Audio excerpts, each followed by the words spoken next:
is it the ground on which we stand that sets apart this ancient land, whose grasses once brushed dancing feet, while possum skins kept steady beat? Or is it those who filled this space, who gathered in this meeting place, crisscrossing strings and weaving nets, till sun's last rays cast silhouettes? From dawn to dusk they traded wares, and sat discussing life's affairs. The cooler nations here would meet, by Yarra's flowing waters sweet. The many seasons coming, going, winds of change were blowing. A culture marred, traditions drained, and yet this land of old remained.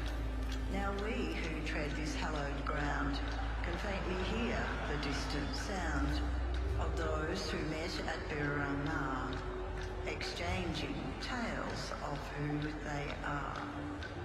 And to this day, we tell the stories of legends past and present glories, remembering always that we stand upon my people's sacred land.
Please welcome to Rod Laver Arena, proud Wurundjeri woman, Chanel Chandler, with her Call to Country.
Bangarra Dance Theatre proudly dedicate this performance to Australian Open champion and Indigenous icon, Yvonne Goolagong-Corley.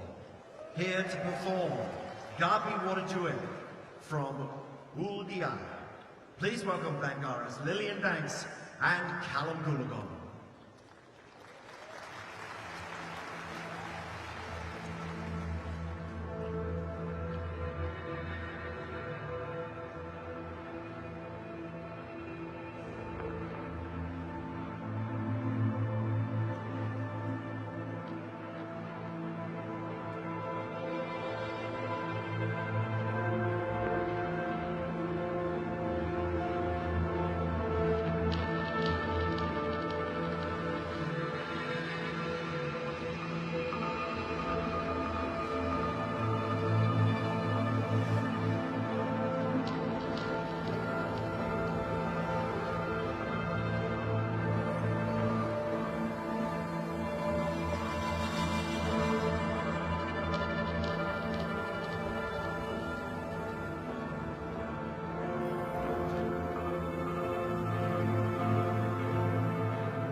incredible work from the Bangarra Dance Theatres, Lillian Banks and Callum Goolagong. Please put your hands together.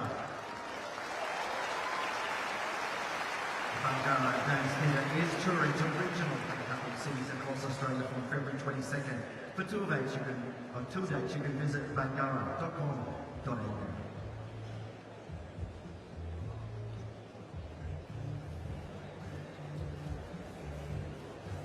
That's part of our first edition celebration.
Very good evening to you all here from Rod Laver Arena, where we have the night session and we have the defending champion in action.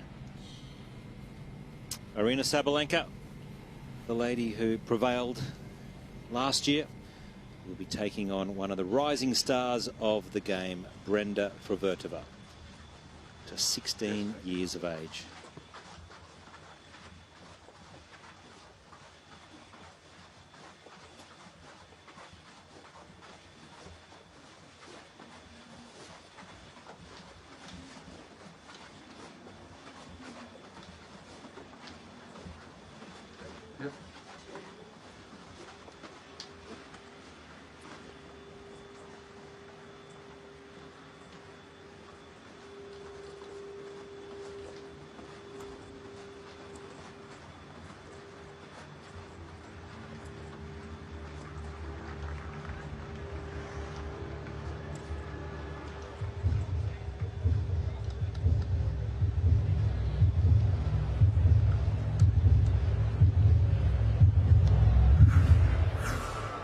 It's women's singles, second round action. Please welcome to Rod Laver Arena from the Czech Republic, Brenda Fruhvirtova.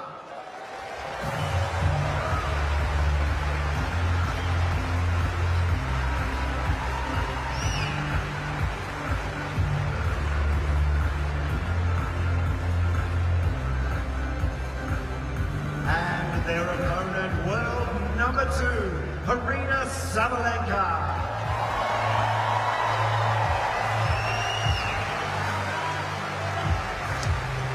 Well, warm applause for the defending champion, and great to see her back in good form down under. Made the final in Brisbane a couple of weeks ago and was simply awesome in her first up win here a few nights ago. Very pleased to have Chanda Rubin alongside me, and of course Laura Robson courtside. We'll get down to Laura during the warm-up, but first and foremost, Chanda, a very good evening to you. I'm happy to be with you here in the booth. First time this event, finally back together. Yeah, and this should be a good one. That's right. We've got one of the rising stars, and of course we've got a lady who's very much at the top of the tree and looking to go back to back here and see if she can defend her Australian Open title. Okay, so quickly just about the match conditions. Let's start with the towel boxes. If you take the red ones, the blue boxes for you, 25 seconds on the clock. You should see them quite clearly on every corner. Apart from that, live ELC, so the close calls will be made automatically. Final set tiebreak, 10 points. Any questions from your end? No? Okay, well, Aryna, Ryan wanted to ask you. AO has been called. And it's Yvonne. Receive. Okay, a quick photo that side.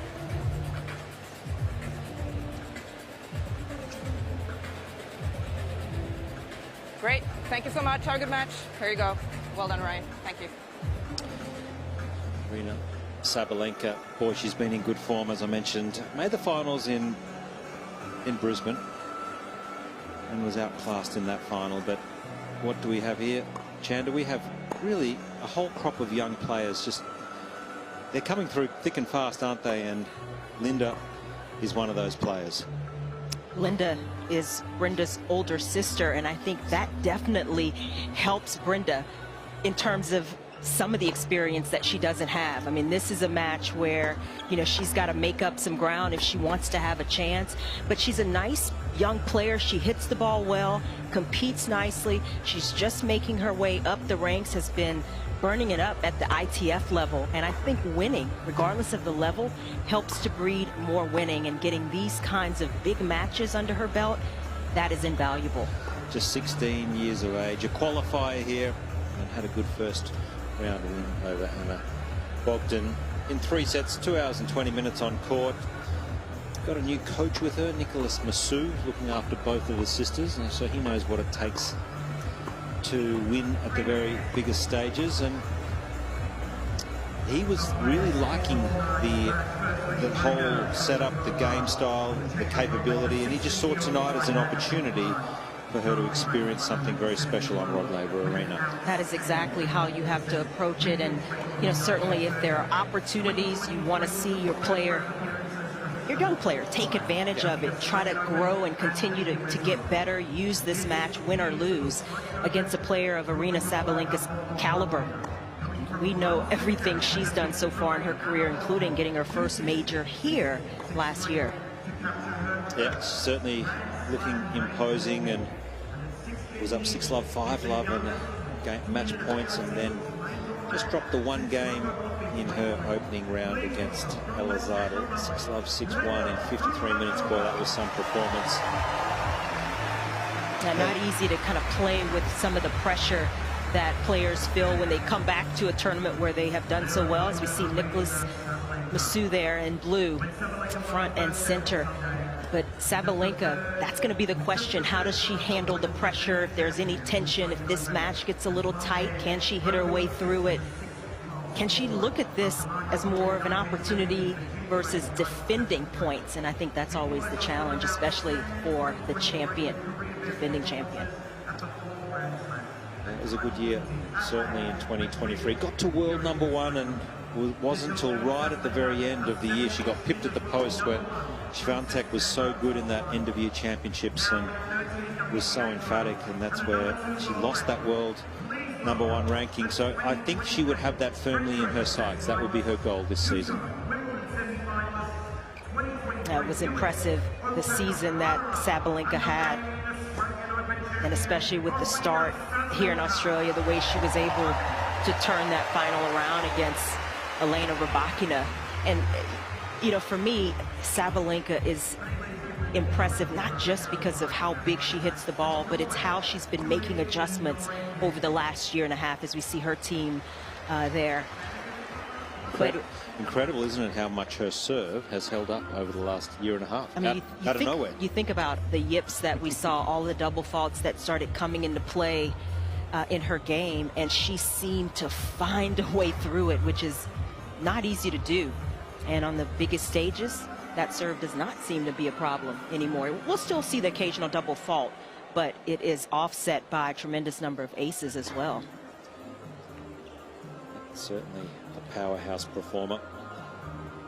You just wonder if this young player, Brenda Fruhvirtova, I mean, you can never prepare for this kind of pace except being on the other side of the court. So how quickly can Fruhvirtova settle in, get used to what is coming at her? Can she go toe-to-toe, extend some of these rallies?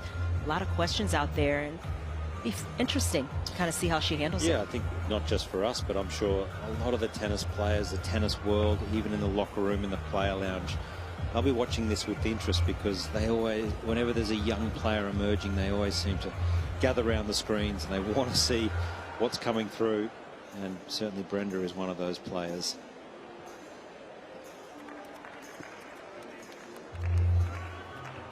First set. So players just about set. This is women's second Aryna round Sabalenka to action serve. here. Day 4 Ready? of the Australian Open.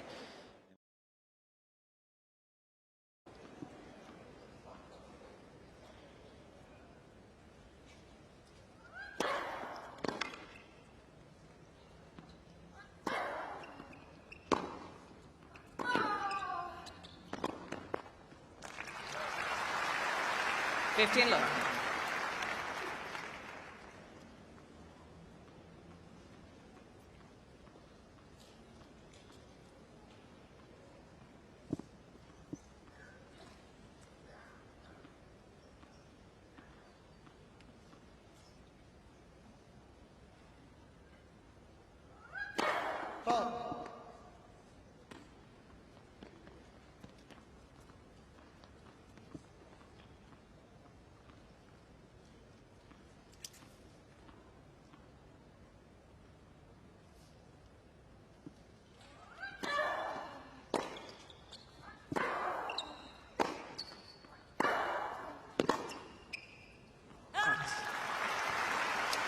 Such a breeding ground, the Czech Republic. They just seem to churn players out, and their culture of producing great female players over the last 15, 20 years has been phenomenal.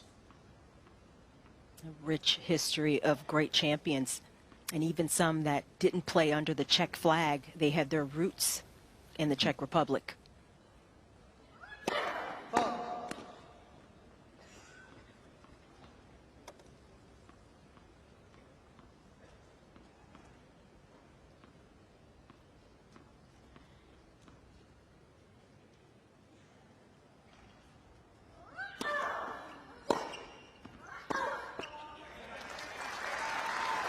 30-15. And it's going to be important for the 16-year-old to try to settle into this match as quickly as possible. May not happen on Sabalenka's serve, but if she can get into a few points, just extend some of these rallies early on, it could give her a little boost in confidence.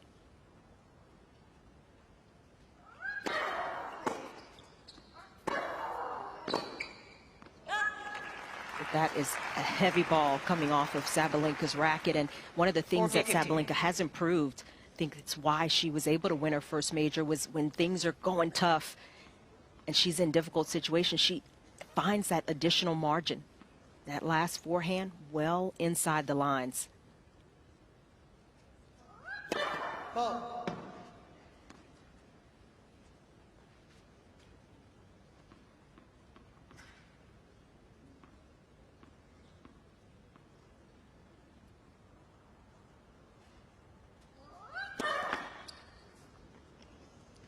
Well, keep an eye on that. That's just the first double.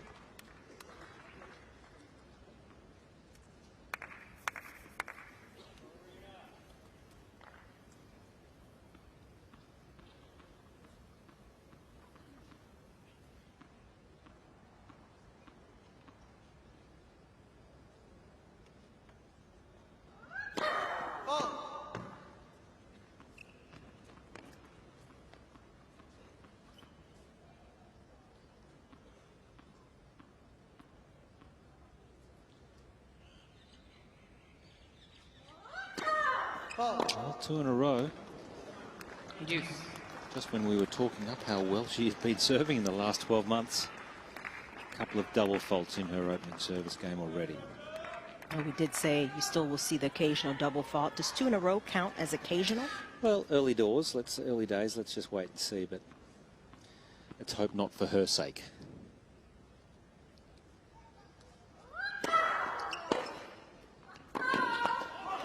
Here's a nice passage of returning.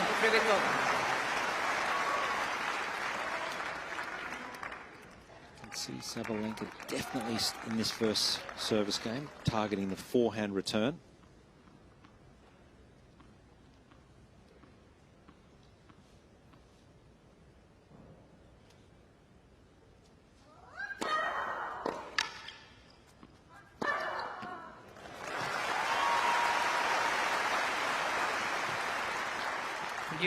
We may see double faults from Sabalenka, but she has that ability with one swing, with one big serve, to completely change the momentum. Good adjustment here, getting up and out after the ball.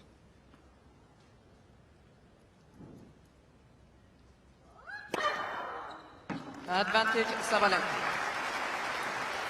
Good pace, 191.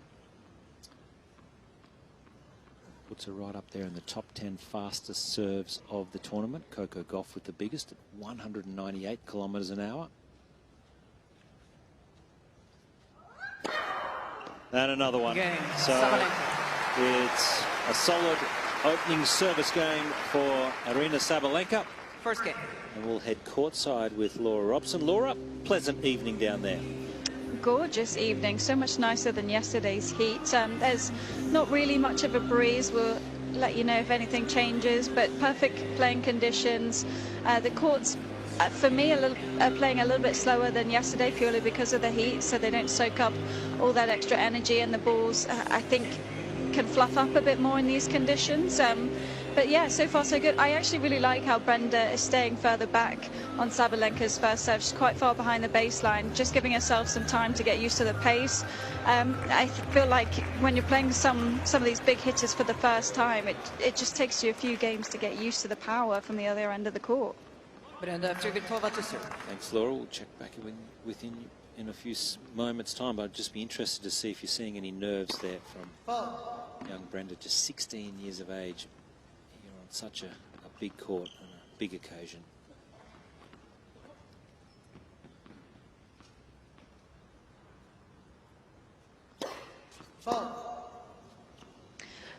Honestly, not really. There's all that tape on the leg, which I'm going to keep an eye on.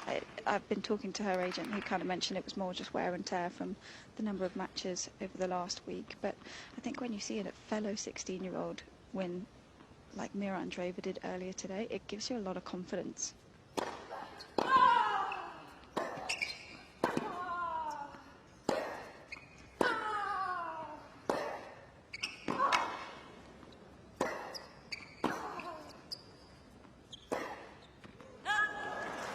I remember way back in the day when someone my age or someone I played juniors with had a big top 10 win, I'd be like, oh, I want to be right in the thick of that as well, because, you know, Fruhvirtova and Andreeva would have played each other so many times. So there's that competitive edge that you want to bring from the juniors to the seniors.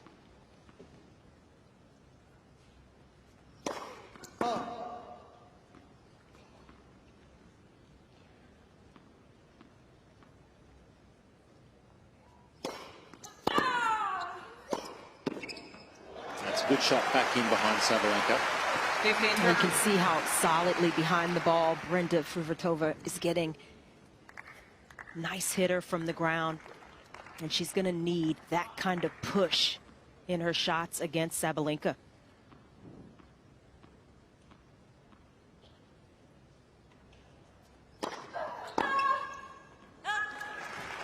What do you think the messaging would be from Coach Nicholas Masood to a young 16-year-old Brenda out here? What sort of basic tactical messages do you think he would be hoping for her player to deliver tonight?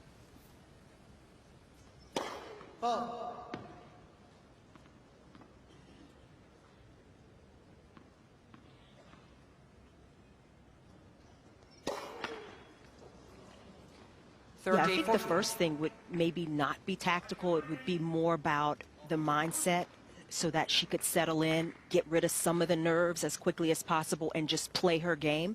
So get her into that space to really do what she's practiced. But then tactically, perhaps looking at first serves, really getting Sabalenka stretched out, not allowing her to step in on seconds.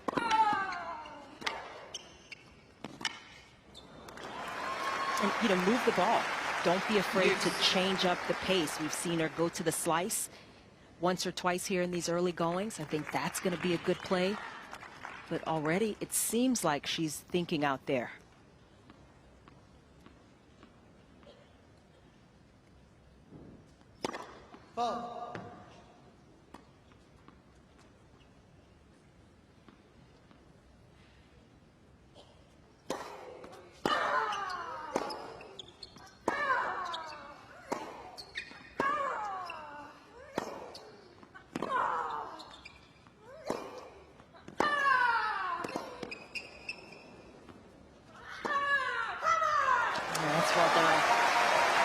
Sabalenka having to work the point just a little bit longer. And that might have been another thing for Coach Masood to convey to Fruhvirtova. Look, she's going to hit some winners. There are going to be some incredible shots go past you. Don't worry about it. Just get on to the next point, because she'll have some misses as well.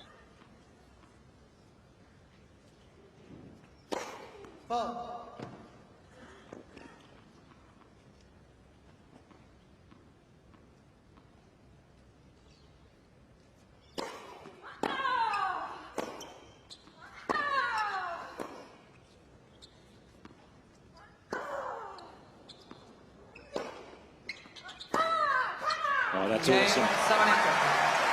What a start from Sabalenka. I like the change in pace from Brenda Fruhvirtova. I feel like if you're going to do that, you need to do it more than once, though, because this second ball just dropped way too short. Sabalenka all over it, and better off playing one more forehand, heavy, high over the net, create some time for yourself. That's the shot there, Chandy, you're sort of talking about, just measured forehand with nice shape that previously was full out attack all the time, and just added just a bit of subtlety and finesse to her game over the past 12 months.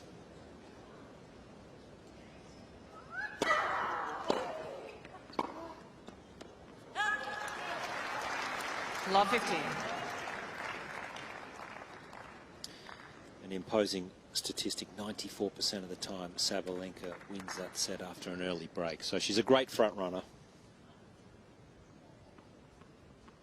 difference to the top 100 average there. Just 70%.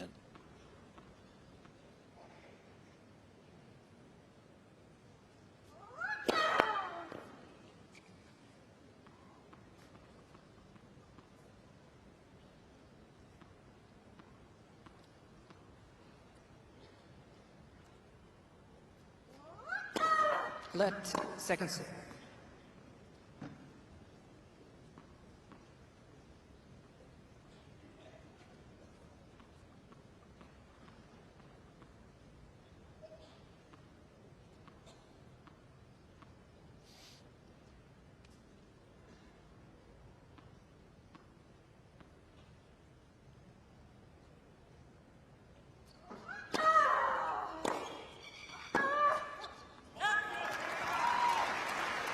Love 13.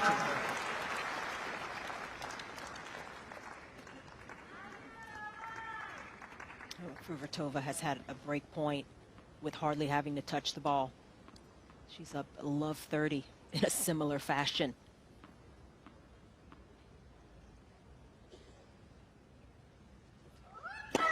Oh.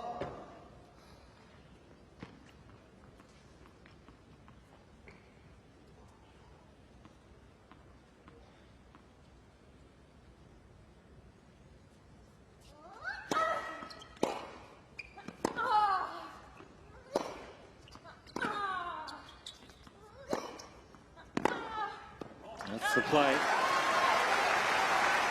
That's the point Fruhvirtova was looking for, an opportunity to step in, be more aggressive, generate some break points of her own again.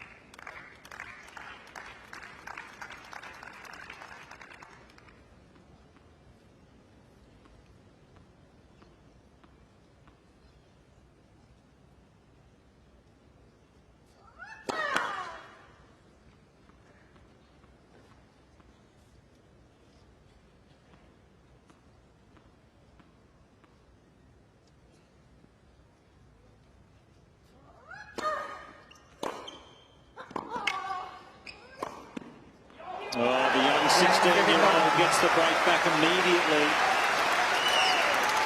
Showing great composure, but it's Sabalenka 2-1 first set. Sabalenka leads 2 games to 1.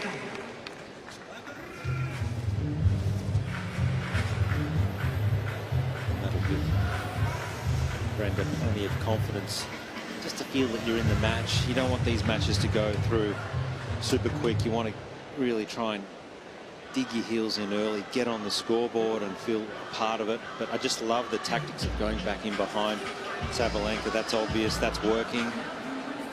And it's nice for her to have won those last couple of points. It's one thing to have Sabalenka double fault, to be given an opportunity, so to speak. But when you step up and take it, it's an entirely different feeling. That is why her team is on their feet. Nicholas Basu was with Dominic Thiem when he won the US Open. So quite an experienced coach in your corner.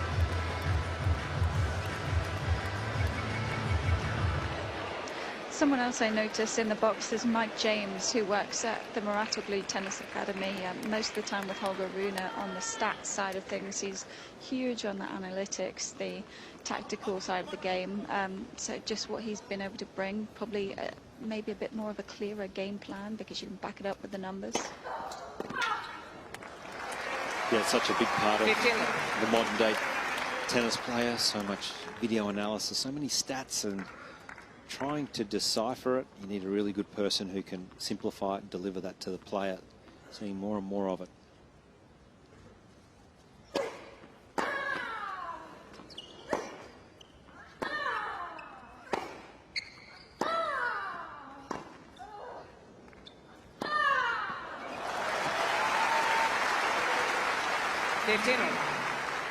Now that may be a shot that Fruhvirtova's got to rethink over the course of this match. She's tried to go to the lob, the higher ball, a couple of times. Has not worked well. Sabalenka's been all over it. 30-15.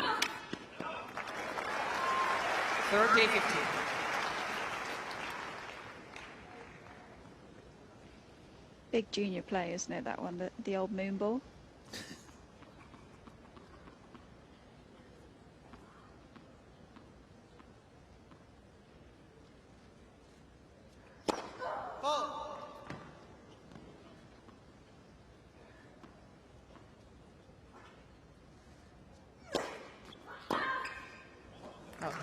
Hasn't fully settled in yet, Sabalenka.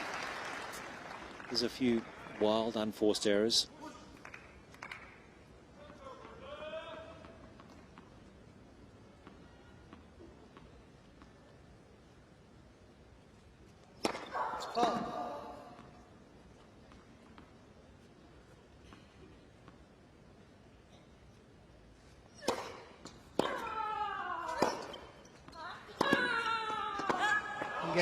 That's another great hold.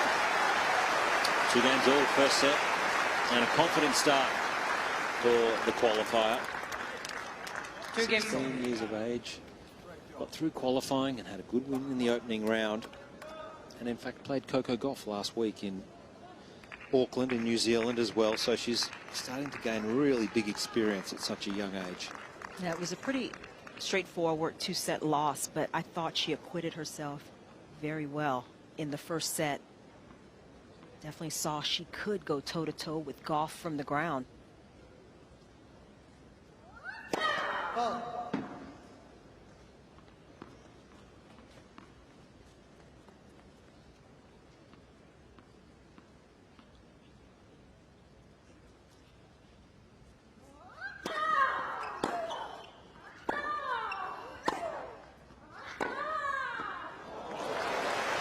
Two all in the first set here on the night match here on Rod Laver Arena. It's Aryna Sabalenka, the defending champion, taking on the young 16-year-old, and she's going to have to be at her best tonight.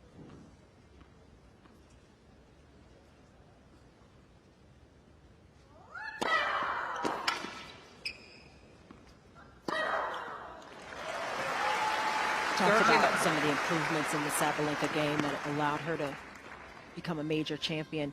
The margin that she's able to put on her shots, forehands like that one where she's got height over the net, space away from the lines.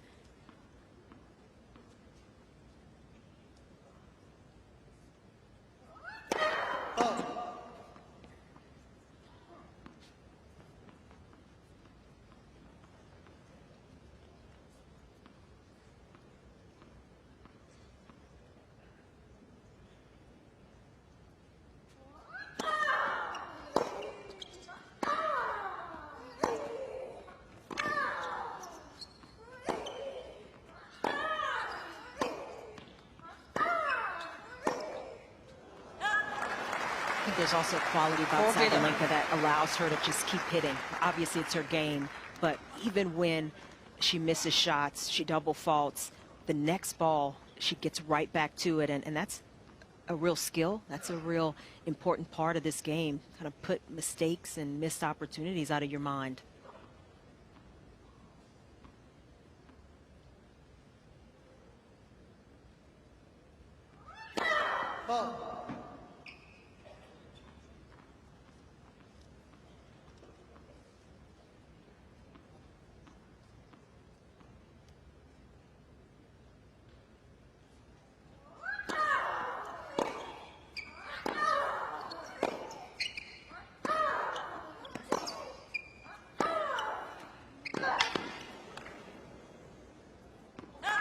Powerhouse hitting from Sabalenka. We are on serve. 3-2 first set. 3 games to 2.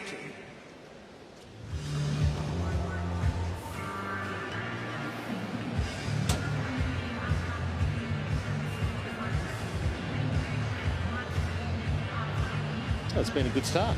A lot to like about Brenda. She's come out here looking pretty comfortable on the very biggest stage here at the Australian Open, and yes, that's not the case for all players. Sometimes it's a sink or swim mentality, but she looks very comfortable and a sense of belonging. Yeah, I think you can tell that she's being well coached, and she's got excellent technique from the ground. She has an understanding of how she's trying to develop these points. Whether she can dictate more often, that will be the question against one of, if not, you know, the biggest hitter on tour. But it's been impressive the way Fruhvirtova has really settled into this match.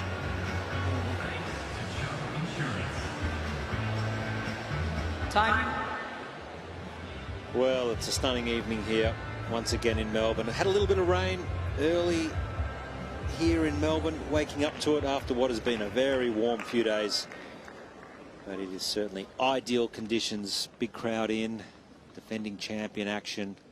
Next up, Novak Djokovic in the men's, so we're in for a treat here on Rod Laver Arena.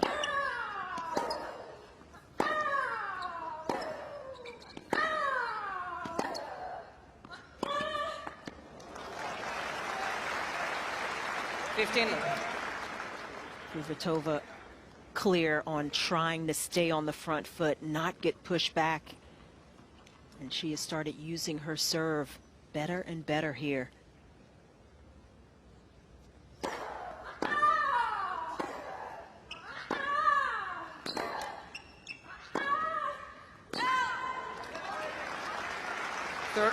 It's just so impressive how these young girls, the 16-year-olds that I've seen today, all three of them can slide on the outside leg, and that takes serious amounts of strength that you feel like, given a couple of years still to develop, that, you know, they're probably not even fully grown yet.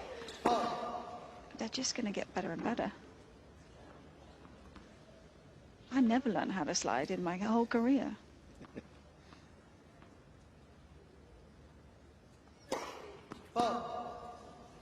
And Laura, only allowed to play a limited schedule, can't play the full schedule due to that age eligibility. Yes, so between 16 and 17, it is 12 tournaments, and then you can qualify for another 4 exemptions if you hit a certain ranking in the juniors.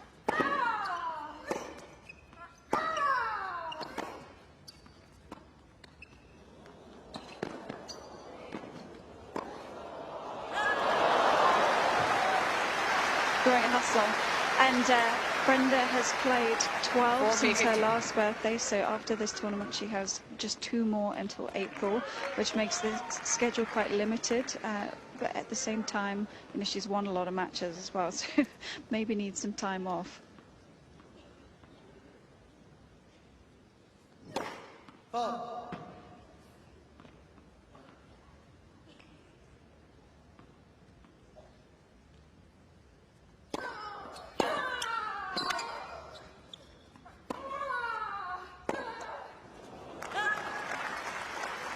It really requires you to manage your schedule at this age. We see Fruhvirtova playing a mixture, a lot of ITF events where she can continue to get those matches. She's won a lot of tournaments at that level.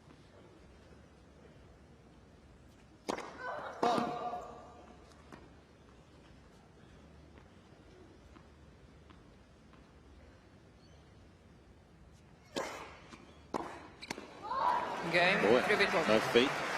That's an unusual return there from Sabalenka.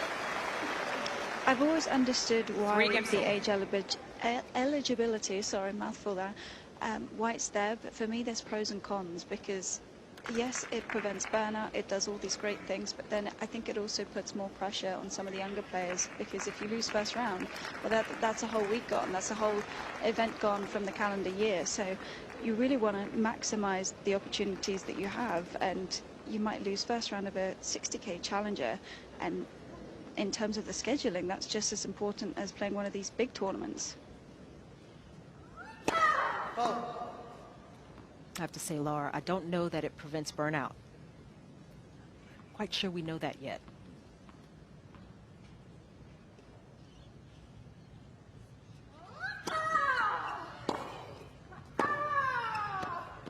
That's nicely done from Sabalenka. I think also to your point, Laura, it maybe does add pressure because you only have a certain number of tournaments during the year. You want to do well, you want to take those opportunities, and it can add extra tension and actually work, you know, towards the opposite end.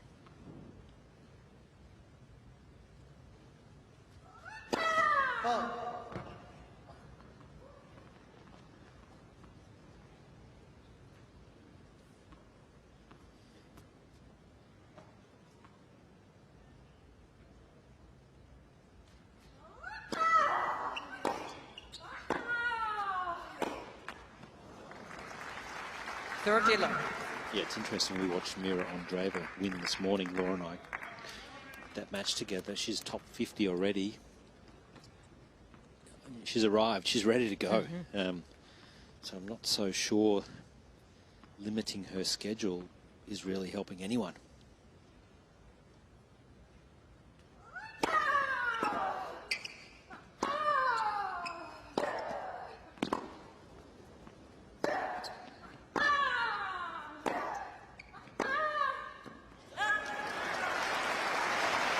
I mean, I'm watching Brenda right now, and you're telling me she can't play a full schedule?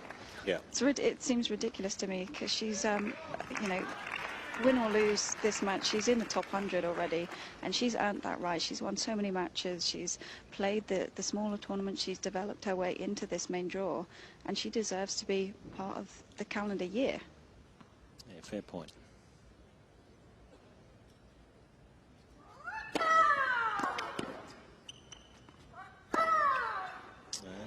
Nice bit of shape on this forehand. Drops in. Sabalenka's team, and they have been by her through thick and thin, even when she was struggling with the yips and the double faults.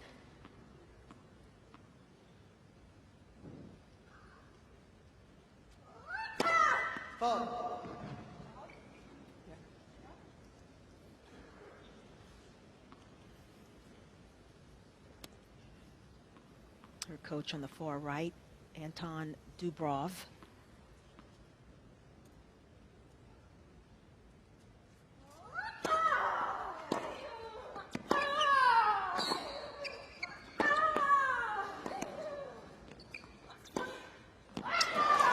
That was an impressive game from the number 2 seed. Aryna Sabalenka leads 4-3 first Sabalenka set. leads 4 games to 3.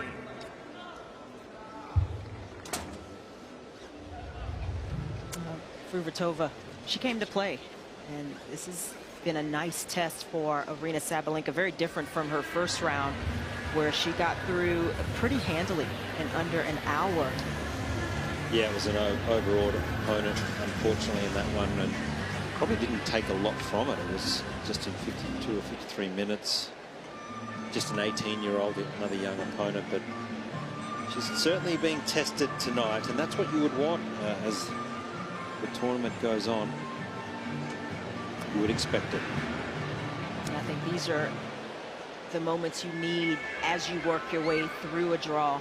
Those pressure moments, opportunities where you have to dig in a little bit, and it keeps you more focused. So maybe this helps Sabalenka continue to elevate her level if she can get through this match.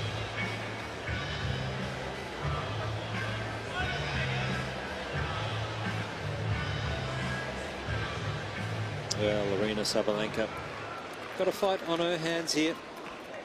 And we are on serve here. Rod Laver Arena. New balls.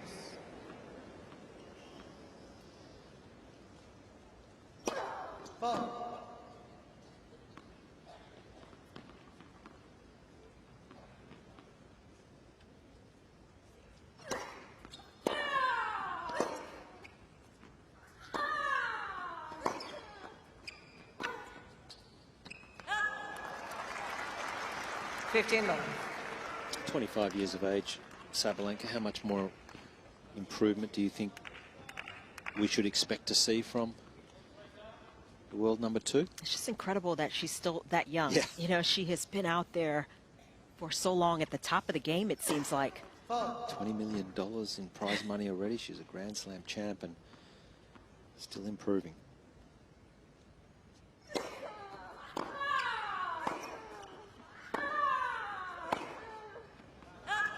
But I think she can still get better, Sabalenka. I mean, we've seen it in her game in terms of the margin that she can get now. It's almost a plan B game-wise.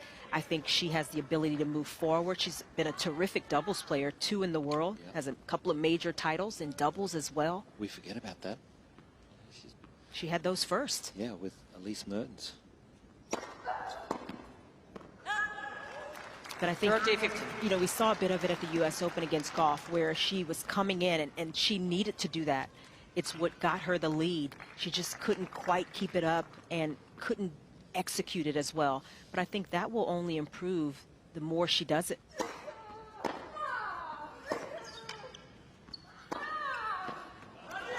There's some points where she has to hit 2, 3, 4 winning shots instead of maybe just hitting 1 or 2.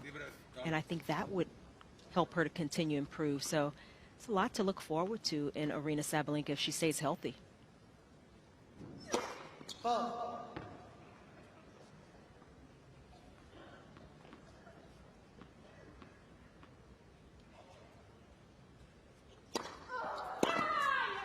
It's well struck. 30-14. Almost anticipating his second serve coming to the forehand. Very quick with the take back. Great reaction. And earns herself a break point. Yes. Fruhvirtova definitely came to play, and the serve has held up nicely so far. After getting broken in her first service game, she's recovered nicely. First ace there. She's had some service winners, some unreturnables.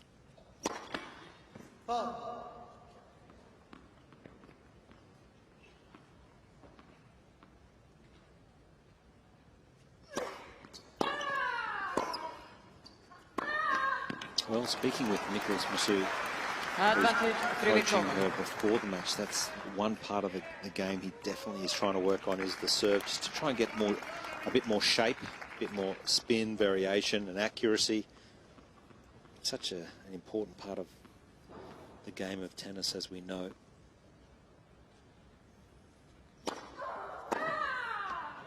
No, that's just too good. I'd like to see her bring the back foot up when she's serving. I feel like she'd be able to get a lot more leg drive if she brings the feet together and then pushes up almost in one motion.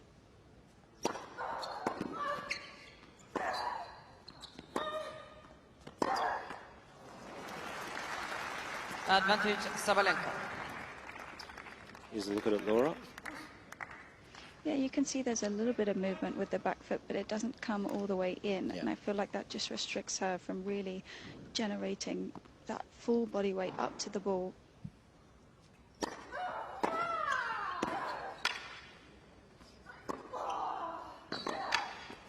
Game, Sabalenka. It's an important break for Sabalenka. Pushes ahead in this first set, 5-3, Sabalenka and a leads chance now 5 to games close to out 3. this first set. Yeah, that's the one thing you look at in a young player like Brenda Fruhvirtova. Where can she continue to improve? At 16 years of age, she's just getting started. And it's all about getting the information into the computer, using it, getting better. In a match like this, that is what it is all about. It's a bonus if she can win it.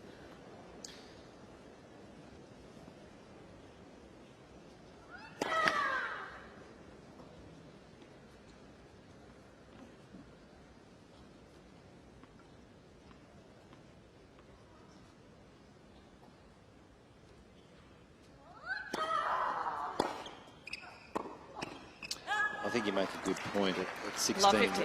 the upside's, of course, enormous. We saw Mira Andreeva 12 months ago losing the junior girls singles final here, and 6 months down the track, she's then 4th round of Madrid, 3rd round of Wimbledon, French Open, those types of results. So the rate of improvement at such a young age is to be expected, and I'm sure we'll see that with Brenda.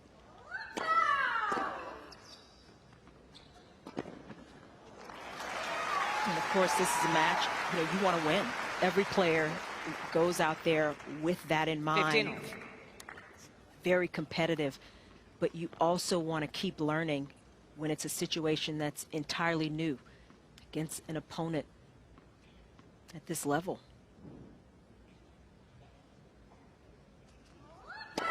Oh.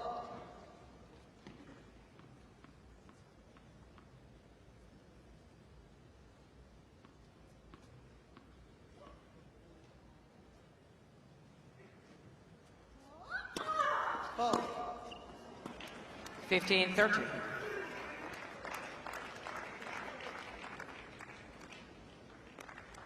And if you are 16 years old on the other side of the court against Sabalenka right now, you would see she's not perfect. She can miss, she can double fault. I just got to keep staying positive, look for my opportunities, and so far that's what Fruhvirtova has been doing.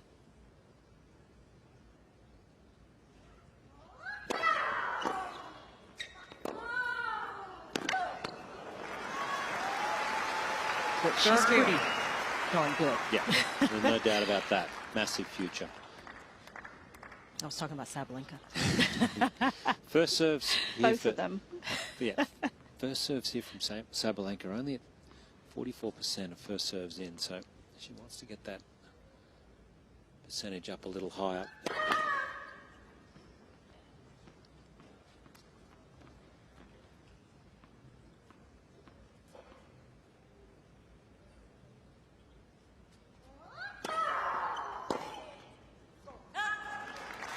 That was the kick from Sabalenka that got out of Fruhvirtova's strike zone, and Sabalenka now with a set point.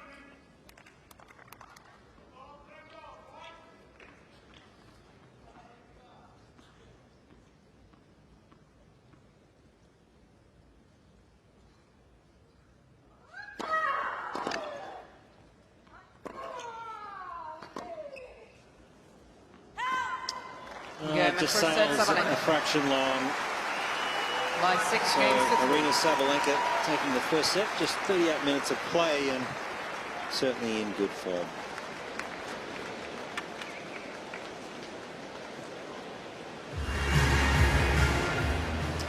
What would you give it out of that first set there, Chanda? Do you think she's entirely happy with her performance? I wouldn't think she'd be entirely happy, but it was just pressing enough for Sabalenka, so she should be pleased that she was able to get through it the way she did, get the second break of serve and close it out on her serve. First serve points won. That was terrific for Sabalenka, but the first serve percentage, that's where she needs to lift her game. And of course, winners to unforced errors, she's going to have her fair share. Had 15, but a few more unforced errors, and that's part of what allowed Fruhvirtova to make the first set as close as she did. So those would be the areas for Sabalenka if she looks to improve. But this was impressive, the way Fruhvirtova was able to go toe-to-toe. She hit a lot of shots behind Sabalenka. That got her some winners off of her racket. And she held her ground on serve. That is an area for Fruhvirtova to keep improving on. But in the end, it was just too much power, too much experience from Aryna Sabalenka. How aware do you think Sabalenka would be of the numbers, the stats? I think she'd feel that her first serve percentage was not great. You know you're missing a lot of serves. You can tell that. Time. Day 4 here at the Second Australian set. Open, and Fruhvirtova to serve. all eyes on Fruhvirtova, the young 16-year-old, doing a good job of it up against Aryna Sabalenka, who's just taken the first set 6-3. Love 15. This is another tricky moment, tricky time in the match where Fruhvirtova has played a nice first set. She was competitive. She was in it. She's got to maintain that focus right here at the beginning of the second. This is where a lot of matches can slip away from a more inexperienced opponent.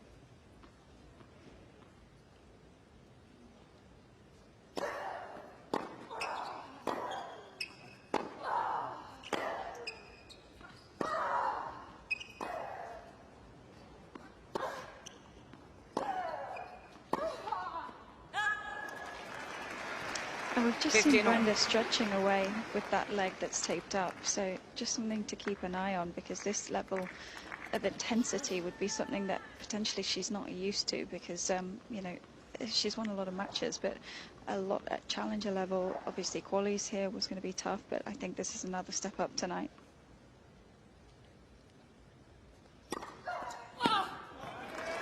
Certainly got the slider wide happening. It's a weapon.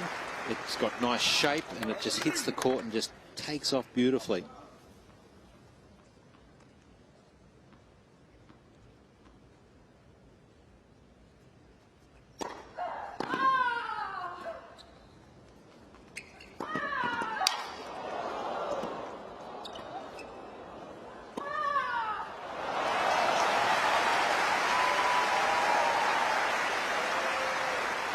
30. Excellent movement from Sabalenka to get back and under that overhead. Showing off some of her skills up at the net.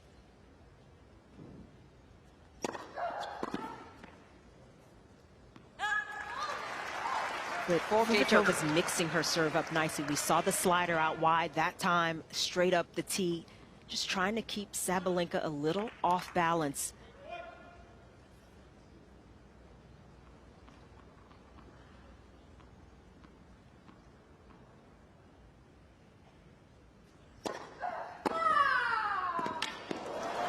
That was right in the Sabalenka wheelhouse. Didn't have to move, turn, and hit.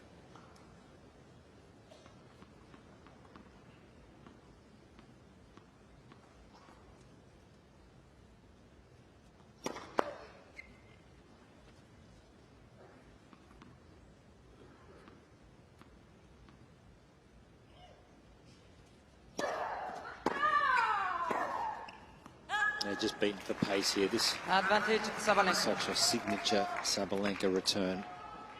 Hard and fast through that middle corridor. Just gives the server no time.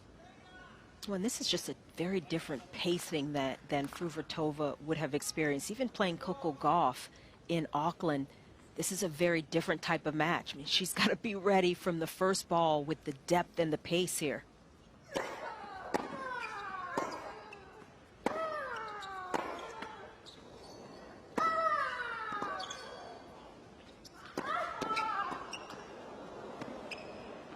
A great start. Cain, Sabalenka. All-out attack from Sabalenka. Gets the opening break 1-0. First game, second set. Yeah, Sabalenka looks like she's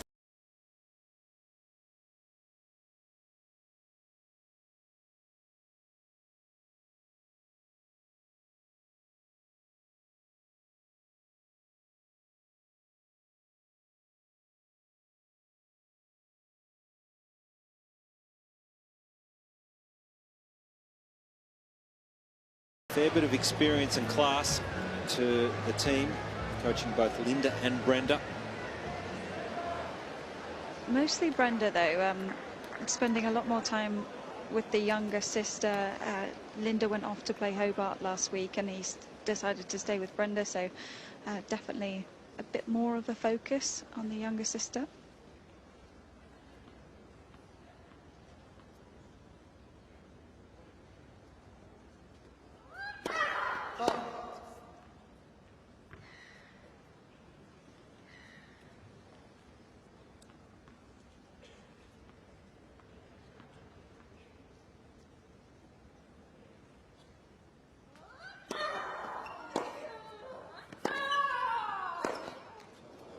Practice.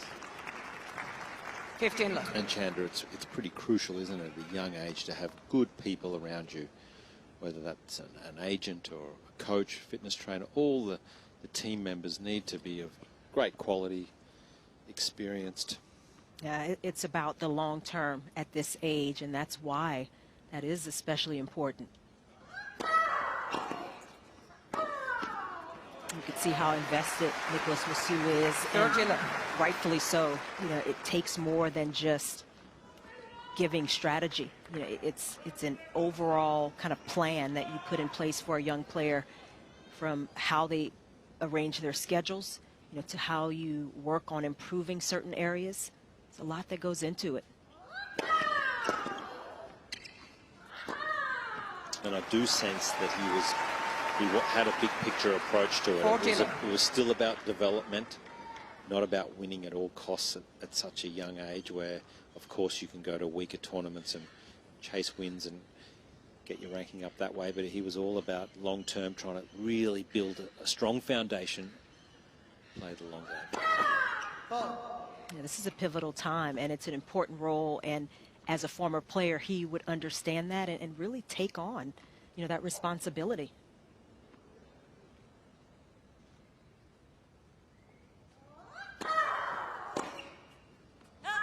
Game, Sabalenka. Well, nice run of games here for Sabalenka.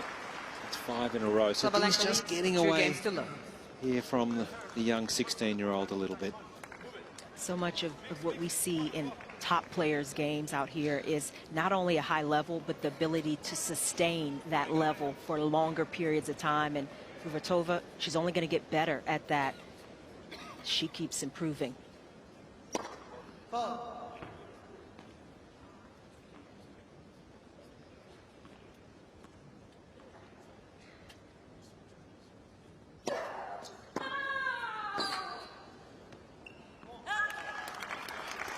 Love 15.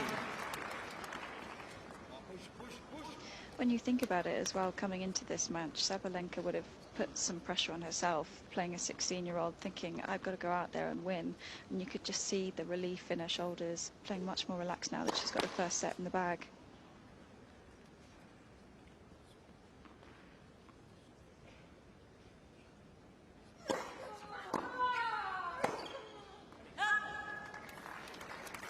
Love 13. Sabalenka has had to get used to having that target on her back, and she's had it for a number of years now. But there's always a little bit of that discomfort, perhaps, maybe the best word. You know, the unknown, not knowing what you're going to quite get out there, just knowing players are going to come at you with their best. And Sabalenka has settled in nicely here. Yeah. Love 14. And this is what she's so good at. Such a great front runner.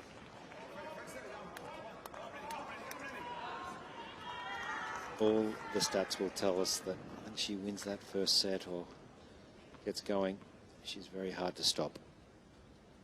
Just a look at the average topspin speed there. Big difference in the backhand, particularly for Sabalenka.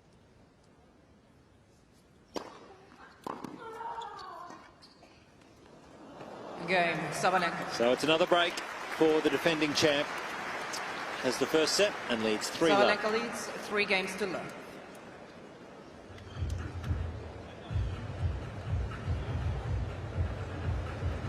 Laura, what are you liking about Sabalenka so far tonight?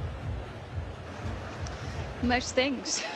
I just like how she didn't panic in the first set. You know, her opponents come out and played a blinder at the couple of games, and there's just no stress. She's able to commit to the game plan that she does most of the time, which is be the more attacking player out there, play not as fast as possible, because there are times where she slows it down, and for me in this second set I think she's slowing down the serve, looking for the kit, realizing that her opponent's struggling more with that, but just all round impressive demeanor that we've seen from her, and she is just so comfortable in a stadium like this, and in Grand Slam matches it makes the biggest difference.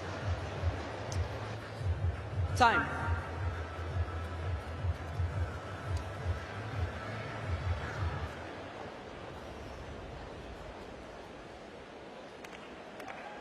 Well, it's a very big night here on Rod Laver Arena. Aryna Sabalenka, as the defending champion, has just finally really taken control of this match. 6-3, 3-love.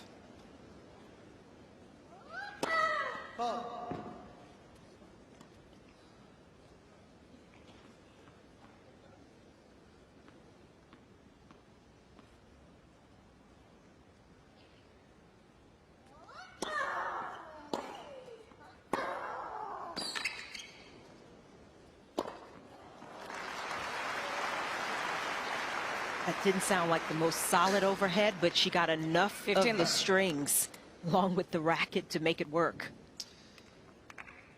Yeah, just got caught at it. Yeah, got to use the frame as well. Comes with the racket.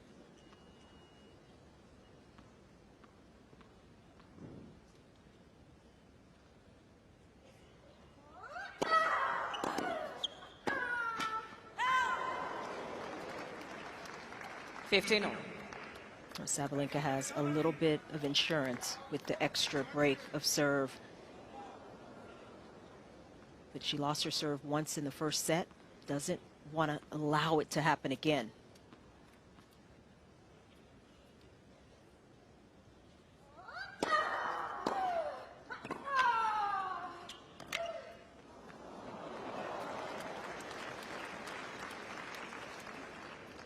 Think about the number of matches that Fruhvirtova has played, though, coming through qualifying. She won her first round, but it was a tough 3-set match. Extended innings. So maybe some of that is catching up to her, as well as the play of Sabalenka tonight. Oh.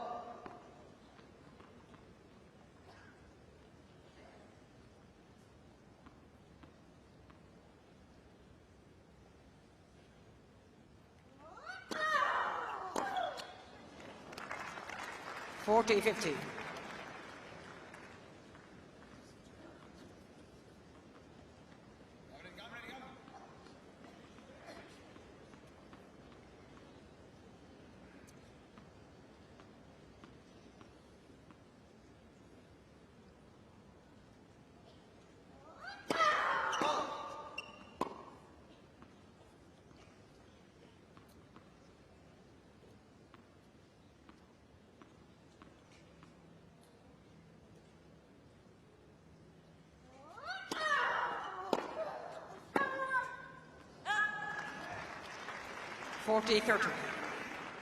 Well, this match isn't over yet. And for Fruhvirtova, if she could just hang in there and just make a little bit of a stand, even if it's not here on Sabalenka serves, to give herself a little positive energy to go into her service game.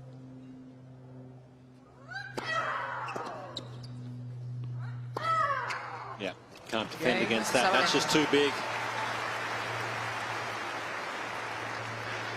It just seems like Brenda's lost some pace on her ground strokes as well, and as we were all saying at the beginning of the second, it is so hard to keep up the intensity that she had from the first set if she's not used to this kind of power.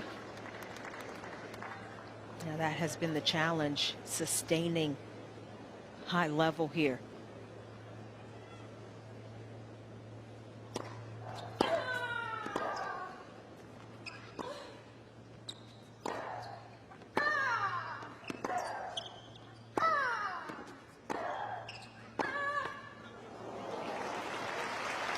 Some of the value for a young player like Fruhvirtova is also to see what her coach may have been talking about. You know, you get a little bit of a lesson in a match like this, and it just helps inform you going forward.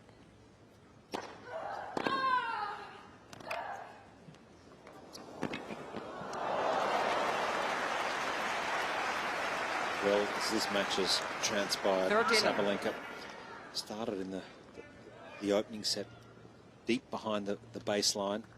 Average rally hit point a metre behind the baseline, and as this match has progressed, she is now a metre inside the baseline. So just possibly the pace may have dropped off from Fruhvirtova.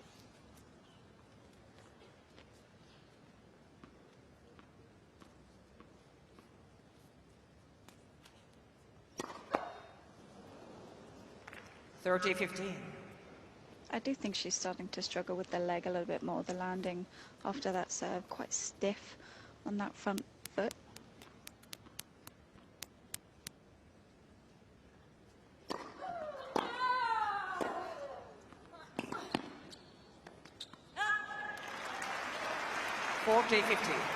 But she's still fighting, and this would be a nice boost to get on the board in this second set.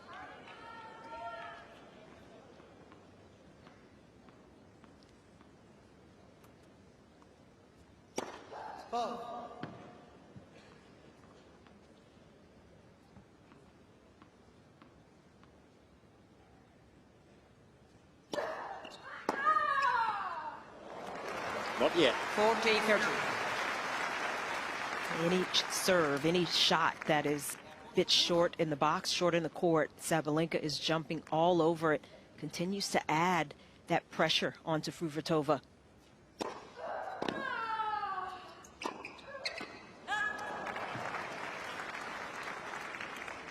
Deuce.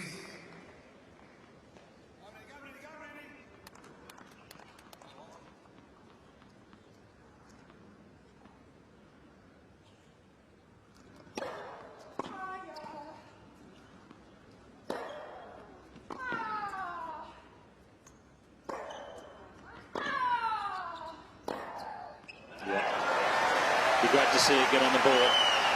in this second set. Fruhvirtova.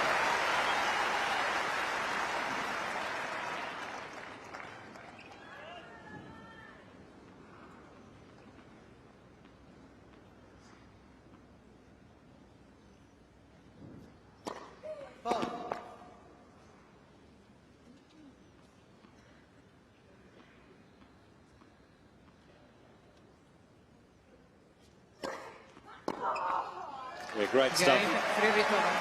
Breaks the run of games there. But it's still Aryna Sabalenka dominating here, 6-3, 4-1.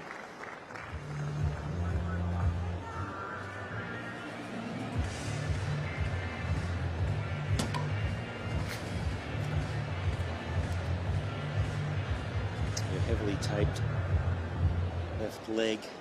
Just the occasion, Chanda, the emotions preparing to come out here. It's a big moment for a young player. It is, and it takes an incredible toll. Some of it is unknown. You don't realize it until you're in it, or maybe afterwards, and you just try to play through it, work through it.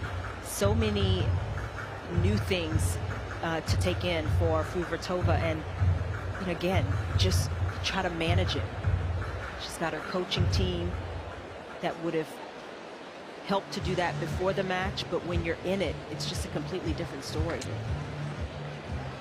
Time. Picture perfect here.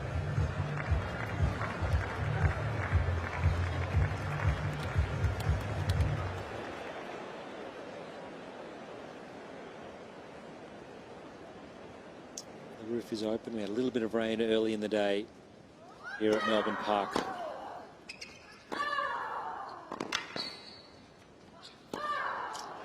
The defending champion Aryna Sabalenka just changing gears and has got better as this match has gone on.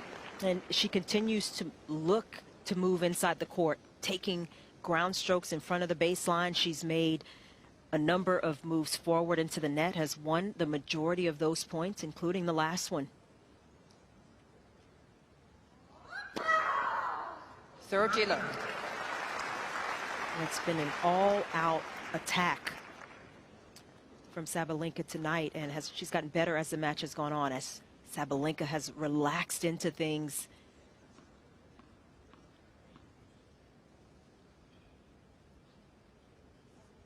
The scary part is her first serve still not that high in terms of percentage. Up until this point, it was under 50% for the match. Yeah, that is the scary part, that she can get better on her serve.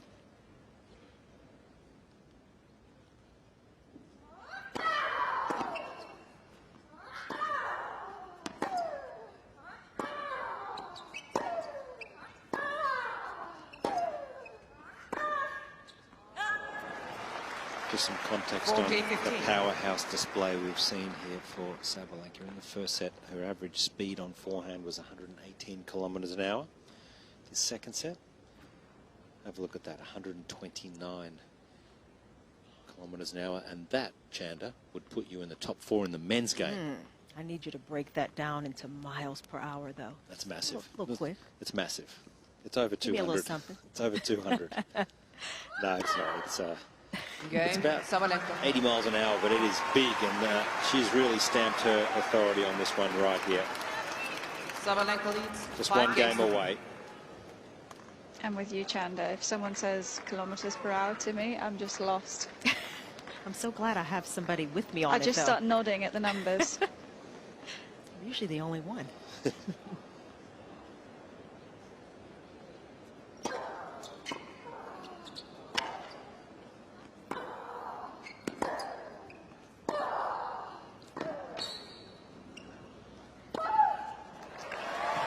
Laura, it's 80 miles per hour. You were right.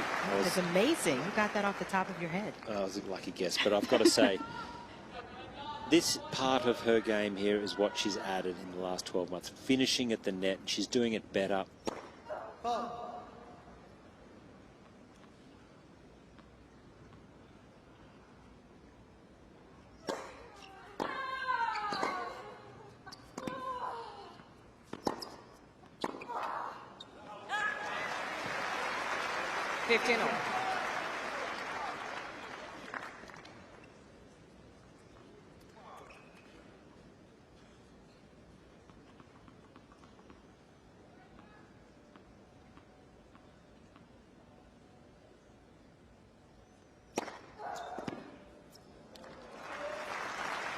30-15. It's good to see Fruhvirtova not going away, even with her back up against the wall here. Fighting, trying to put it back on Sabalenka if she's going to close this out.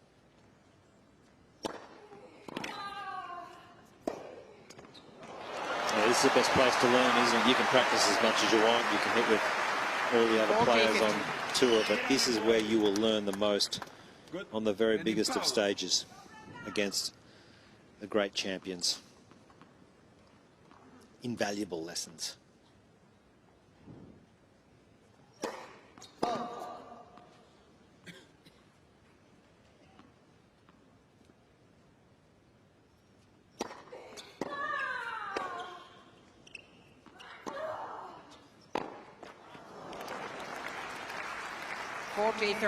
There's so much data out there in terms of speeds that players hit at, and you could kind of figure out whether your ground strokes can match up against speed from your opponent, but there's nothing like experiencing it and being there, doing it under pressure. Big points when you most want to, when you want to hold, when you want to get a break.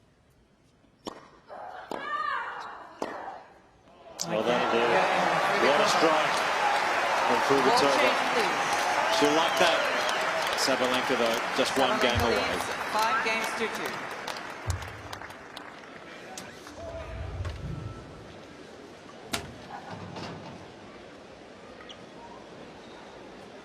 Doesn't look entirely comfortable.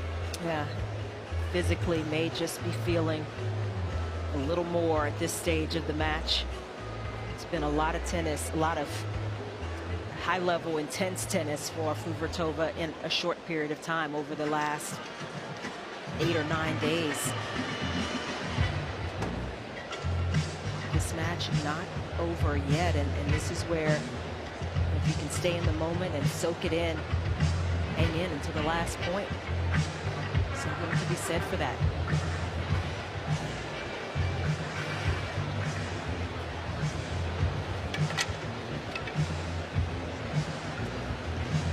Time.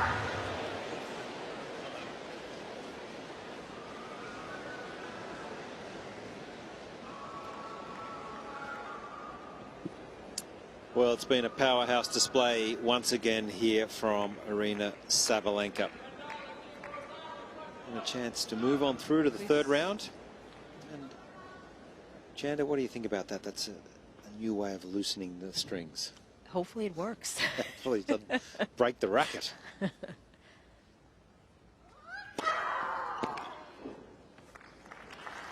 $15.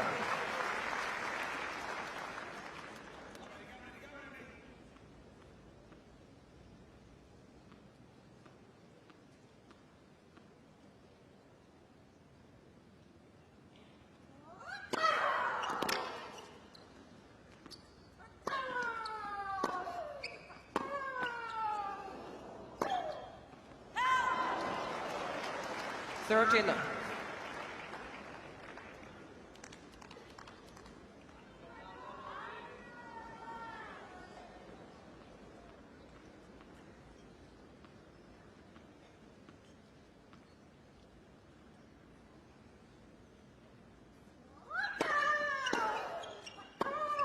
Oh, yeah. Well, it's classy. 14. We've had the power, but we also have the finesse here. And Sabalenka cruising here. 3 match points.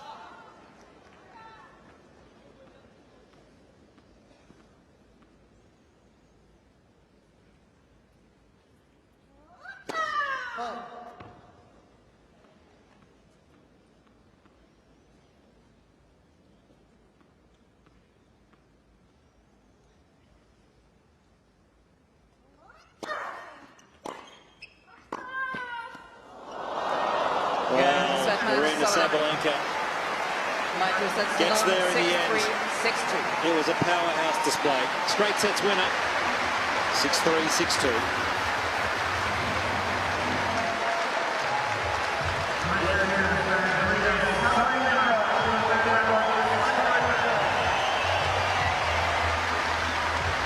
Aryna Sabalenka should be pleased. It's never certain. Always a little uncertainty against opponent you haven't faced, much younger opponent who came to play in Brenda Fruhvirtova, but Sabalenka handling everything thrown at her, handled some tension early on, got better as the match progressed, and it really was the big hitting from the ground that got Sabalenka the control in this match, and she never looked back. But we expect to see a lot more from this young woman who is just beginning. No doubt about that, Chanda. She is an emerging star of the women's game. It's been a great run, just 16 years of age. So much to look forward to, so much potential. And no doubt will take plenty from her run here at this year's Australian Open. It's just unrelenting.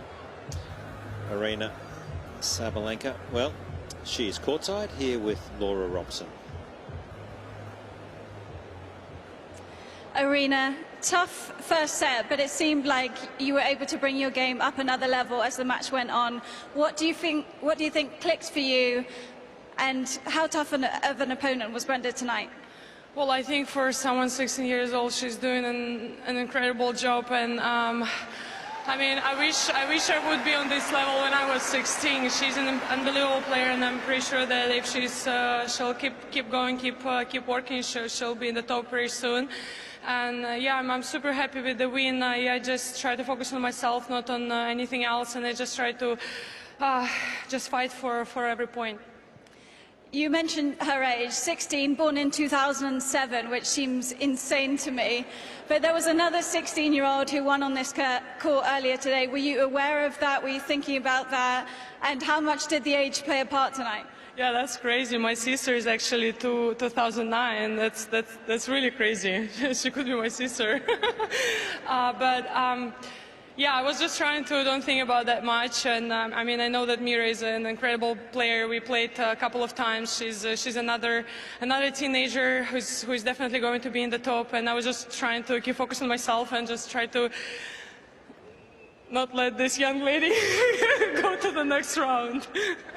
Yeah, you got the job done. From one defending champion to another, Novak out here in a minute. What advice has he been able to give you on how to win this tournament 9 more times? Well, actually, I need to ask him.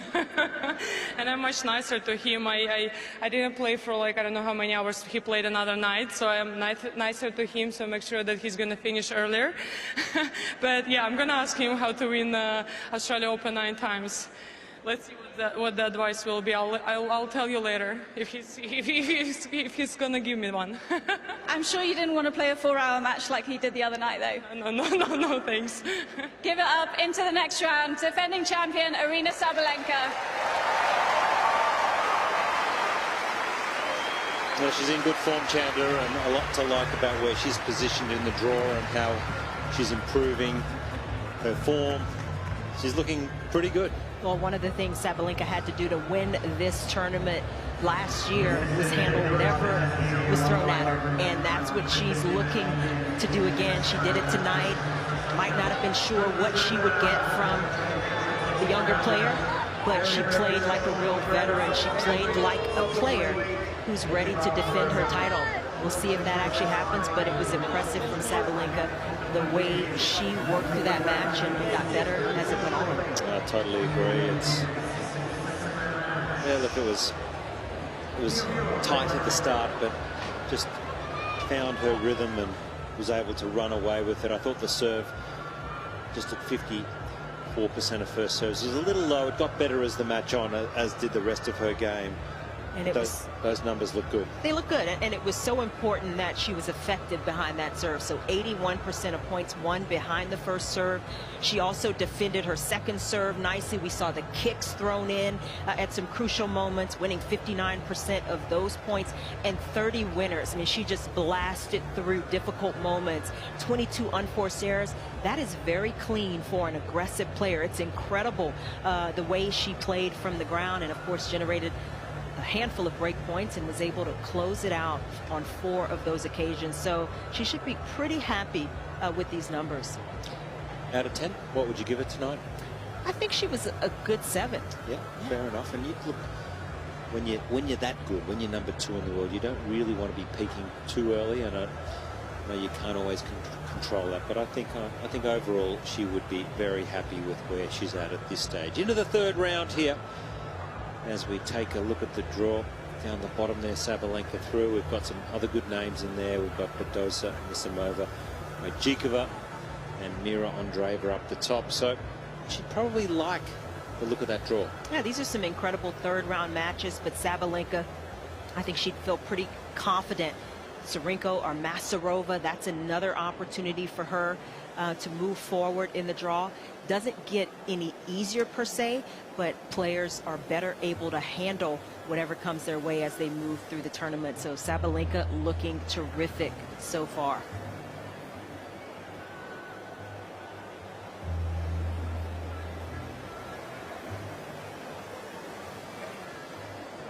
So our defending champ in great form here. Day 4 of the Australian Open, and Aryna Sabalenka, straight sets winner tonight, going through against the 16-year-old, 6-3, 6-2. Just a reminder, tennis fans, that we've got something very cool to share with you.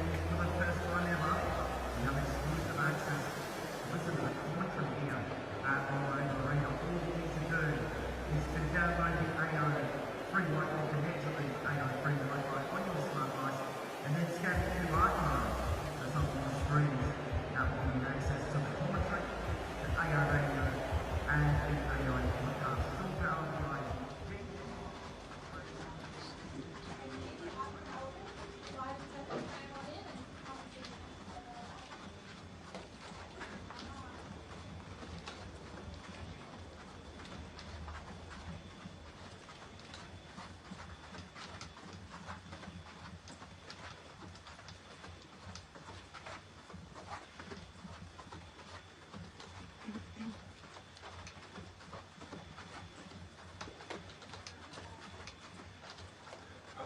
Thank you. Sorry, it was tough walk. She was great.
What a huge moment for Alexei Popyrin as he walks down this Champions Corridor, a corridor owned by one man, the man that is just 1 foot behind him, breathing down his neck.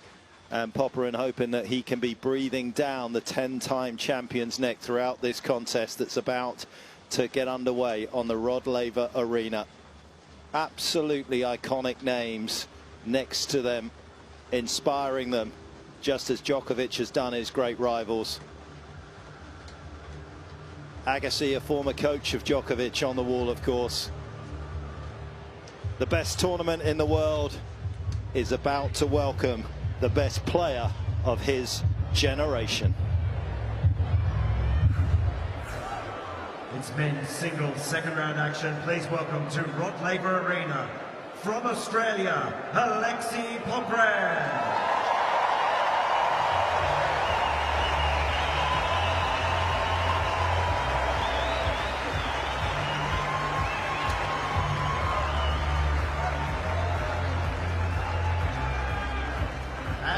Their opponent from Serbia, Novak Djokovic.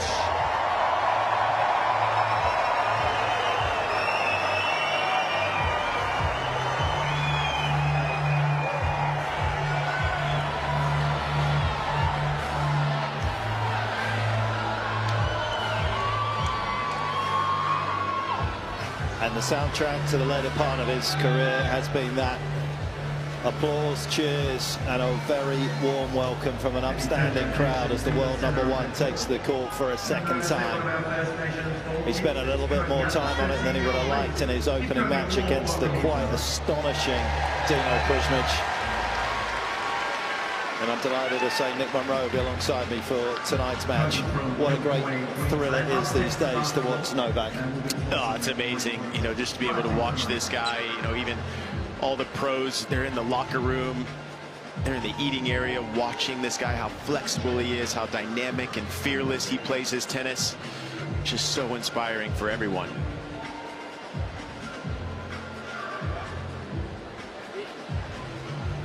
Second meeting for these two. First one coming a long time ago, back in 2019. So much has happened since then as Carlos Bernardes welcomes the two players. After the coin toss, can you guys face in there for the picture? Still the same conditions since the first round. Novak, you take the blue. Alexei, take the red one. Questions? No questions? No questions? No? Just white colors, please. Okay, I will ask for more. You have two. Okay, you want Yvonne Goolagong or AO? Yvonne. Yvonne for him? Yep. AO Novak. Serve. Okay, picture facing there with you in the middle.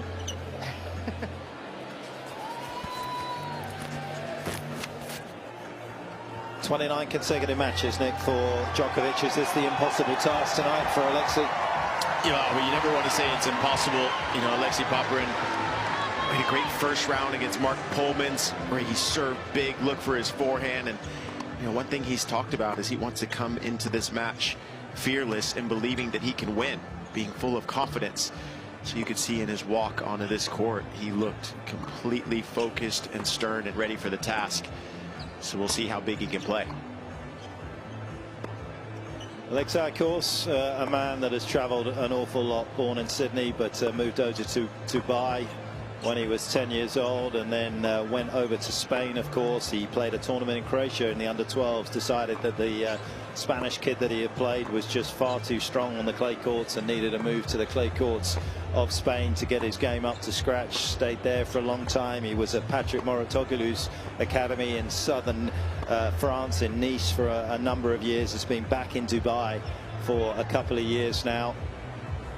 Trained there in the off-season and the pre-season. Everybody is there right now. His agent was telling me that he had an absolutely tremendous off-season, and then of course went up to Brisbane and had a brutal loss, didn't he, against Roman Saflin. Was up 5-2 in that final set, 5 match points. Yeah, he sure was. And Roman Saflin is another guy that everyone needs to start looking out for. He's going to be in the top 20 very soon. He was a former world #1 in juniors. But Alexei Popyrin, look, he's got to take the positives from that match. He's playing extremely well. Like I said, after beating Mark Polmans in the first round here, and what an opportunity he has.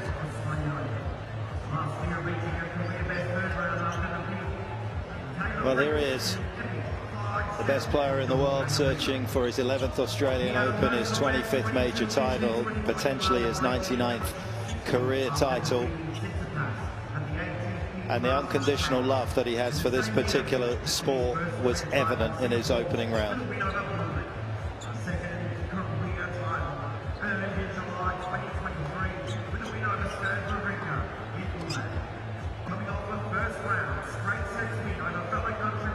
Popyrin with a couple of titles to his name, one in Singapore, and then also one last year in Umag on the clay there in Croatia. He was actually the third Australian to win an ATP event on clay since Andrew Illy. There's a blast from the past. He won in Atlanta in 2000, and Leighton Hewitt, who won in Düsseldorf and in Houston in 2009, and confirmation of that one meeting back in 2019. But incredibly, Nick, it feels as though Novak is getting better with age. Since he turned 35, he's been virtually unstoppable in the majors. Yeah, he sure has. And look, I mean, he's one of those players where he leaves no stone unturned. He does a lot of work with a company called Gata Analytics, where he gets the information from them about his opponents, and he and Goran Ivanisevic study all of the tactics. And this is one player that leaves no stone unturned, and there's a reason why he is where he is. And Alexei Popyrin talks about it a lot, how he just has no weaknesses in his mentality, in his physicality, flexibility. And Popyrin says that's where a stage he wants to get to as well in his career.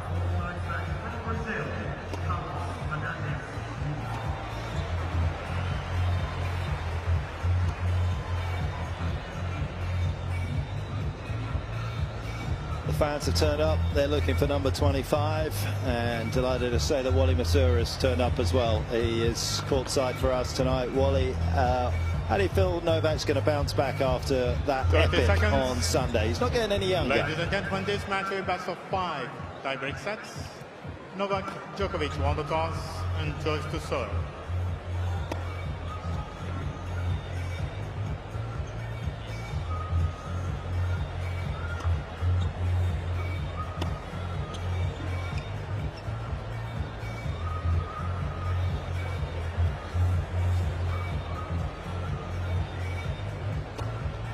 And the warm-up.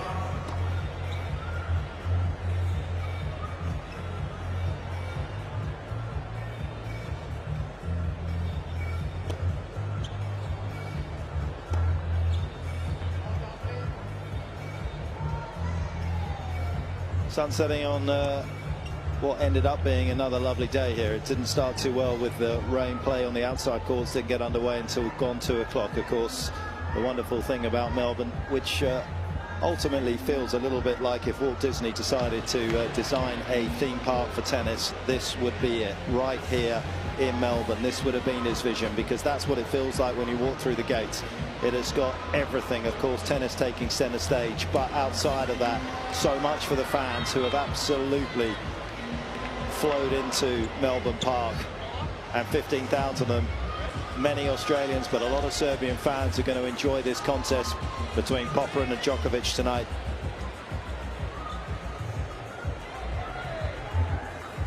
They continue to innovate Tennis Australia, inspire, and we are the lucky beneficiaries of that, as we have been over the years, to watch the greatest generation compete against each other. But the best of his generation about to kick off this second round match.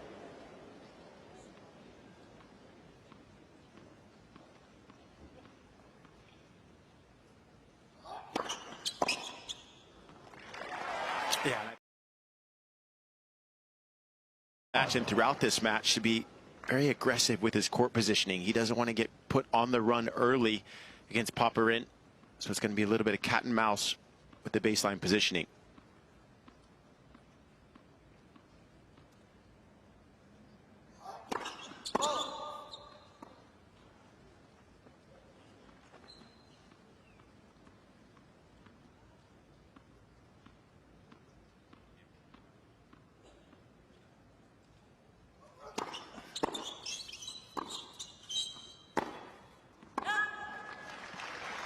try a second introduction for you, Wally. I know what you said was absolute gold. I'm apologising for not hearing it. Well, Petch, I've actually forgotten what I said. I think it was good. I just forgot to hit the mic on button. But I am here. It happens to the best of us, and you are one of the best.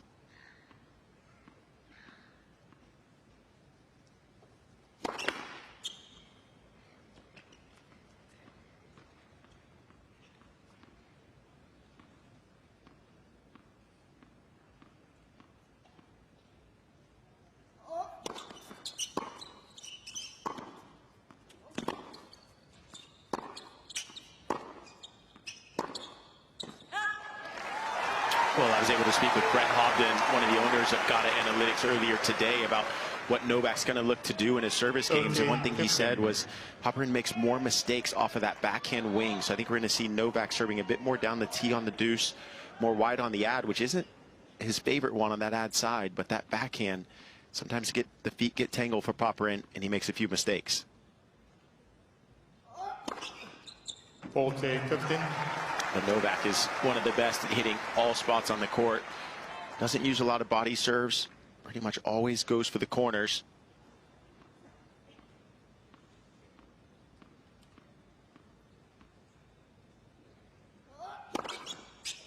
Again, Djokovic. He's found another corner. There's no hiding place from this man. Wally, you've done a bit of coaching with Michael Stich in the past. What would you be telling Popyrin tonight? Interesting the point you were making about the backhand return of Popyrin. Sometimes you almost think he'd be better off having that open stance and returning. He gets his right foot right across and he closes himself out. Look, it's hard just to turn on a tap on the night, isn't it? And you wonder sometimes with these guys, you know, are they paying attention to detail as Novak pays attention to detail? And I just wonder with Alexei, I've seen improvements. I've definitely seen improvements over the years, but he's had a host of coaches in a fairly short time. And sometimes you're looking for changes in his game, but they don't quite come. But we'll find out exactly where he's at tonight. He's got a couple of coaches right now. One wasn't enough for him.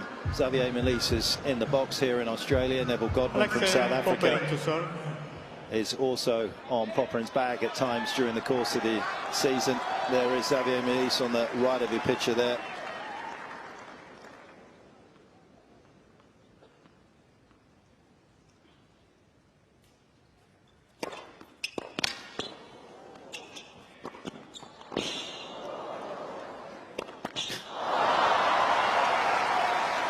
Yeah, and that's the defense that Novak Djokovic creates. He just puts so much pressure on you, but I do like the move from Popyrin. I want to see him coming into the net, putting pressure on Djokovic. You got to be a bit unpredictable against the great man.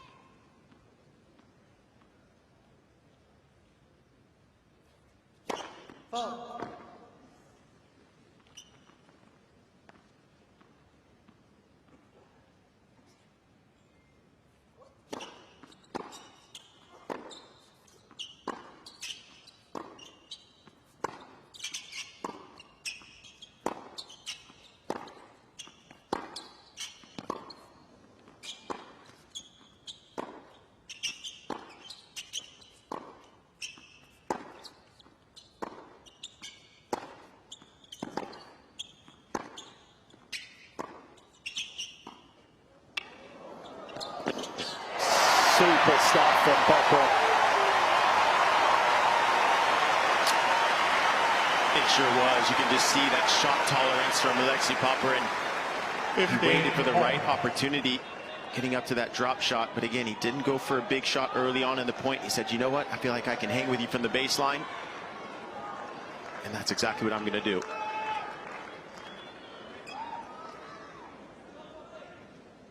His girlfriend Amy at the back there.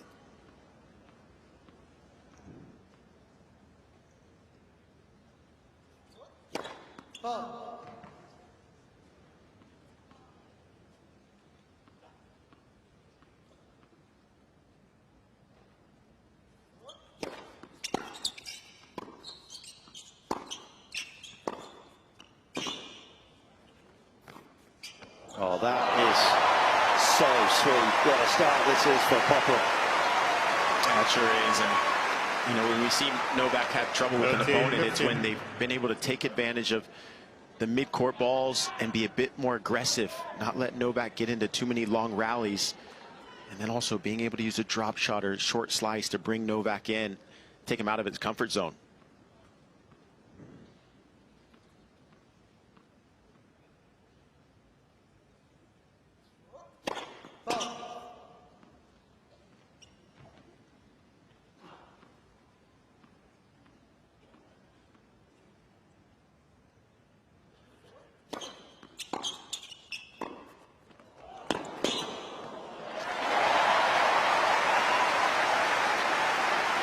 Alexei Popyrin against Mark Polmans in the first round was very successful at coming to the net. He was using a lot of serve and volley. He's not afraid to take those short balls and come in. And with that long wingspan, it's hard to get the ball around him.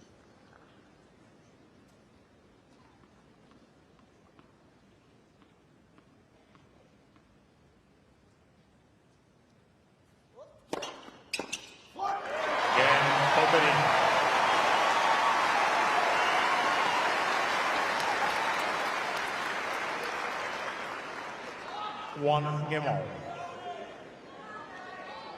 That is a very positive start for the Australian. Had some injury troubles through 2022. He had a big problem with his toes, ended up trying to glue the little toe to the one next to it, taped it up, then got on the clay, and then the clay got in there and ended up becoming even more of a problem for him. A real sort of stop-start season for him.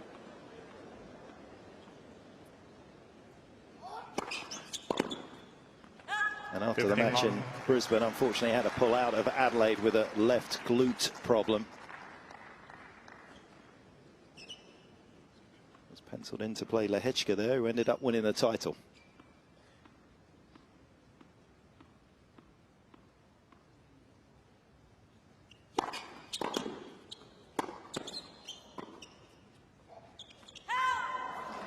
Yeah, you see that first serve there to Popyrin, and again he takes that right foot across his body, and so he's not able to get a full swing on the return. When it lands too short, Djokovic is able to penetrate.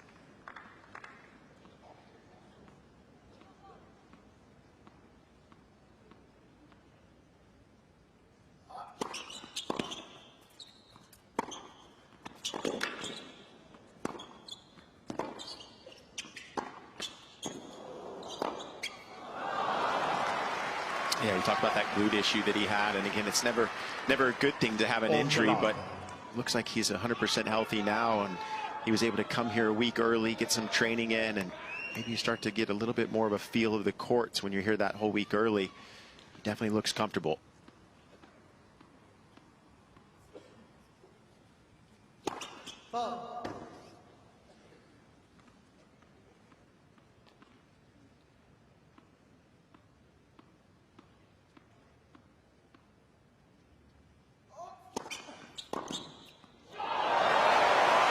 As a point-winning strategy, be questionable, I would imagine, Wally, whether you feel as though that's something you can do all the time tonight. Well, if he's going to win, he's going to have to do something a little extra special. 151 kilometres, that serve, fairly short in square. Worth taking a chance.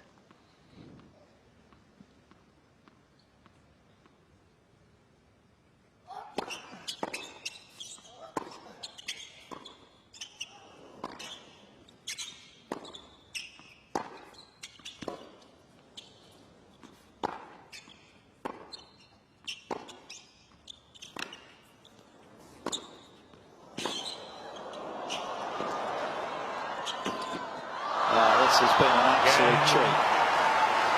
Just 10 minutes, but saving every shot that they played. 2-1. Djokovic leads by 2 games to 1.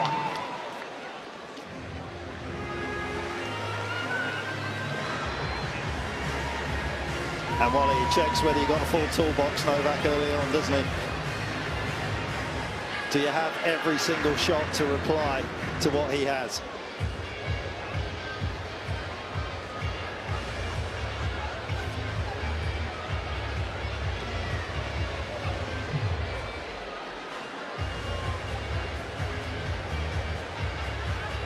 Well, Maybe Nick can answer that. Maybe Wally just not finding the button again. We see Wally down there. I'm not quite sure. I think he's trying to push the button. He looks about as IT illiterate as I do. Just hit it, Wally. Hit it. Turn it off. He's trying. It's too good. Pull the hammer out of the toolbox.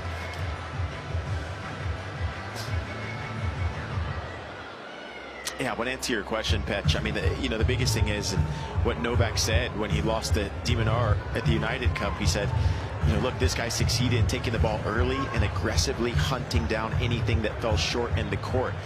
And do I feel like that Alexei Popyrin can do the same? I do. I mean, we've seen that aggressive hitting in his first service game. So he really has to look to take advantage of those short balls and maybe play a bit bigger than he wants to.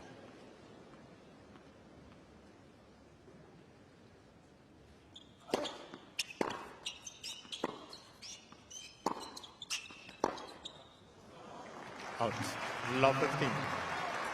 Popyrin does a good job of mixing his serves around the box. He doesn't hit a lot of body serves. It's either T or wide, and tries to get his opponent stretching. And you definitely have to put that serve on a dime, or else Novak's going to get it.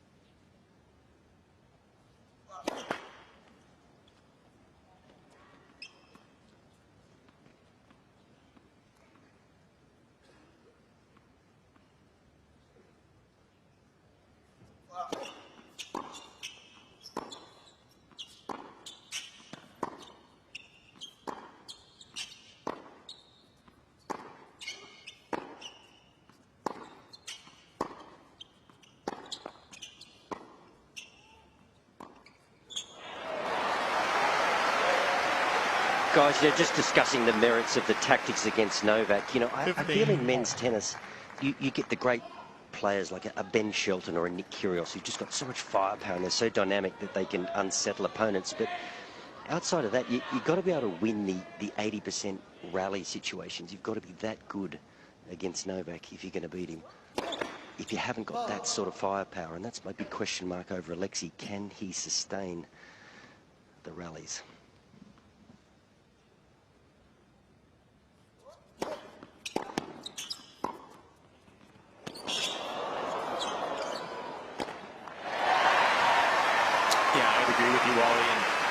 Again, he's going to have to play big, but there's nobody better in the world at counter-attacking than Novak Djokovic. He's able to take that defensive position and get back onto offense very quickly.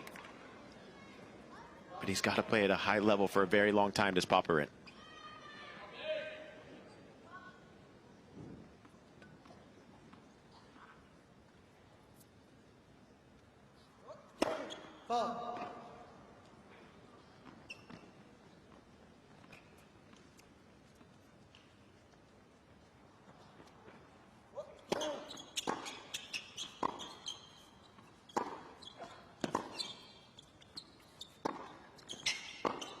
So good at finding Popyrin's backhand off the return. Yeah, and that was looking at the statistics from Djokovic's match against Prismic. He was returning a lot to Prismic's backhand, so it's pretty much going to the exact same game plan that he had in his first round off the return. It's always nice when you can kind of go back to what you did 2 days ago.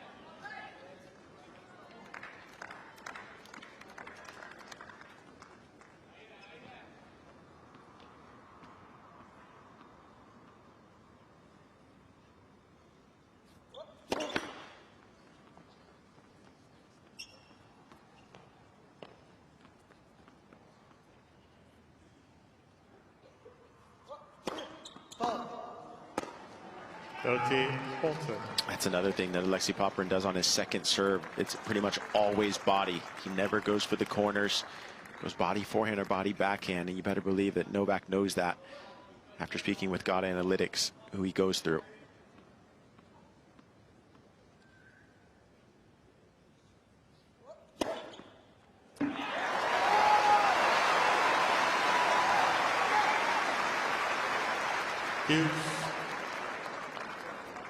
Going to need a few of those, not just the aces, but the unreturned number. Usually sits around 45%. He's just at 20%, 2 out of 10 not coming back so far tonight, but that was a valuable one.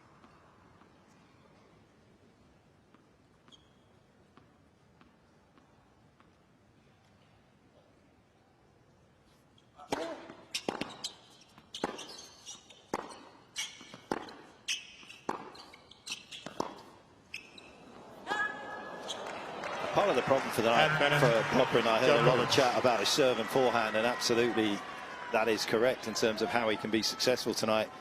Fact of the matter is that Novak will out-hit him off the forehand wing. He has a bigger forehand than Popyrin. As impressive as the Aussies is, the serves is simply better.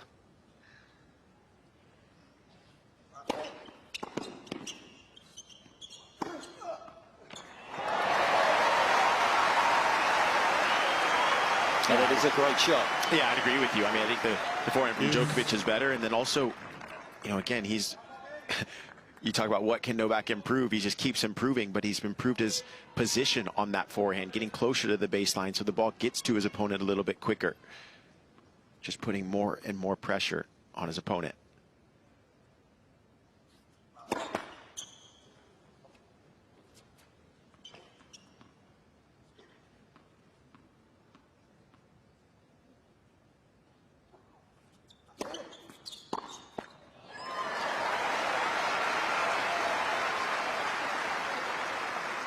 Advantage, Popyrin.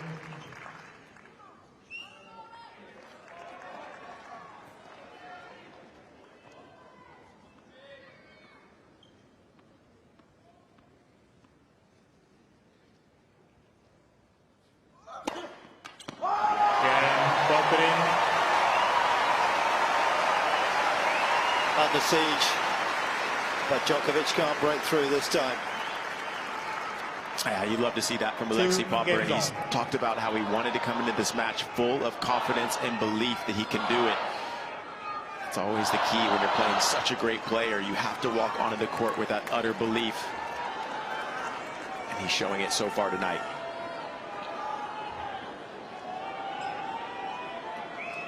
Thank you. Pleasure, ready. Thank you.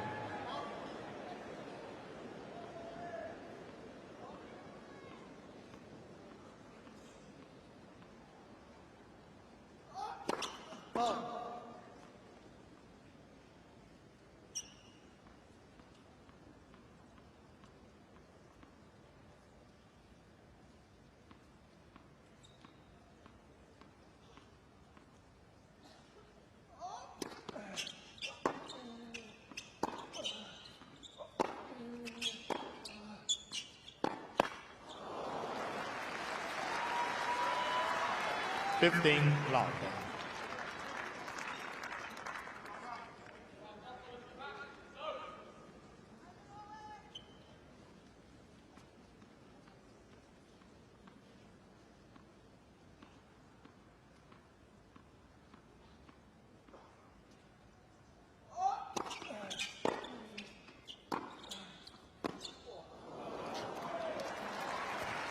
Did a nice jump up the rankings with that win in Umag on the clay. Beat a broken-hearted Stan Wawrinka in the final of that tournament in Croatia, back in Goran's land, and then got a nice bit of luck the next week in Cincinnati on the way to getting through to the quarterfinals there.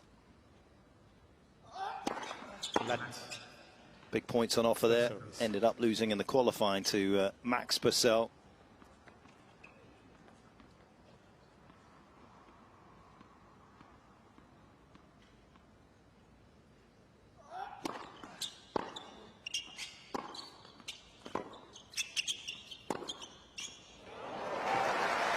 Had been struggling with injuries last year, pulled out. Had to play Altmaier in the opening round, who got in as a lucky loser for Andy Murray, and in the second round, awaiting the winner, Nicholas Jarry had to withdraw as his wife was about to give birth, so he ended up popping through to the next round, and Rusavorio awaited. He beat him before going down to Hubi Hurkacz in the quarters. Djokovic. So that helped him, and that helped him get a nice position inside the world's top 50 by the back end of last year for the Australian. 3-2 Djokovic. 3 games, 2-2.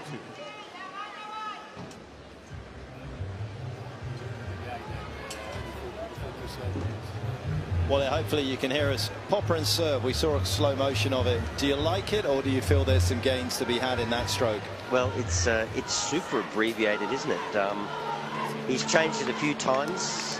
I guess when you're that tall with long limbs, it can cover a few biomechanical deficiencies, if you like, in the serve.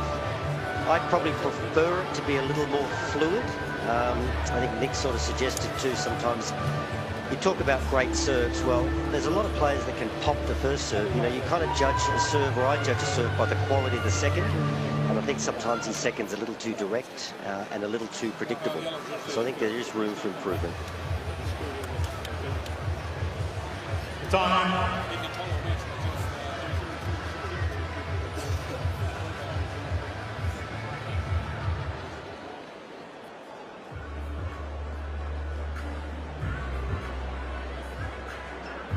Novak's coming out looking all business tonight. Obviously wants to cut down on the mileage it takes him to get through to the third round, with obviously tougher battles to come. Had to do what it was going to take the other night against the 18-year-old from Croatia. Talked a little bit in the interviews recently about how at 36 years of age he's got to play a little bit closer to base. He's got to serve and volley a little bit more. He can't do as much running as he did in the past.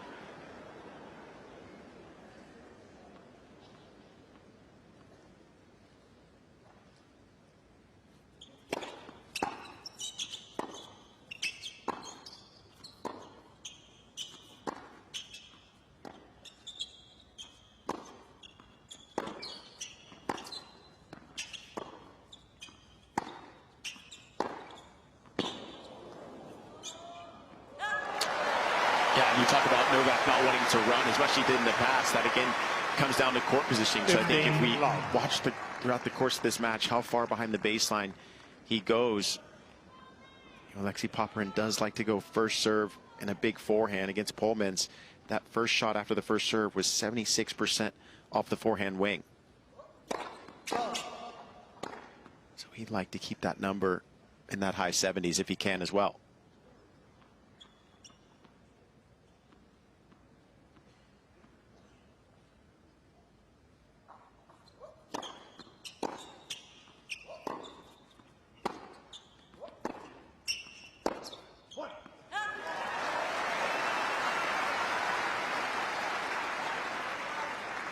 Too long.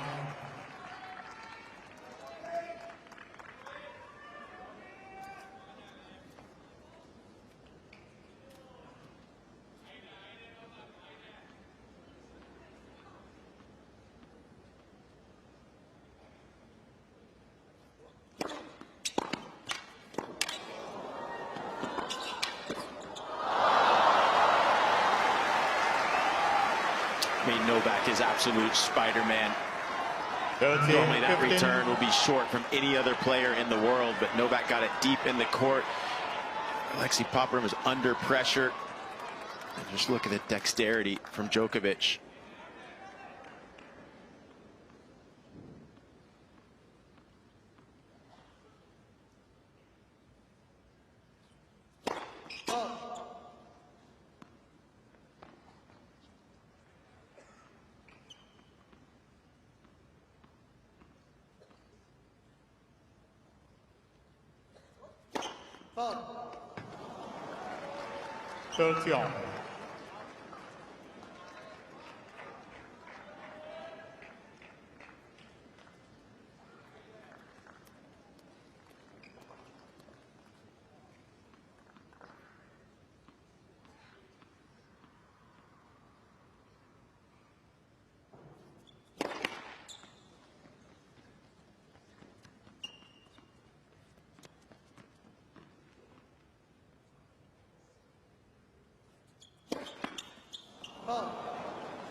And that right there is just feeling the pressure from the Novak Djokovic return. He knows that return's going to go back in play. It's probably going to go to his backhand. Just doesn't want to be on the defense, so he's going for something a little bit bigger.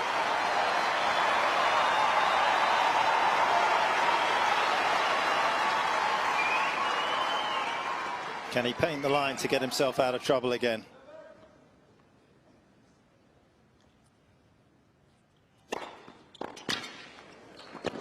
Went the other way with a serve and volley. Well, that was nice. That was brave.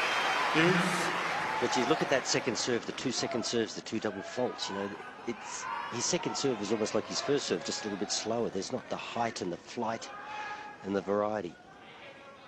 But a brave serve volley point there. He really charged the volley. Well done.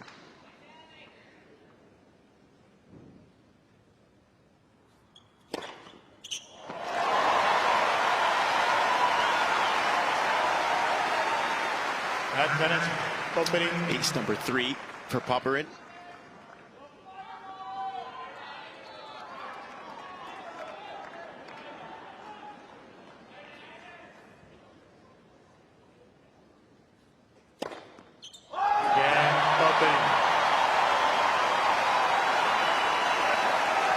Wow, we talk about belief. That shows belief in his ability to serve his way out of trouble.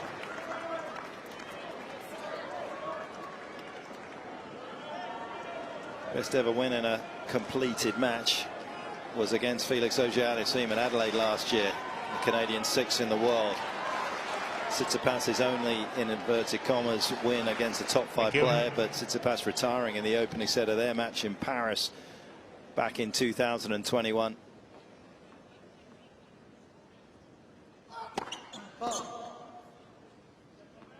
It's the other 8 matches he's played against players ranked inside the world's top 5.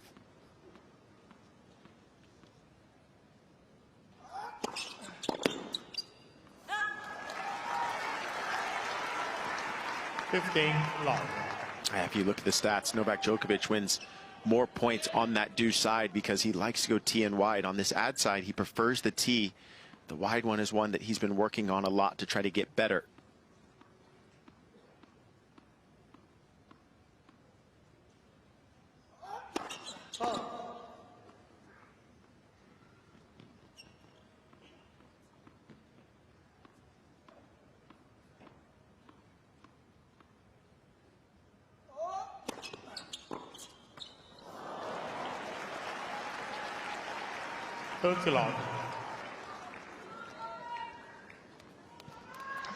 You can see Alexei, that last couple of points, you know, he's trying to crowd the second serve, which Demon does so well. But, you know, Demon's like electricity. Alexei needs a little more time with those long limbs to produce his shots.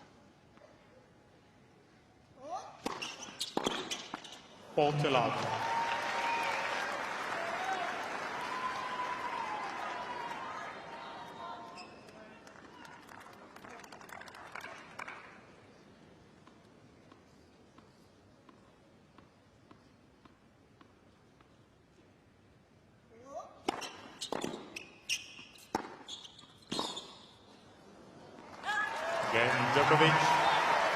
He's ahead on games, and you feel if this was a boxing match, he would be ahead on points as well by a significant margin. The world number 1, 4-3.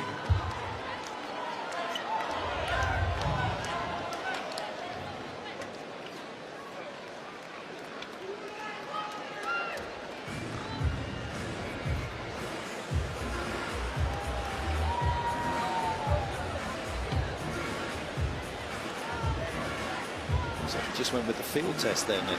Yeah, I was looking at that as well. I'm like, wait, is he going to change rackets or not? And, you know, one really cool thing that they've done at the Australian Open is each player gets 5 free rackets strung before each match.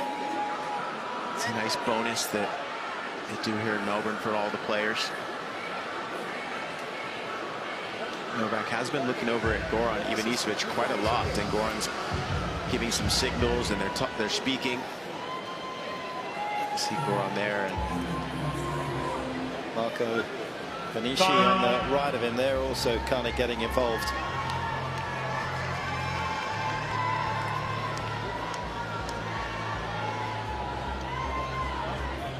All the most significant things seem to happen tonight, and it's no different in the tennis world as well, as the sun drops down and the focus descends on the biggest courts and the biggest stars in the world of tennis. None bigger than Novak Djokovic right now. Popyrin has done a fantastic job in the opening 7 games of keeping himself close.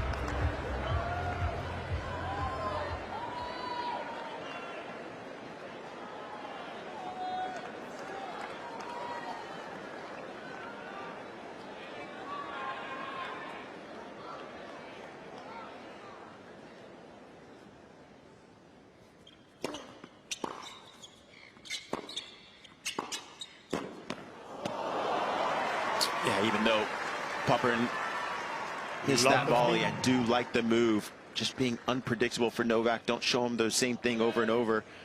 Popyrin's 4 of 8 on the net points won so far.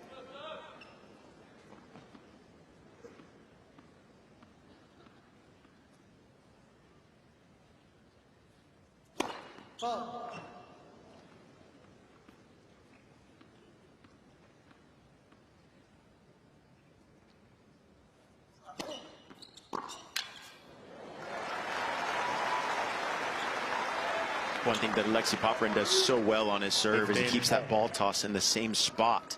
So it's hard to read where he's going to go on the serve. The only thing, it kind of affects the second serve because he's not able to get enough shape on it.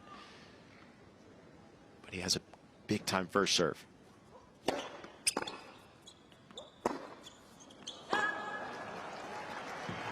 Third serve.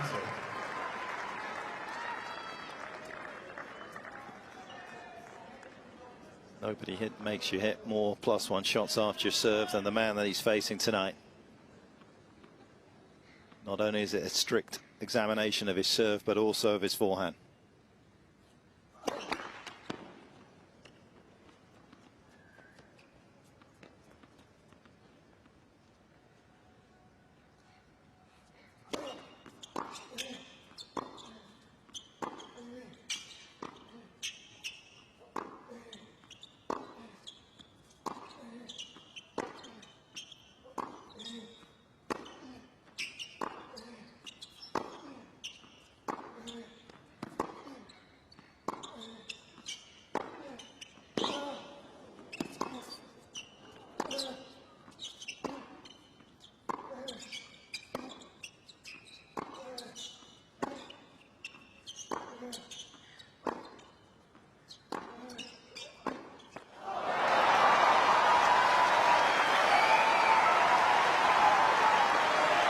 Well, no one said it better than Andy Roddick. 15. And he said first he takes your legs, then he takes your soul. Just makes so many balls throughout the course of that point. Setting up 2 break points. Just didn't give any pace for Popyrin to work with. So interesting, you know, I called Alcaraz last night, Ben Shelton today, and they're so flamboyant, they've got so much firepower, they do some amazing things, but they don't play the percentages. But Novak, the big points come, he just does not beat himself. It's unbelievable how measured he is.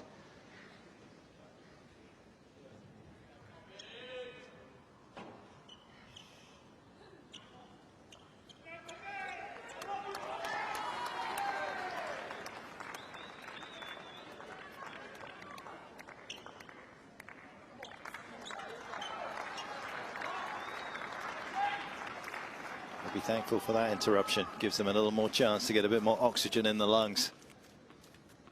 Couple of chances to break for the world number 1.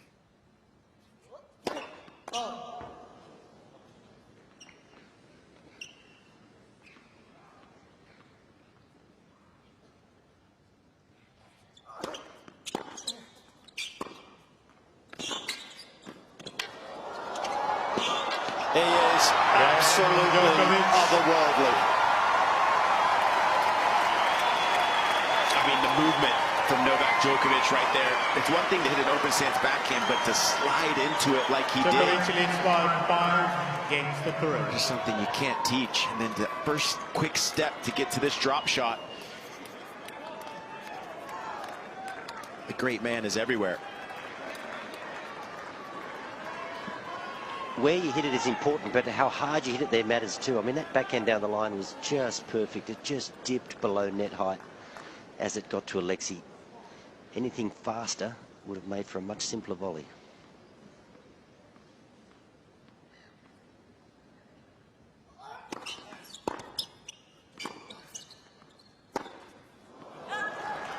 And that's what has made him so dominant, particularly here in Australia as well. He just doesn't seem as though he's lost a step in terms of speed, and in terms of his actual play, he's got better in that department.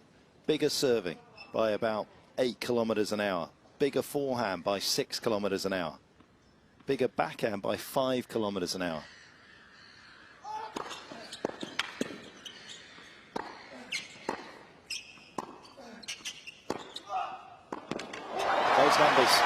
were compared with 2019, Wally. I mean, it's amazing how it felt like pro players tailed off at 30, and Novak has gone in completely the different direction.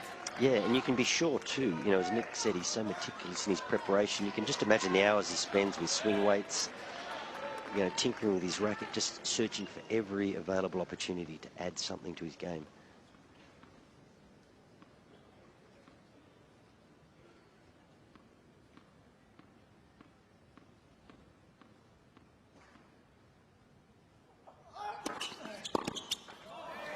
Yeah, well, I was actually at Wimbledon last year and in the gym after Novak finished his semifinal match, and he came in the gym about 15 minutes later, started lifting weights, was doing some extra stretches. You know, again, after you win the semifinals at Wimbledon, people think, oh, is he going to go relax and rest for the final? He got back in the gym for about 30 minutes to get ready for that final.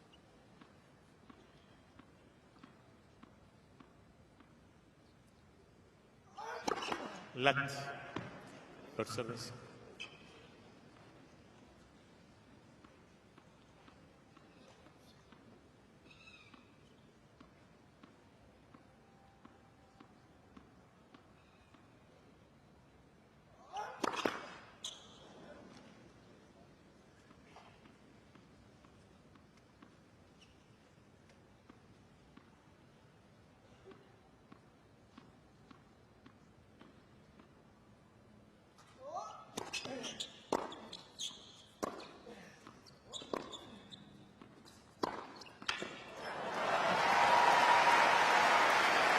Okay, 15.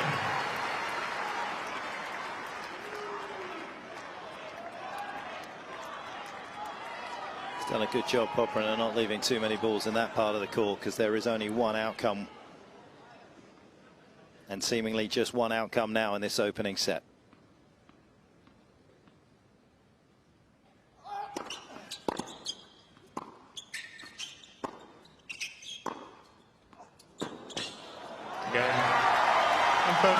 Just another exhibition of Djokovic's domination against players outside the world's top 40.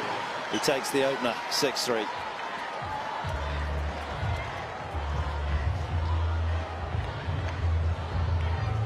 And he's gone frequently and often with that backhand down the line as well in this opening 9 games. He is making sure that Popyrin doesn't just loiter around in that backhand corner trying to hit forehands out of there. This is all about the long game as well, in case he needs it.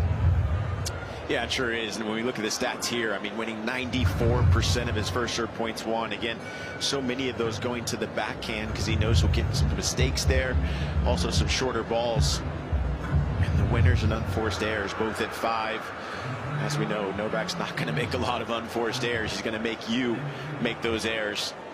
And he's currently taking the wind out of Alexei Popyrin's legs. Etcheverry, one of the great stories on the tour. There's such a tapestry of players to kind of keep your eye on and look for, root for. Etcheverry, very much one of those. Of course, got through against Andy Murray. He's the next opponent for whoever wins tonight. As we take a little look through some of the highlights, there was some good tennis from Popyrin. There was, and again, you were speaking of Novak Djokovic using the backhand down the line to then set up his own forehand, and I think Alexei Popyrin needs to start using that one as well. We saw that return down the line for a winner, but just coming to the net, be a little bit more unpredictable would help him.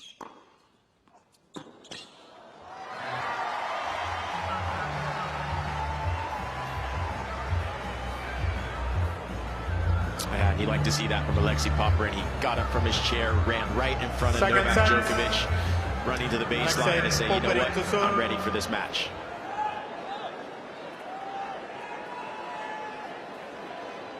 Vibrant colours in a vibrant city. Thank you. A tournament that has already been infused with great storylines.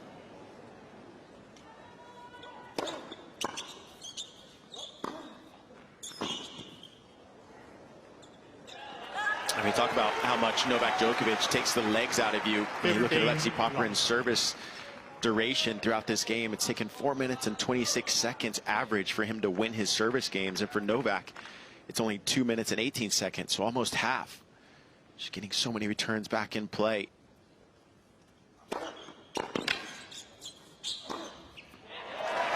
exactly what Popyrin's got to do. He's got to keep looking for that forehand on the second ball. Alexei Popyrin's forehand topspin speed average is 129 kilometers an hour, which is top 5 on the ATP, which means he can hit it closer to the lines with all that spin.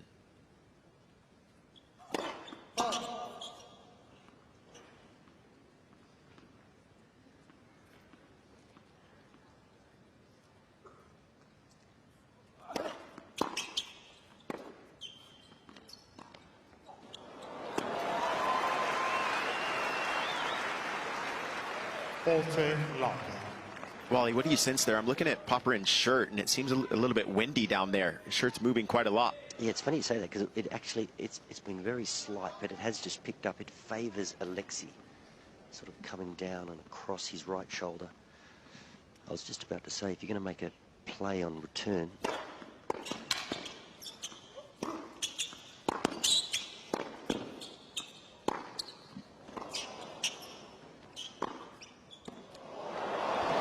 too good, isn't it? I was just about to say, if you're going to make a play on return, Alexei should get excited at the end that he's at when he's returning, because if you can get a few back, that wind has just picked up ever so slightly in his favour. Yeah, he's got the wind with him, and Novak Djokovic is absolutely Gumby-like right now, getting every ball, using every part of the court, painting lines.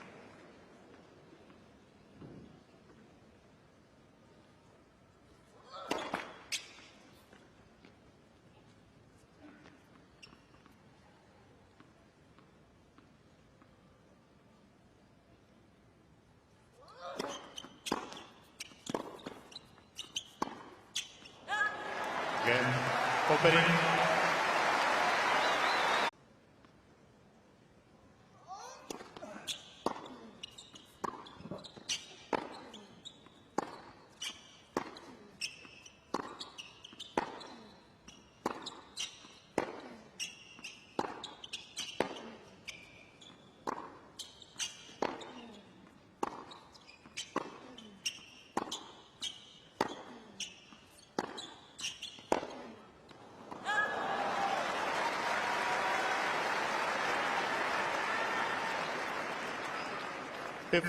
Long.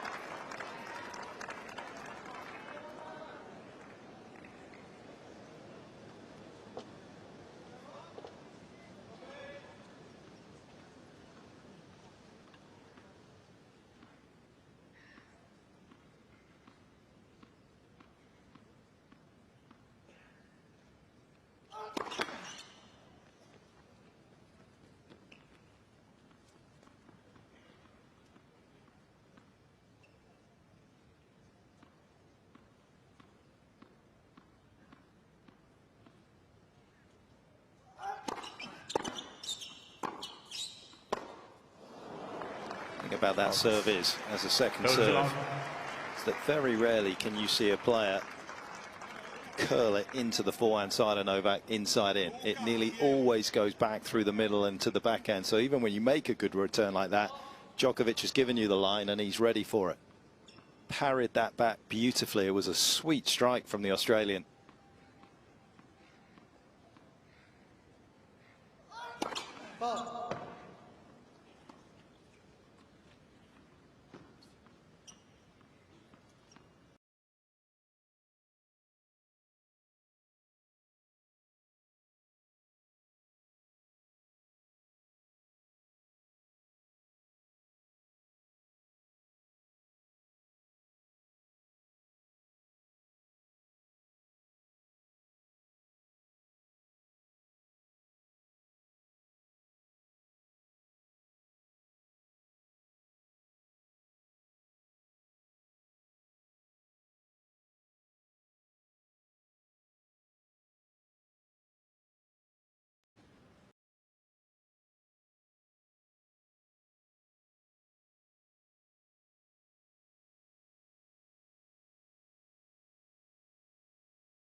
Yeah, Popyrin just showing that he's going to look for forehands as much as possible. He was completely in that alley, leaving the hole down the line open, but he knows that he has to take some chances to be able to have a chance.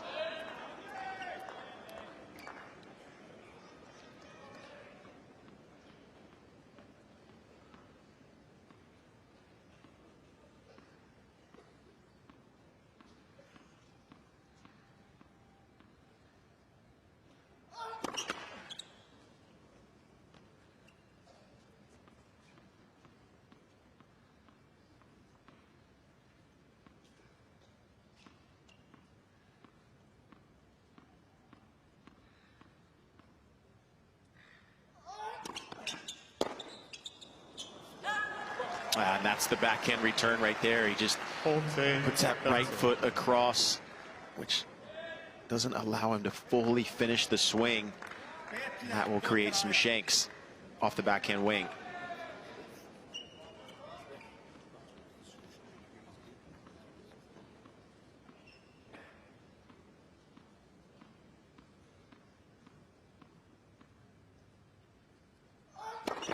Left. Full service.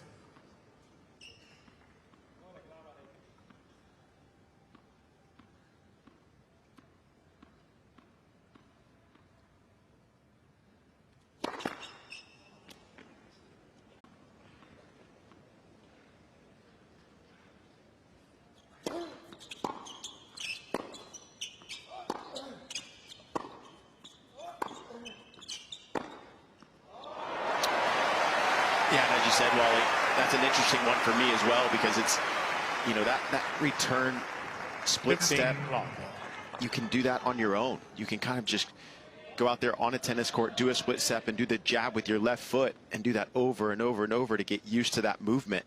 You don't need a coach feeding you balls the whole time.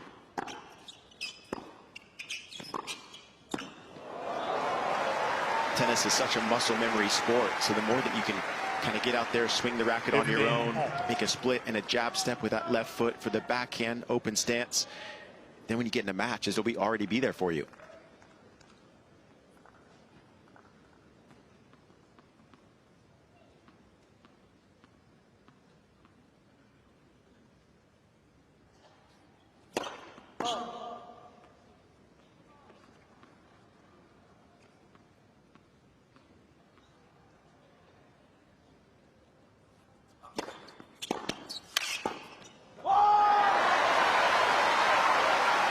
Done that a couple of times tonight, very impressively.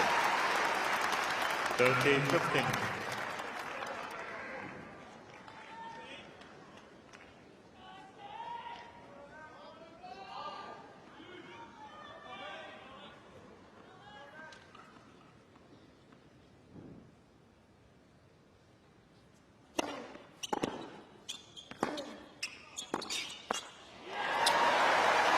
Yeah, we talked about Popyrin's top spin off the forehand.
Well, Madden's agent just behind Marco to the right there, his new agent. There's been a few changes, and they are these kind of emotional lightning conductors, aren't they? Absorbing his stress at the moment.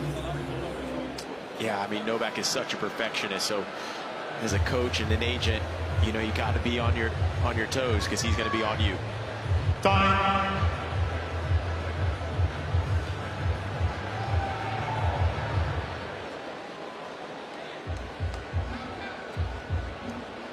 A little quieter in the avenues around the Rod Laver Arena right now. Still a number of matches going on. Still a couple of singles being played out there at the moment. Jordan Thompson down 2-1 against Tsitsipas. Tight second set for Jordan, but acquitting himself well.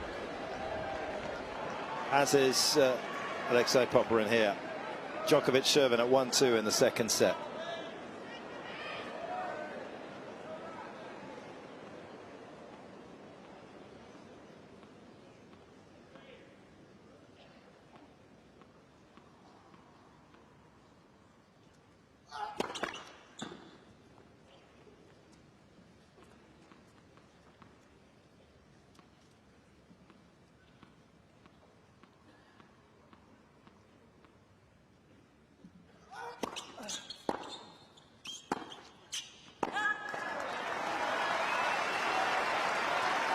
Yeah, you can just kind of feel like Djokovic is feeling a little bit more pressure now from that forehand of Popyrin.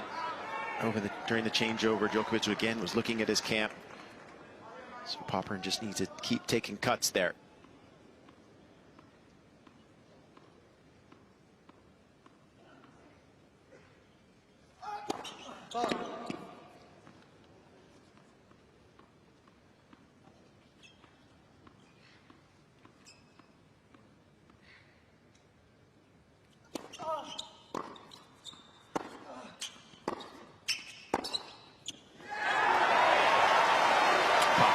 Once again, just upping the pace off that forehand wing.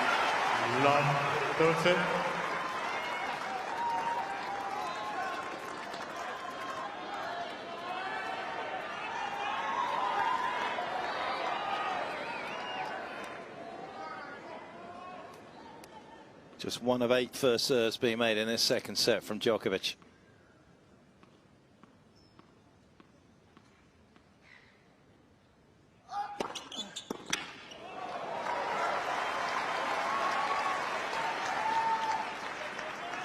$15-13. And a crisis tends to narrow his focus.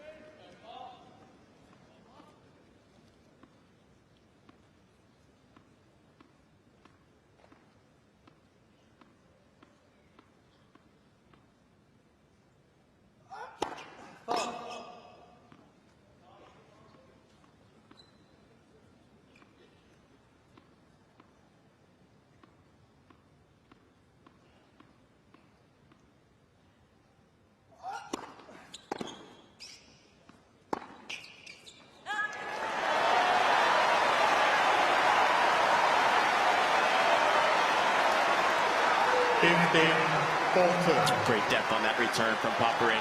Deep down the middle of the court, not giving Djokovic angle. Setting up a couple break points. Thank you.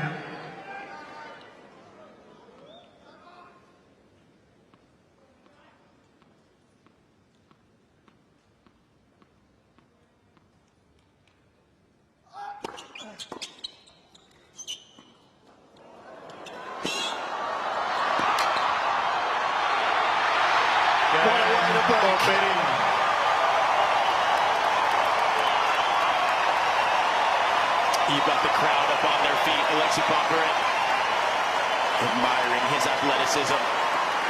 Popyrin leads by 3 games to 1. And Djokovic, once again, you could feel on the changeover before he came out, he was a little uneasy looking at the camp of Goran Ivanisevic and Carlos Gomez Herrera. Just feeling like Popyrin is getting on top of these forehands, hitting it bigger. He's putting Djokovic under pressure now.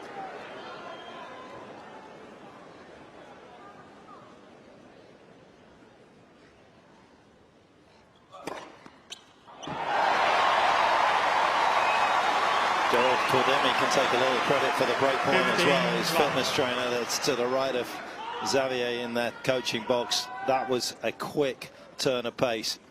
Electrifying first step from the Australian.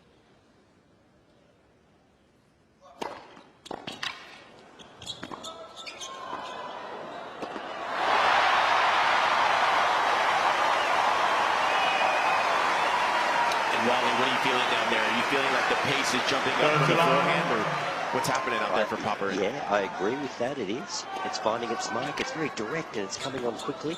And Novak's almost looking at his camp like you've given me information that is not correlating with what's happening out here.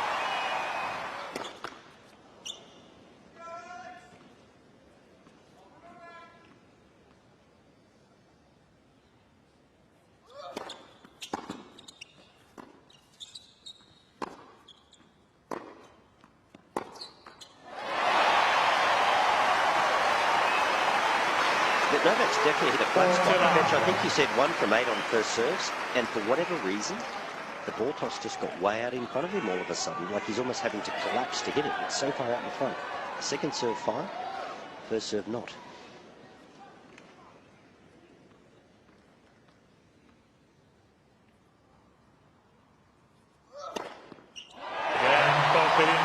Popyrin is flying in Melbourne, 4-1. Popyrin leads by 4 games to 1.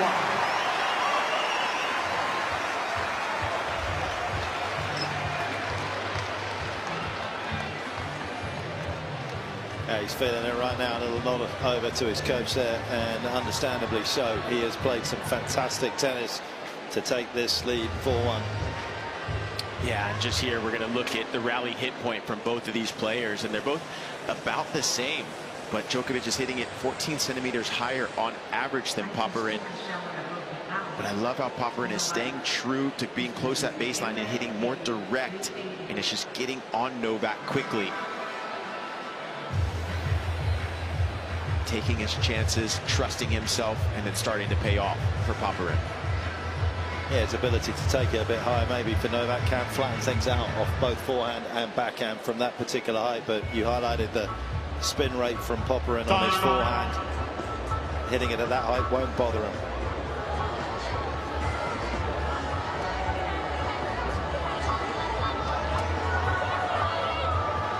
Energetic crowd as suddenly their man has infused them with a bit of belief. The way that Popyrin has played over the last 15 minutes or so.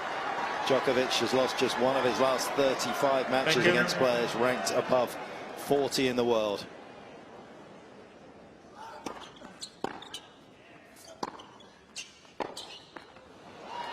Yeah, now you want to see where the statistics are. Alexei Popyrin wins 78% of the sets when he gets that early break. The top 100 average is 76, so he's 2 over that. We'll see if he gets it done here.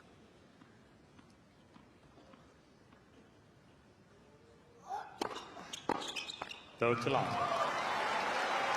And you get the sense that Novak's kind of rushing a little bit here. I do know when speaking with the people with Gata Analytics, who Novak works with, they did say he would use a bit of serve and volley because Popyrin sometimes goes far behind that baseline on the return.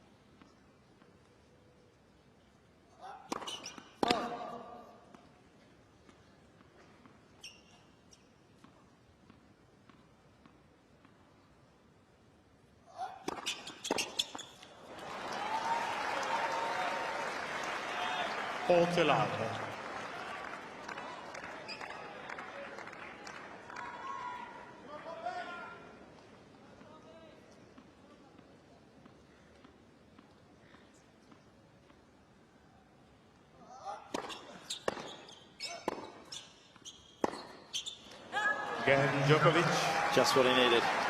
Rapid hold of serve.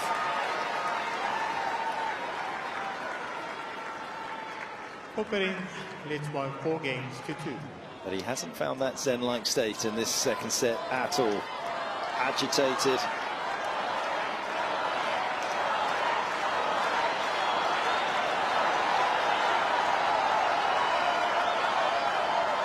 Popyrin making the world #1 feel uncomfortable.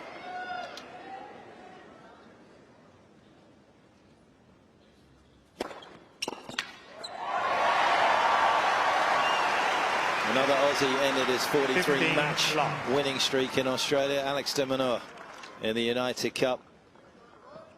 could Popyrin end this 29-match consecutive win streak here at the Australian Open?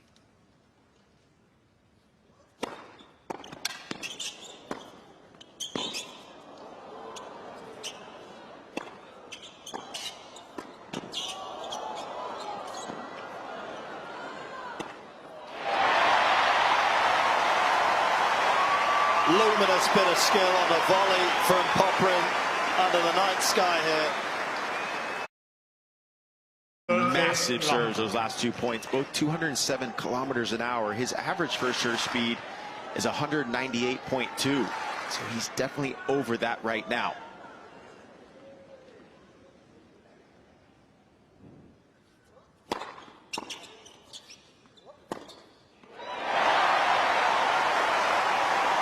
Right in the crest of a wave. Wally, what did Pat Cash's scouts report say on the low backhand volley? No, Cashy was full of praise for his volleys. He's actually, you know, he was coached by Kim Warwick. I don't know if you remember that name. He was an Australian Open finalist in his very, very early days in Sydney. And Kim taught him the slice and he taught him the volley, that is for sure. New balls, please. Well, he taught him well because he's been outstanding here. 5-2, second set. Popyrin leads by 5 games to 2.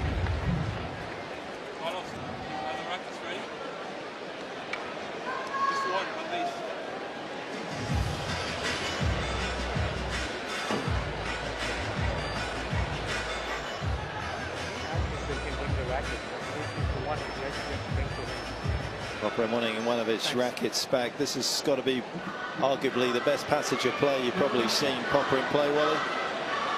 Yeah, no, just really up tempo and execution, keeping the unforced errors to a minimum. And he did strike at this northern end with just that little bit of breeze down his back. He just got it right. You know, the forehands were really penetrating. They got onto Novak quickly.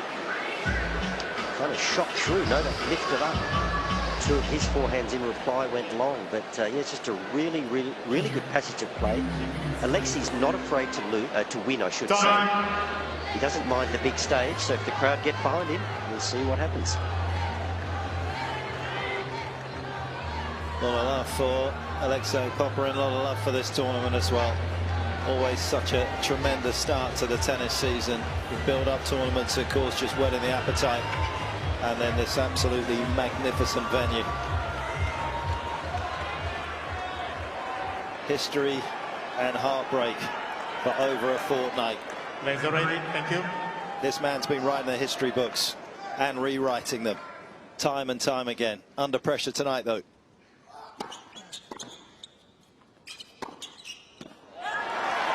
Well, Alexei Popyrin is all over Novak Djokovic. He can become the 4th Australian to actually take a set over Novak Djokovic in a Grand Slam match after Leighton Hewitt, Bernard Tomic, and Nick Kyrgios. That's what he's aiming to do now.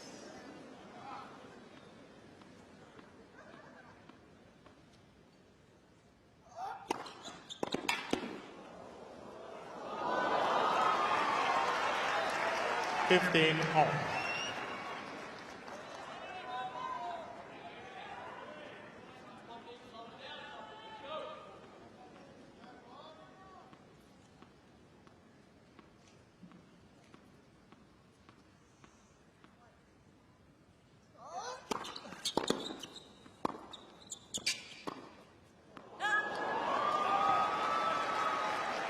$13, 15.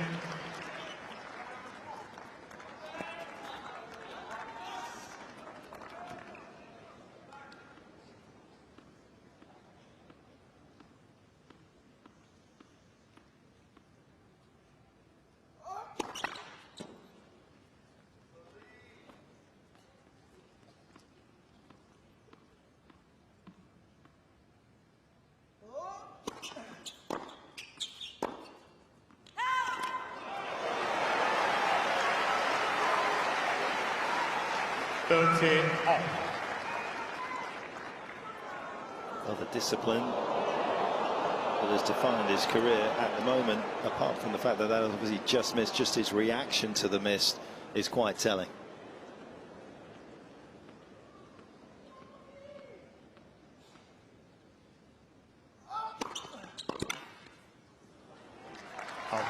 Again, we're so used to him taking his time in between points, really being methodical, and right now he seems to be rushing between each point.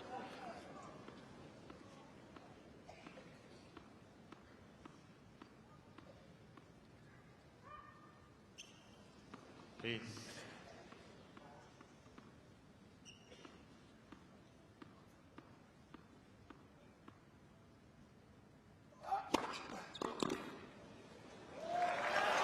Again, Djokovic.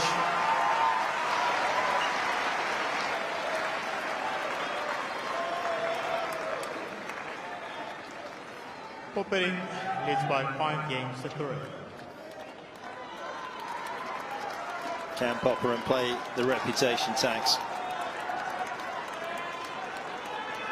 This is where a careers like Djokovic can do some heavy lifting for you.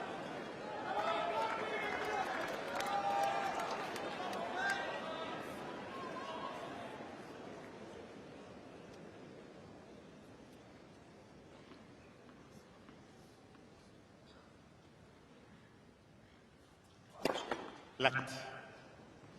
For service.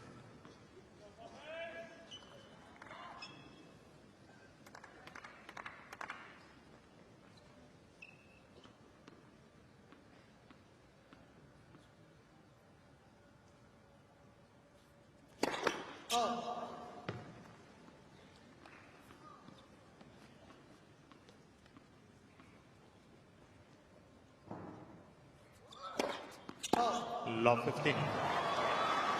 Yeah, as you said, Petch, that's the first double fault of the match right there. Maybe a little nerves creeping in.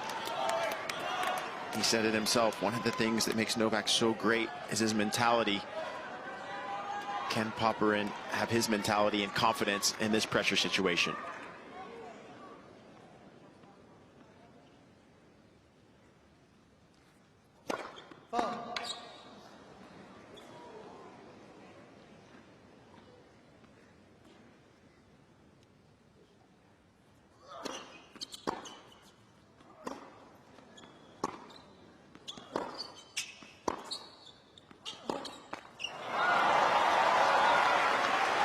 Sense that racket head speed on the forehand has slowed down in that point. Just maybe not trusting himself right now. Needs to keep swinging out.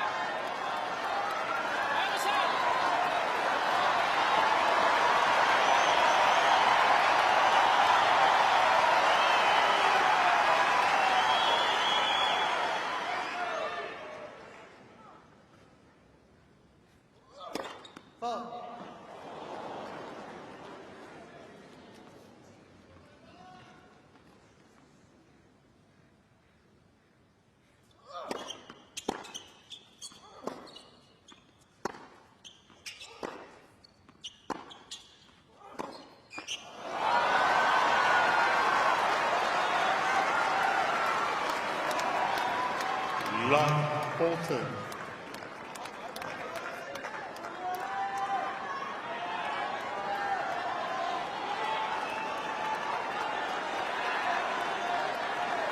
When you get nervous, the legs are one of the first things that stop moving.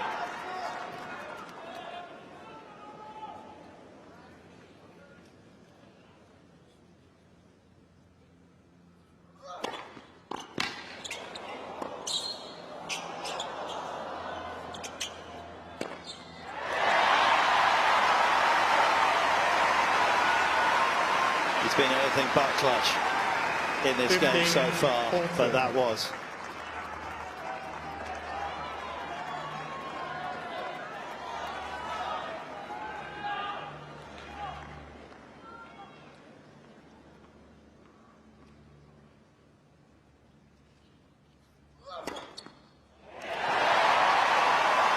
He was the architect of the hole that he put himself in, and he designed a way out of it.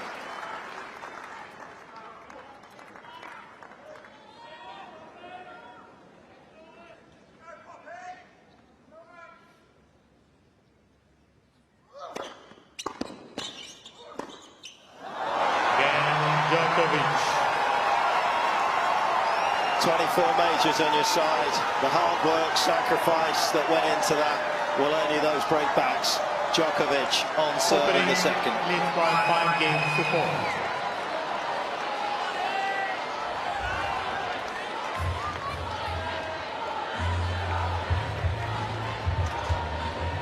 And it isn't just his reputation as a winner, it's also his reputation as the game's greatest ever returner.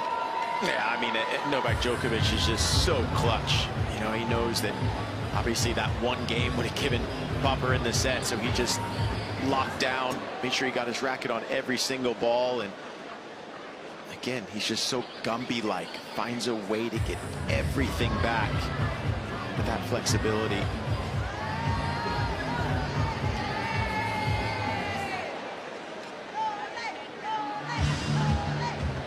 Can't lose sight of the fact, Popyrin, that he has played a wonderful second set. 35 minutes, he was the equal.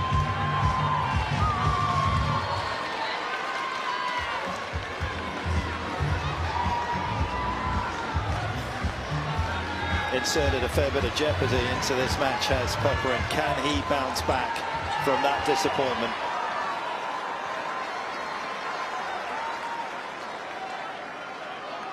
Thank you.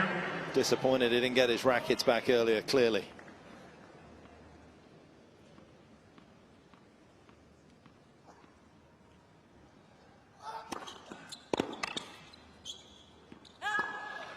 Yeah, I think we're going to see Novak really take his time now. We saw him rushing through his last couple service games, but back in this set. But I want to see Popyrin speed up his legs again.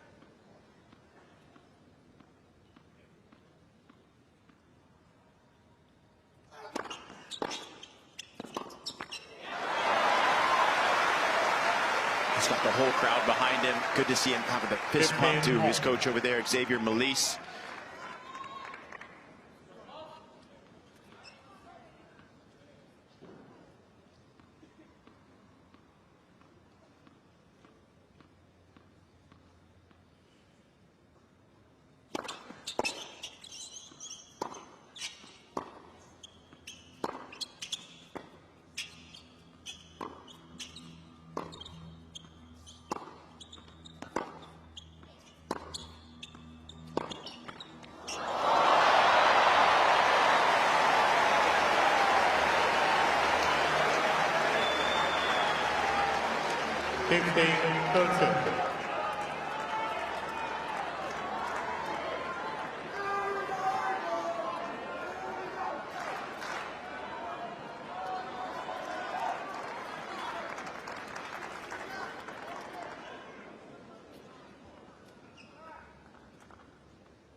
The piece of luck aids Popyrin.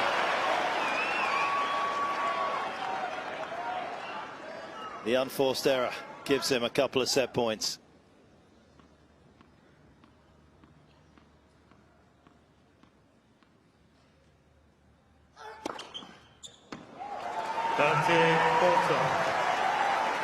Just his third ace of the match, first of the set, and a timely one.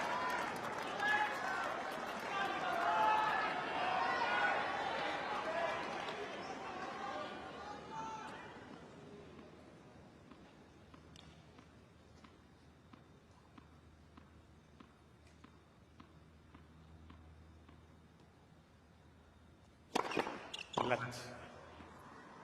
For service.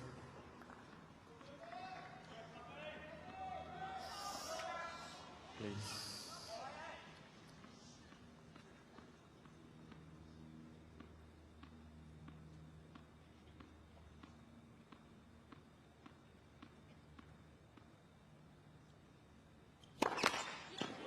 Please.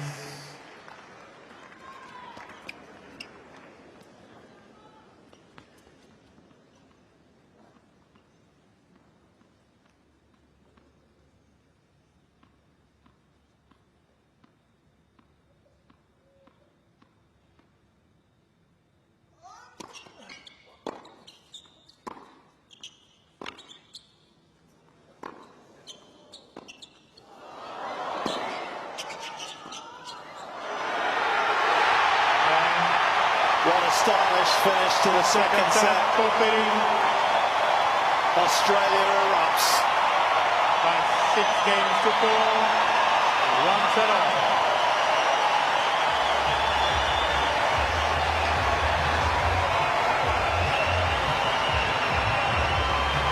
The lob was intentional, Wally. How much of the shot before was?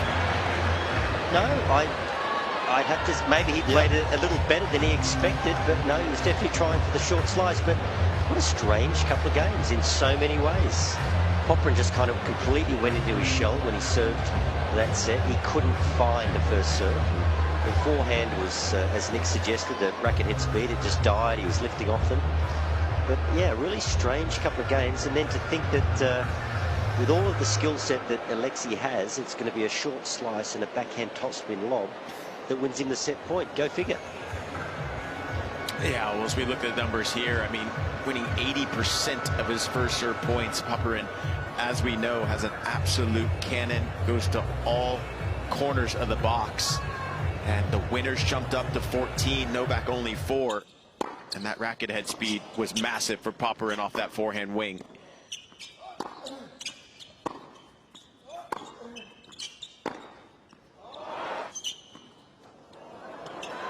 This break point was something a little special.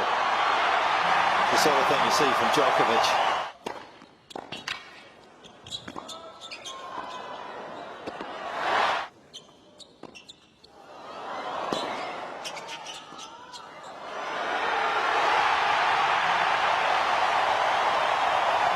Final point of the second set. Conceived in the pre-season, perhaps in Dubai. Manufactured on the courts of Melbourne, and you couldn't have asked to play it at a more opportune moment. Thank you.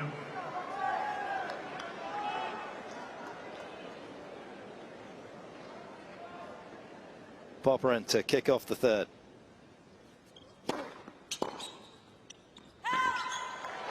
Alexei Popyrin has only 5 wins out of 21 Grand Slam matches when he's lost that opening set.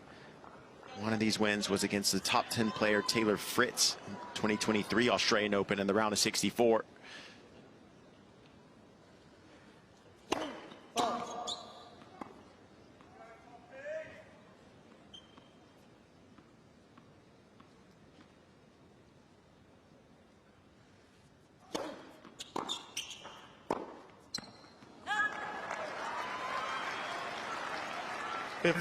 All. I think they dropped a little napkin there on the court. You know, it's actually a tissue. He's been blowing his nose at pretty much every end change.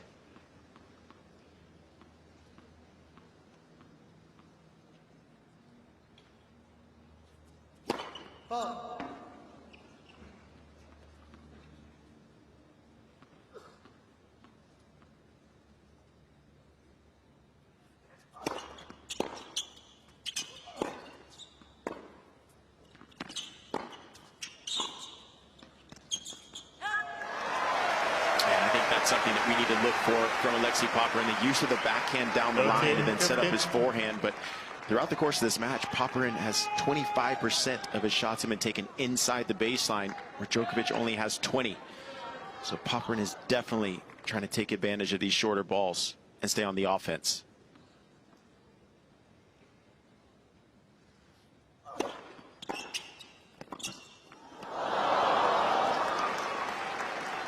But again, I still love the unpredictability of Alexei Popyrin using that serve and volley. Even though he missed it, it's going to be in the mind of Novak that this guy might serve and volley and change things up.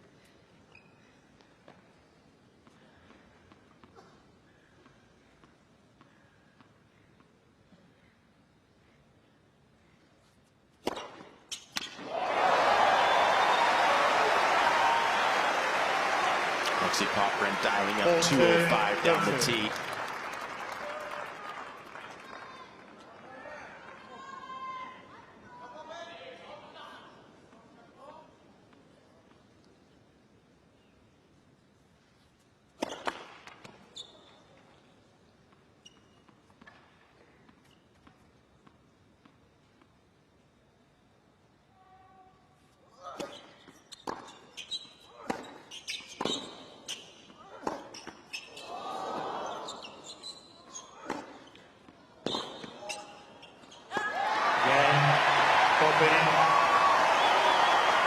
First game, third set. And he continues to shine.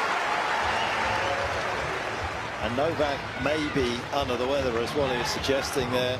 And once again, Novak very quickly around on the changeover, not going to his bag, which is very unlike him, and maybe again indicative of some other issues that he's suffering with right now. And of course, it was a brutal opening round against Dino Prismic in that opener. Over 4 hours. And he's already lost more sets in the tournament this year than he did in the entirety of his winning run last year. Yeah, everyone was speaking about maybe it was the wrist that might affect him here at the Australian Open. And as you said, he's played his longest first round Grand Slam match. And that first round, 4 hours and 1 minute. And maybe there might be some other issues currently going on as well.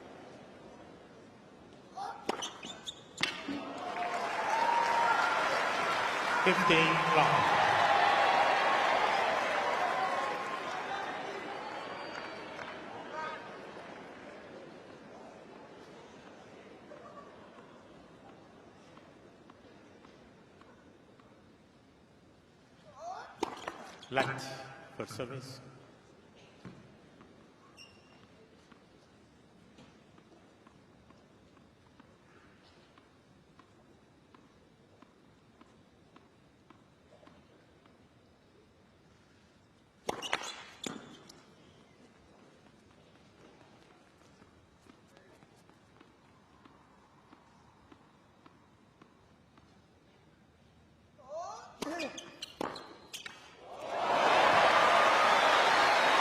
Once again, that use of the backhand down the line. And one thing that Novak has been working on, according to God Analytics, is his recovery after the serve. He's so quick out of the serve, but they're still working on that footwork for him to be quicker on the bounce back.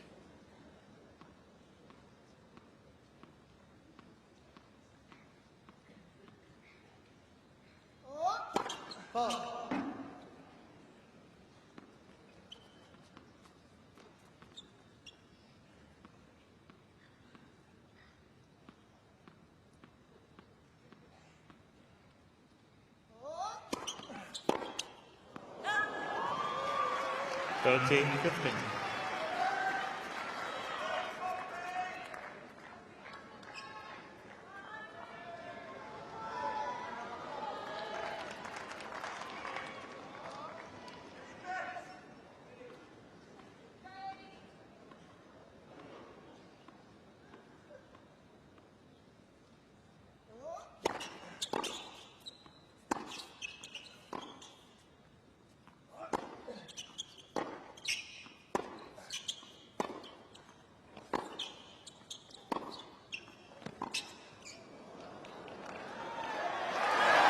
Slow to the first backhand, and then it was a mere jog by Djokovic's standards to the one in behind him, and he is wounded and winded right now, the world number one.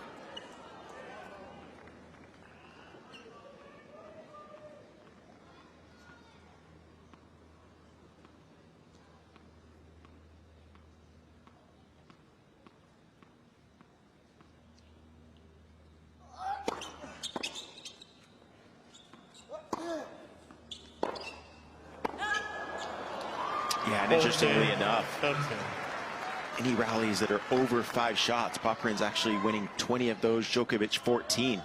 You would have thought that anything over 5 shots, Djokovic would be on the positive, but it's the Australian taking it.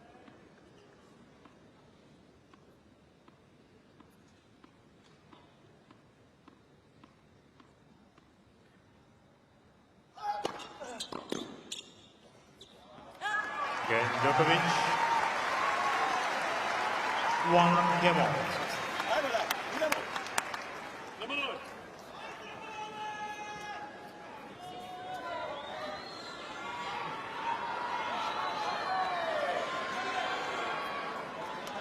Very much feels as though Novak isolating himself a little bit from the team and self-preservation trying to kick in here. As we see a lot of the fans streaming in between the games here, hurrying up to get a seat for this battle.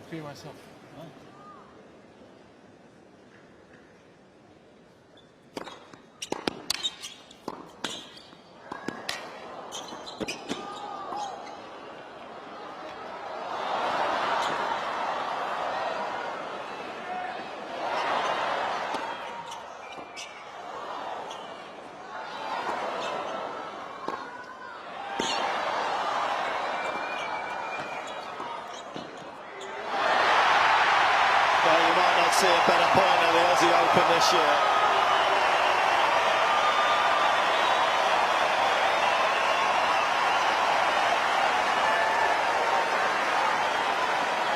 The entire camp for Alexei Popyrin up on their feet. He said he wanted to come in full of confidence in this match against Djokovic, and he's showing it. Such soft hands when he got up here, keeping the racket out in front. Exquisite.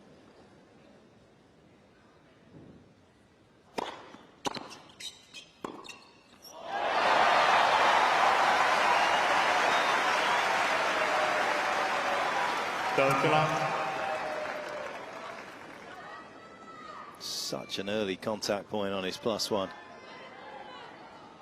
Yeah, we know he likes to look for that forehand on the +1, but he is absolutely inside that baseline, really looking to take charge.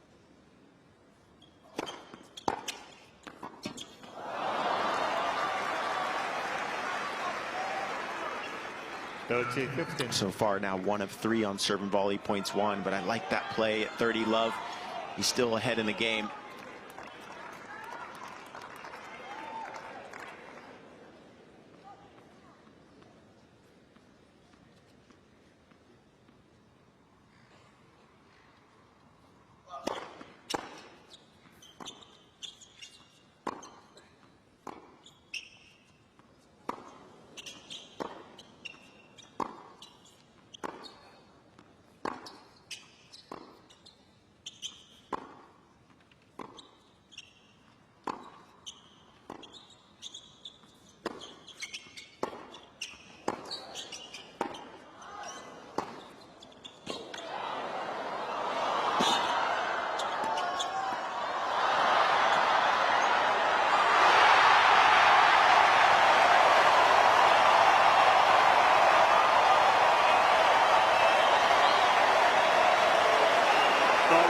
The back of one of the best points of the tournament, we get a second one. Sensational scenes. And his coach Xavier Millie saying that was incredible stuff, but let's refocus on the next point. And Alexei Popyrin, anything he touches right now is turning into gold. Thank you, ladies and gentlemen. Thank you. Yeah. Please. Just come down a little bit during the points to not disturb the players. Thank you.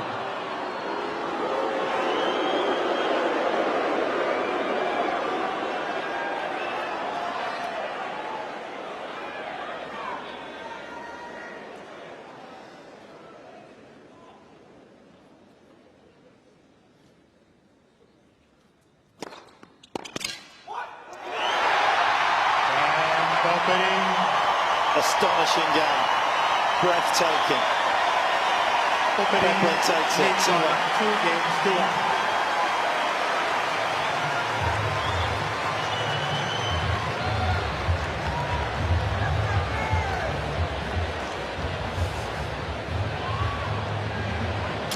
Well, when we look at the serve placement from Alexei Popyrin, this guy has been painting all corners of the court, making Novak Djokovic stretch. As we see a lot of his placements going down the tee, almost kind of painting that line, but then a great mix of the out wide serves and no body serves. You know, he's being a great pitcher, just painting all the corners, and Novak's having a hard time getting a racket on it and getting it deep in the court. It's surprising that Novak perhaps hasn't made a few more inroads, but having said that, hasn't just been the serve that's been so important. Some of the shot making from Popyrin tonight has been just perfect.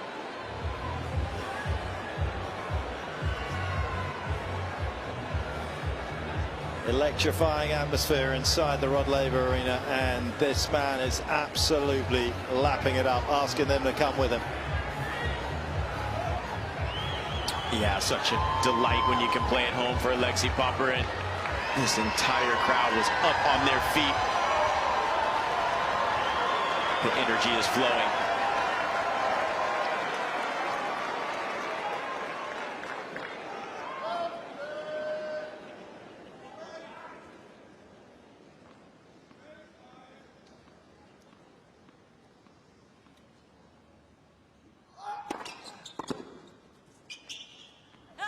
Carlos doing what the rules tell him to do in terms of crowd control, but one of the things that tennis needs to get better at is dealing with crowd noise in rallies like that. When you go and look at other sports, I mean, particularly the NBA and the noise that goes on and the precision they still need, they're capable of doing it. Crowd was so into some of those rallies.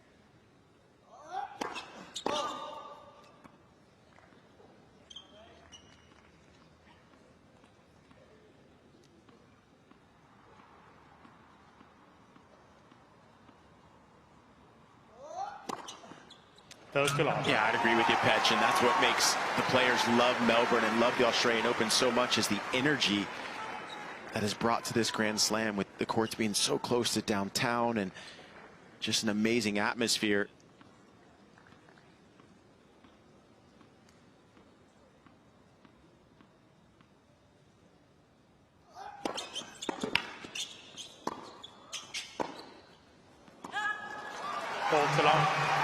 It's just on that point, you know, the players are adapting to movement in the crowd. There's been quite a bit of movement here tonight, but we've not stopped once for a spectator to sit down. And I think, you know, it's baby steps, but you're absolutely right. The crowd should get involved in these big points, these big moments.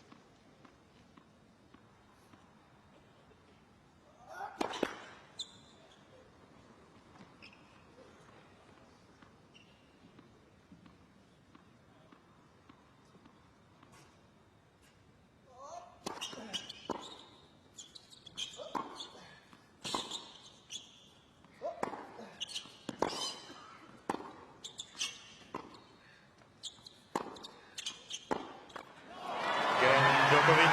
Technical hold. 2 games on.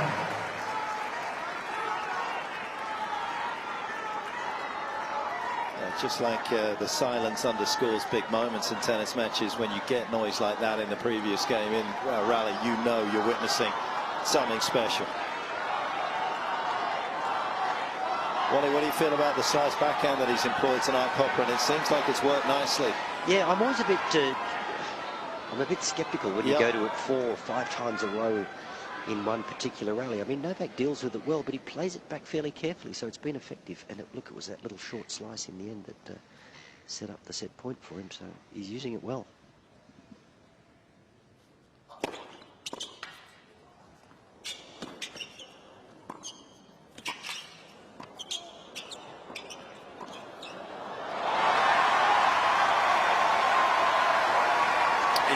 Djokovic kind of smiling about that cat and mouse point there. And I'd agree with you, Wally, as long as he doesn't use the slice too often. I do like the short slice and a mix of a couple, but he needs to keep that aggressive mentality that Alex de Minaur implied at the United Cup, of being closer to that baseline and trying to dictate. Yeah, and it was funny, you know, we talked about the short slice and the lob to win the set, but, you know, there's been some good defense. He's shown us some nice volleys, so it's some of the things that we're not talking about that have been quite effective for Alexei.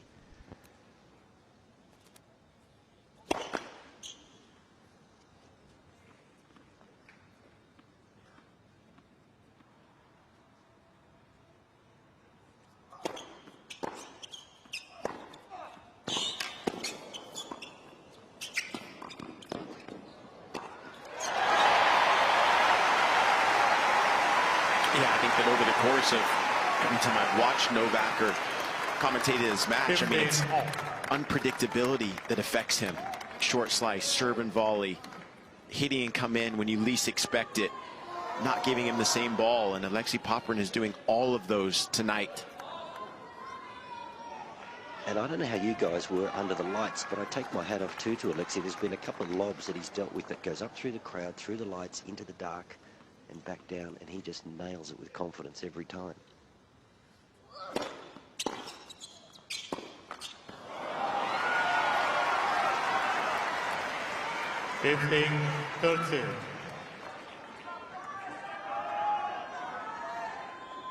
Djokovic stole the opening point of this game, and you just wonder whether that is going to be the start of him stealing the dream for the Australian.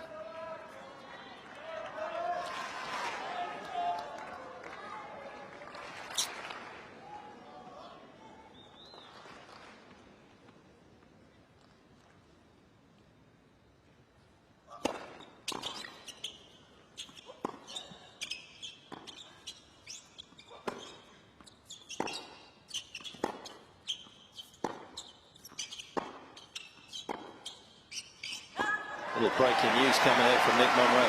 Yeah, just before that point, we saw him call for the physio, and I was watching his talk with Xavier Malisse, and he said, my calf, and I saw him say, I'm cramping. And that's interesting. And a set all, 2-all, nerves starting to creep in. He's been getting the crowd involved, and that can take energy out of you. And it seems like he's starting to cramp in his calf, and has called for the physio.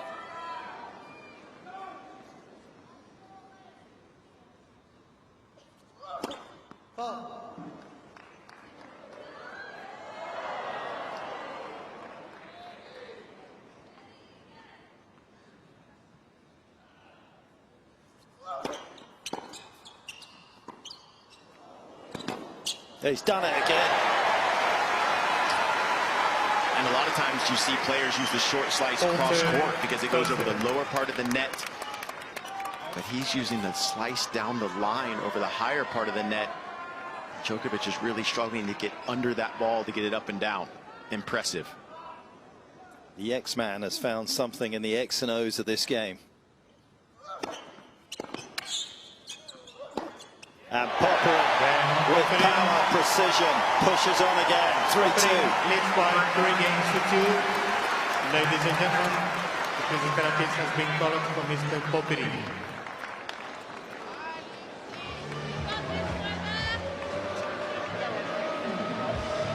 Well, Nick Monroe got it absolutely spot on. So this is going to be a tricky situation here. He's got a lot of time left in this particular match to be able to manage this situation against somebody who is now going to get the kind of boost from the fact that his opponent's suffering. Yeah, you better believe Novak Djokovic is loving the fact that the physio has been called, and he's been watching it, and Alexei Popyrin pointed to his left calf. That's where he's cramping. Novak is loving this right now. And guys, I was about to make the comment that at a set all, I didn't feel like it had taken too much out of Alexei. Cool conditions, he seemed fine physically.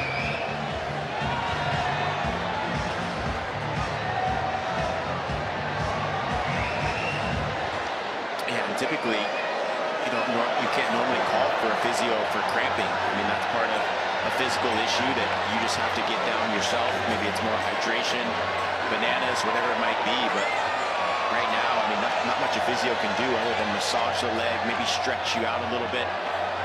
But if it's starting now, he's got a long ways to go, as you said, Petch. Not a little tear, possibly. No, straight. I saw him look over to X-Man and say, "I'm cramping." Cramping, okay. Yeah. Well, I hope you're joining in with the Mexican wave. What a night! What a night here in Melbourne. Well, we're about to join in, Petch. As soon as that comes around, buddy, I'm in. I don't know if you are. This is how we roll, Petch, in Melbourne. This is not Wimbledon, mate.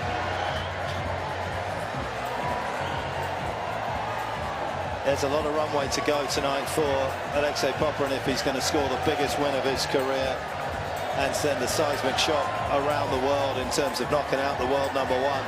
The crowd are having an absolute blast in here. And it is rare that Novak finds himself in this situation. Before tonight, Djokovic had only dropped sets in both round 1 and round 2 of a slam 4 times in his career. And 3 of those times came in New York, 05, 06, 2018. And once it happened at Wimbledon in 2008 for the Serb. It is a rare occurrence that people are able to steal sets off him in rounds 1 and 2. But it does take an awful lot out of you. Yeah, we always talk about, when you're playing the top guys, the Novak, Rafa, Fed, you just have to play at such a high level for such a long time. And, Alexei Popyrin was able to do that in the second set, got the crowd energized. But again, when you get so pumped up, that takes energy out of you as well. And it seems like some nerves and energy have been seeped out of Alexei Popyrin with this cramping issue at the moment.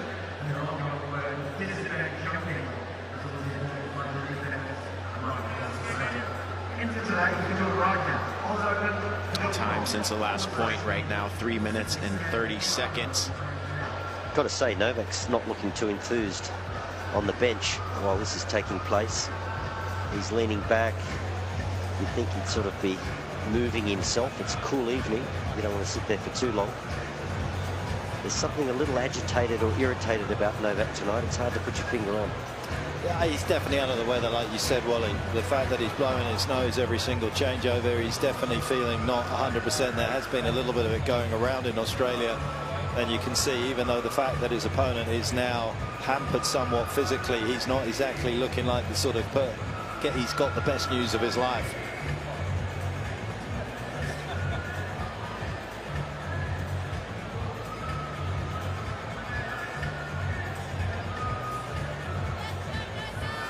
Almost got to the stage of our lives when we look at Novak and feel as though he is superhuman. Even a 4-hour match isn't going to sort of deter him from his goals of winning this tournament again. But at 36 years of age, it was a punishing encounter against the Croatian, and he has been absolutely stunning since he turned 35, hasn't he? Looking to win his 5th Grand Slam title since turning 35.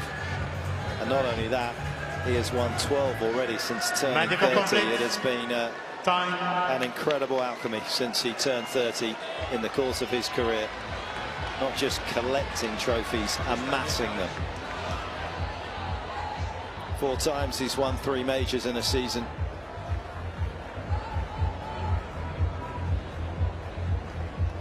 Will he have to adjust his style here, Alexei Popyrin? Will he have to shorten the points? How will he manage the issues he has?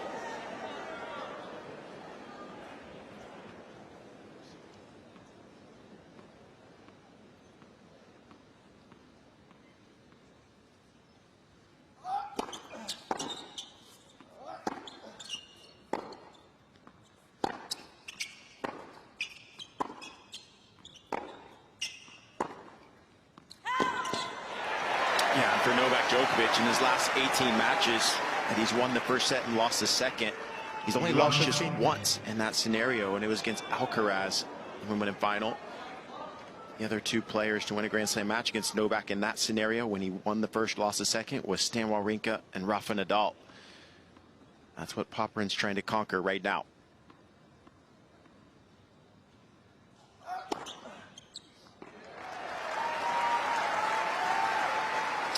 Again, when you look at the stats, I mean, Popyrin, any rally that's gone over 9 shots, he's actually winning 11-4 against Novak, which doesn't happen often, no matter who Novak is playing.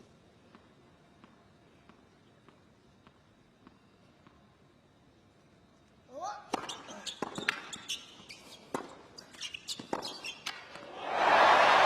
he still looks like he's moving extremely well, Alexei Popyrin. We've been talking about that top spin speed off the forehand, averaging 129 kilometers an hour, top 5 in the ATP. That's exactly what helps get that ball up and down away from the serve.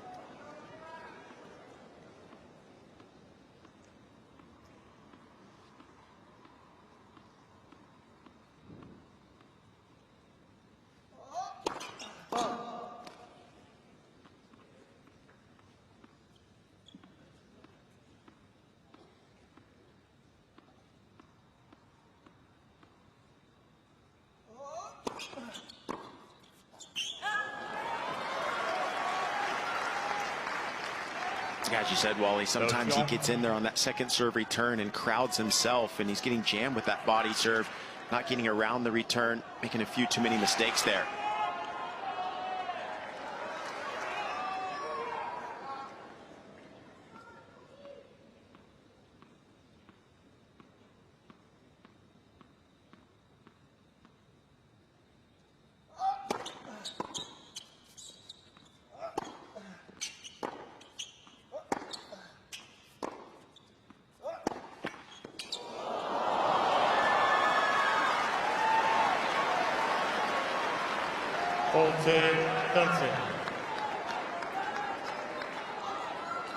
Popyrin got a slice of luck in the 10th game of that second set. Novak gets one back.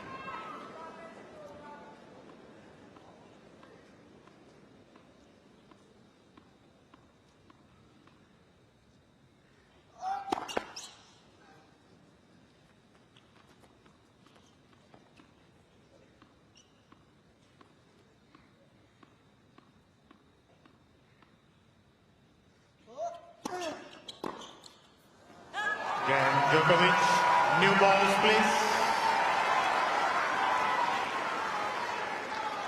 Three games on. Didn't notice any specific drop-off from Popyrin in terms of his movement at that particular stage. We'll obviously keep an eye on it on the serve.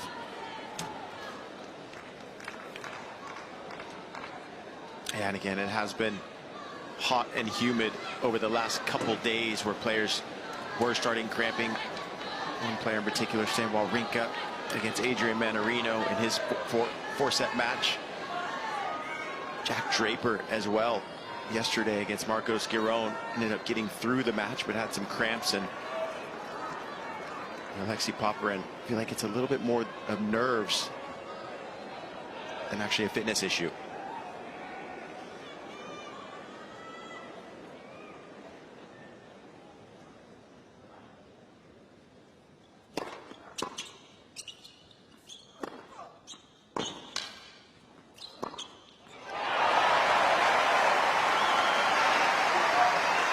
I always felt like with cramps that if you start to cramp, it's the beginning of the end, like they don't go away. Is that correct? Or, I mean, can pickle juice and physio sort them out?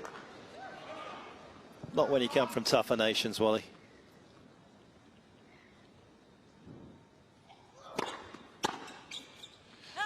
Well, Wally, I'd agree with you, but I've actually full body cramped 7 times in my life, and I couldn't figure it out. I changed my diet. I was drinking different electrolyte drinks, and long story short, I finally found just putting Himalayan salt in my drink was what helped me. It sounds so simple, but just getting a little bit more sodium, just enough where you can taste the salt, and I never cramped again. So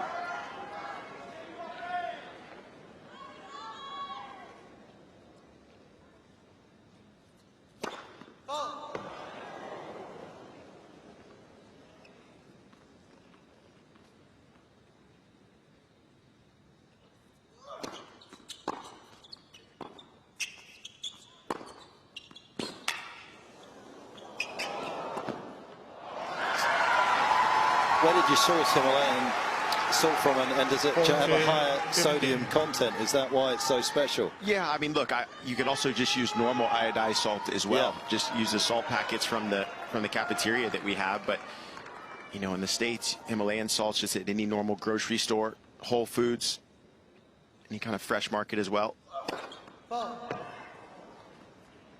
Just supposed to be better for the body, Himalayan, than the iodized.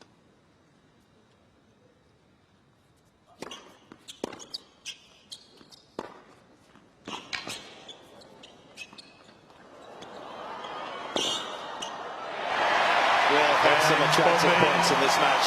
There's another one to add to the collection.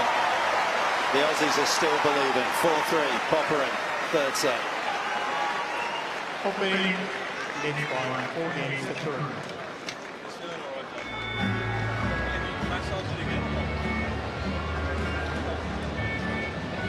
Well, Paul Ness is the one that is having to make the decisions about whether he can treat Popyrin again. Yeah, Popyrin just asking, can the physio massage it again to make it feel better? But again, when it comes to cramping, that's not really supposed to be a physio timeout. So Paul Ness has taken a seat, and Alexei Popyrin will have to figure it out on his own.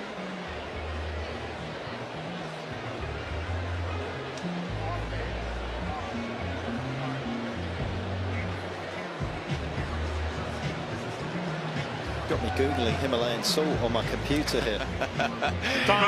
It gets the job done.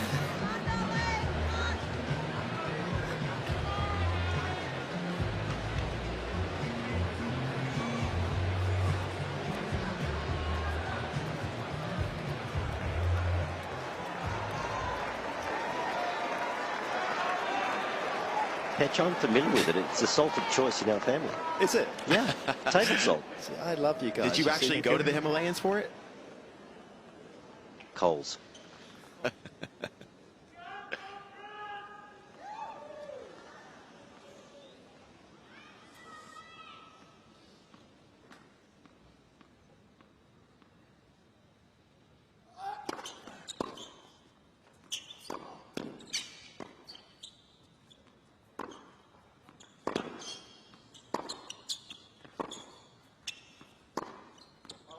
But you are right, Wally, in all seriousness. I mean, cramps generally at this stage of a match with this much runway to go in just don't go away. I mean, they occasionally fluctuate where you feel as though you have better periods, but then they come back. Yeah, and then for me, they always started in the calf and then would just start working its way up the leg, and before you know it, you're cramping everywhere.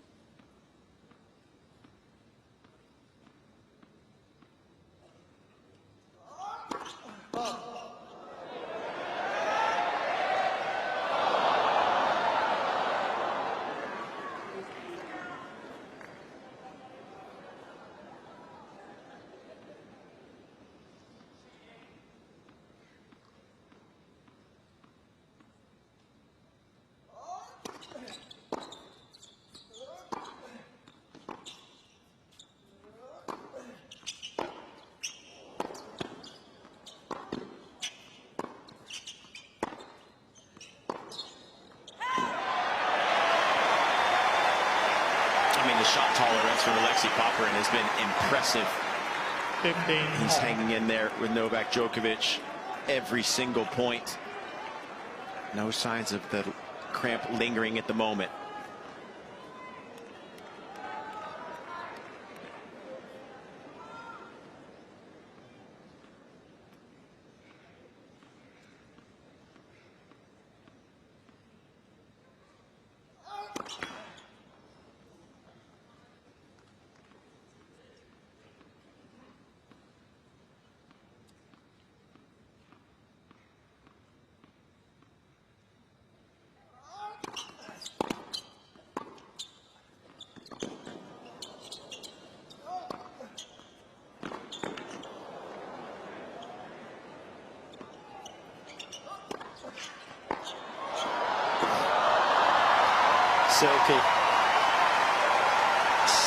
Silky smooth. 13-15. Novak Djokovic now 6 of 12 net points won, so only winning half of those. Popyrin's done a great job of getting this ball down on him to make it a tough volley. Popyrin making Djokovic work for every single point right now.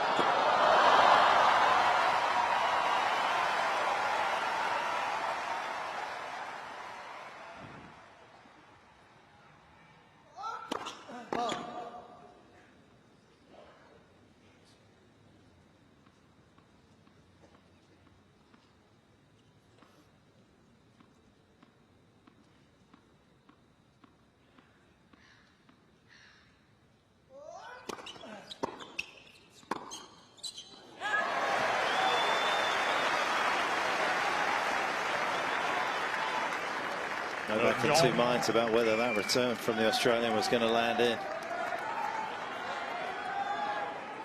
Everything that Popyrin is touching is landing in.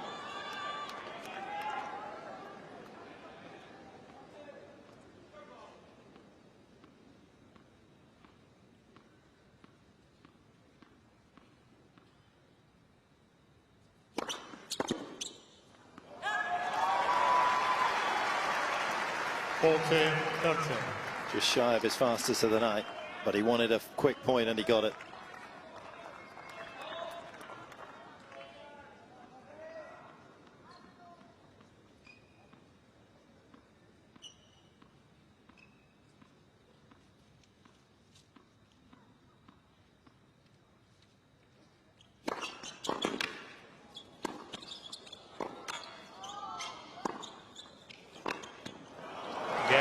Djokovic. And the one thing that's important to do, Wally, in this kind of situation, when you know your opponent's injured like this, is to keep forcing them to move dynamically. Don't get too passive. No, play the ball, don't play the injured man. But, you know, I'm not seeing evidence that he's struggling necessarily in terms of his movement. He still looks much the same as he did when he started the match. Alexei Popyrin.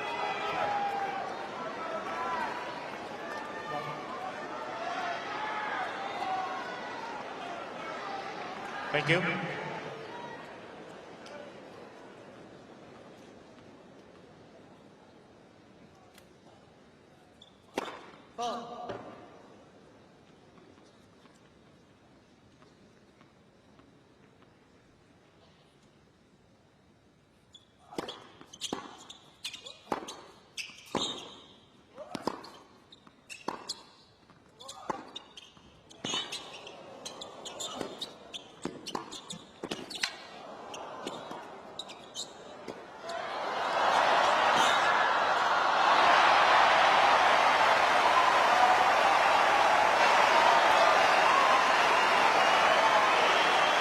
Okay, so the calf has got to be all right. That was 15 lock.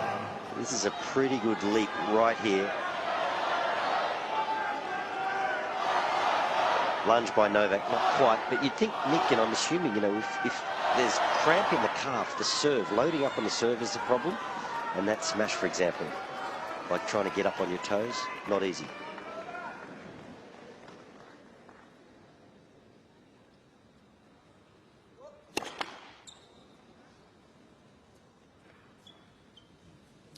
I think Popyrin might have a broken string here.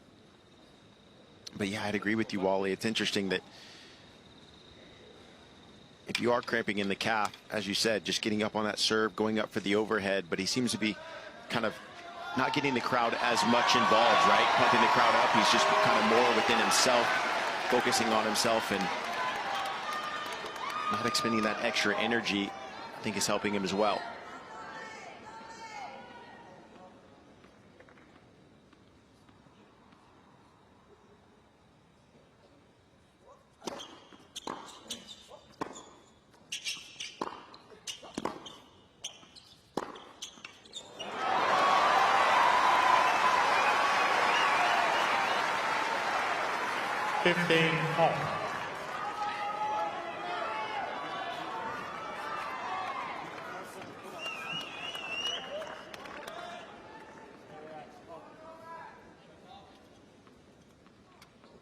What a beautifully produced shot that is. .212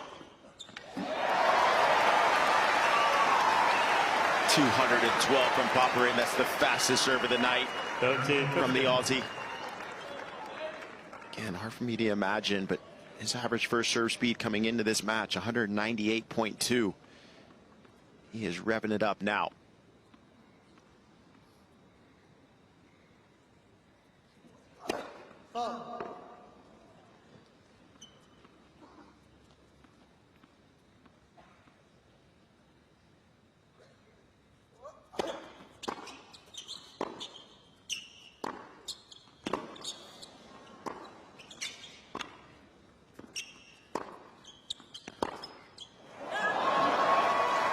Just a real intent about Novak's play in this ninth game.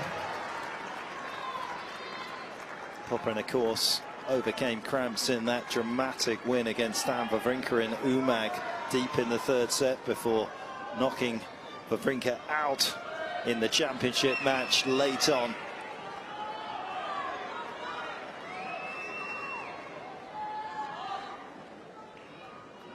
So not the first time he's had to deal with this kind of situation.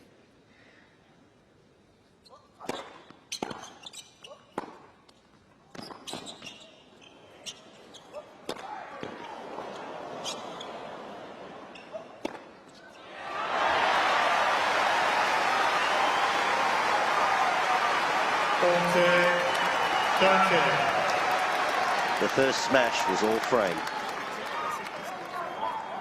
Similar to Petch's smashes, huh?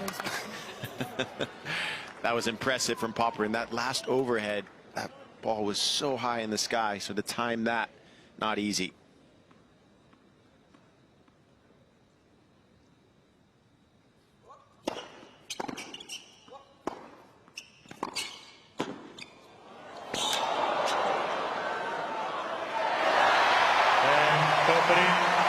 Absolute class, that backhand volley.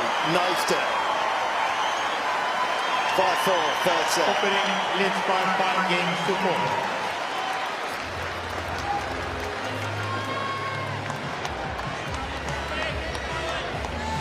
Yeah, and we're going to take a look here at Novak Djokovic's return. A lot of these balls landing in the middle of the court, 46% of them, and that is allowing Alexei Popyrin to dictate with his forehand. Again, we talked about how hard Popyrin's been serving, getting up to 212 kilometers an hour. That's creating these mid-court balls, and he's taking complete advantage. Novak needs to get those returns deeper.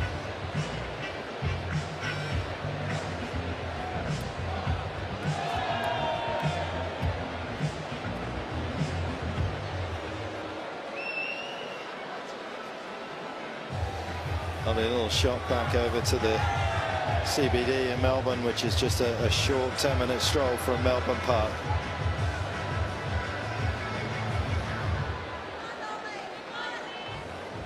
Well, the conventional wisdom is you can't beat Novak from the back of the court. You've got to get yourself to net, but not many people can volley as well as Popyrin has tonight. No, he's very sound and he knows how to transition. I think people can volley, Petch. It's just a case of getting there, arriving, balance, picking the right ball to get there. But Popyrin certainly knows how to do that, and he's shown us that tonight. He's been very effective coming forward. Yeah, not only that, he's been coming forward on some balls that maybe you wouldn't come forward on as well. And just really keeping Novak on his toes. Thank you.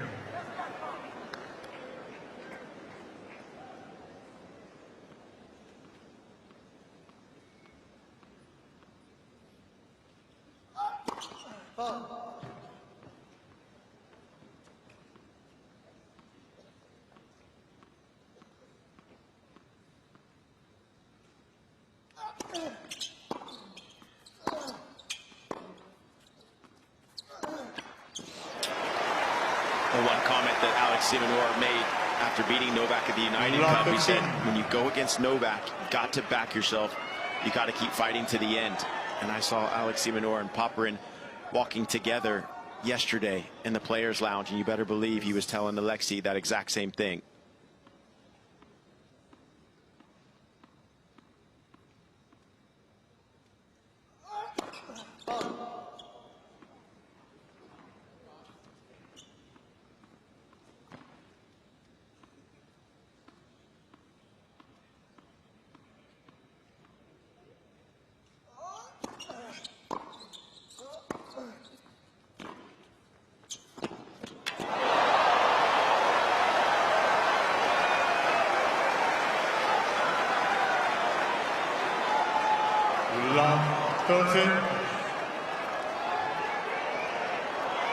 It's a surprising miss, no question about it.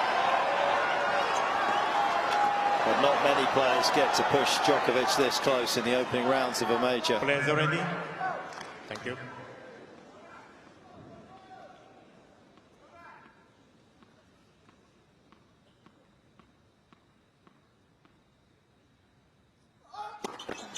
Let for service.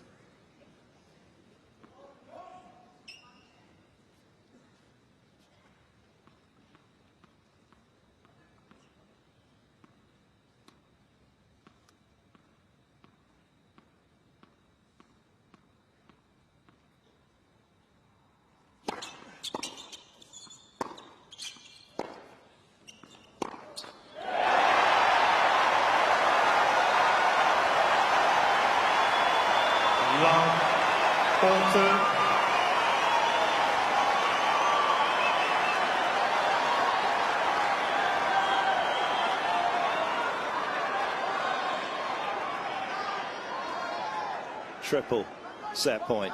Thank you. Thank you, please.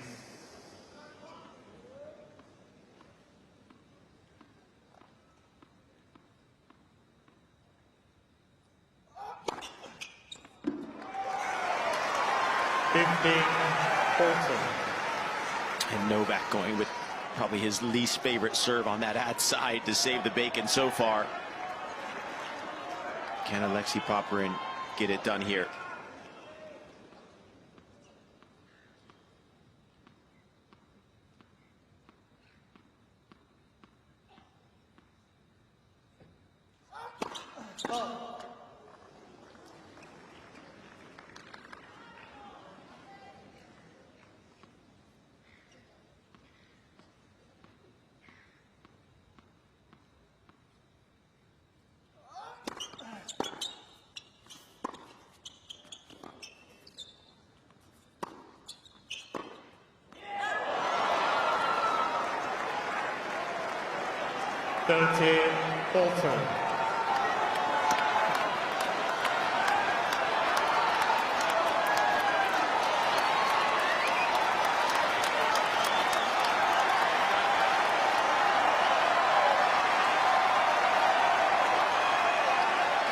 Players are ready.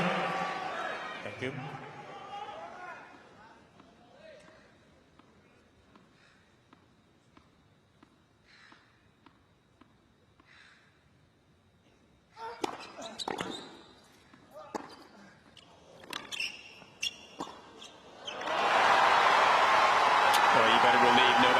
Djokovic wasn't going to make the same mistake twice on that backhand volley.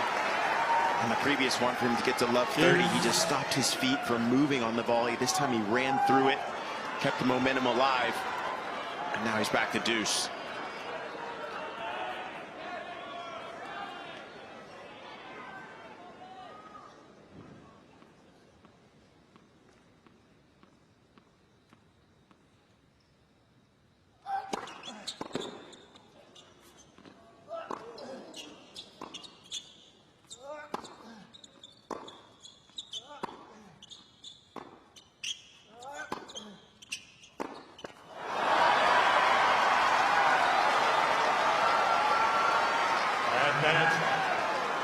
Djokovic.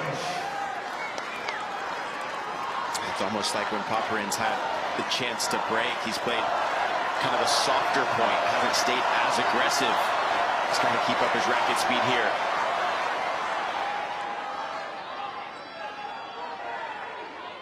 Please. Thank you.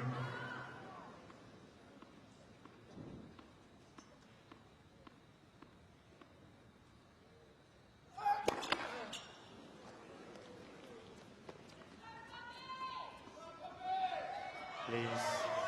Thank you. Thank you. Thank you.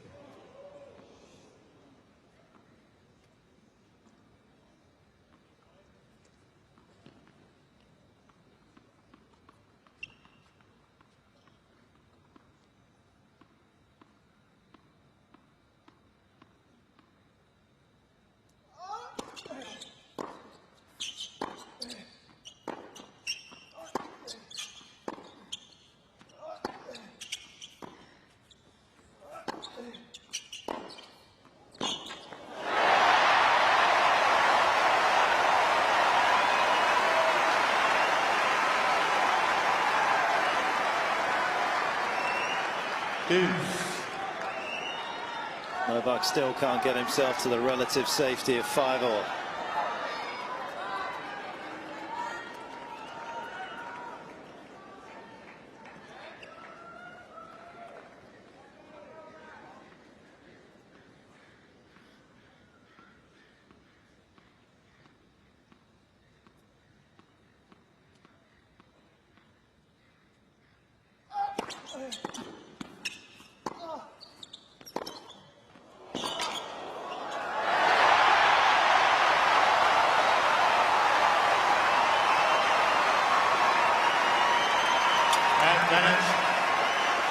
Popyrin with another chance here. So far in this third set, shots taken inside the baseline, 31% for Popyrin, only 27% for Djokovic. Popyrin has taken it to him and now has another set point.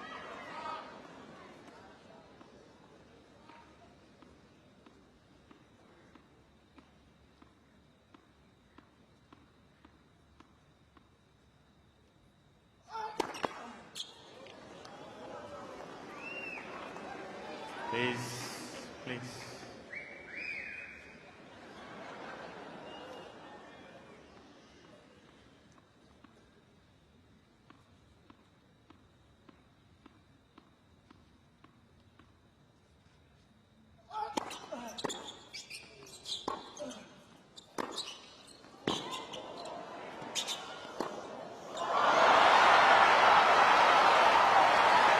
I mean, that second serve from Novak Djokovic was massive, 188 kilometers an hour.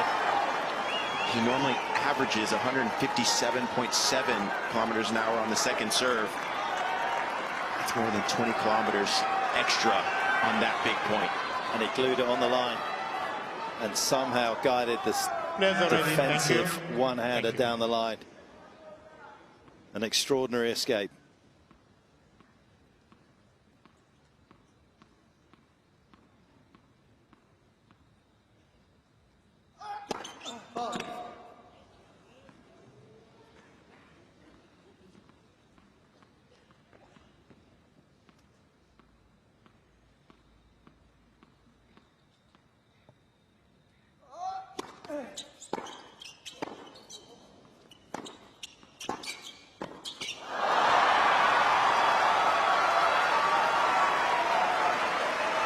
Novak's counter-attack ability is insane.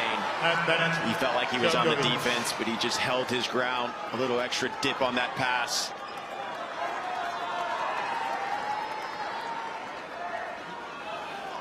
Even Isabic almost can't even watch.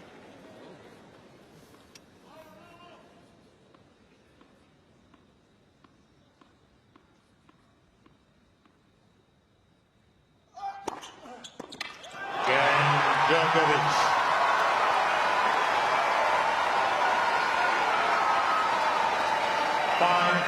Games on. And it's at the fulcrum that Djokovic is going to use that 10th game to turn things around in his favor. And how will that affect Alexei Popyrin? This first point of the game will be extremely important so he can feel the momentum staying with him.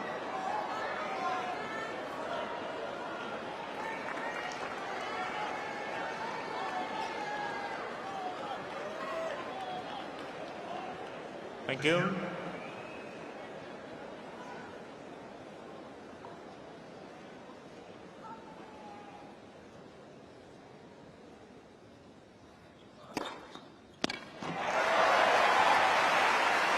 for Novak Djokovic, he holds a 3-0 record against Australians at the Australian Open. Only one Aussie player managed to win a set against Djokovic, and that was Leighton Hewitt in 2012. Alexei Popyrin's trying to get another set off the king.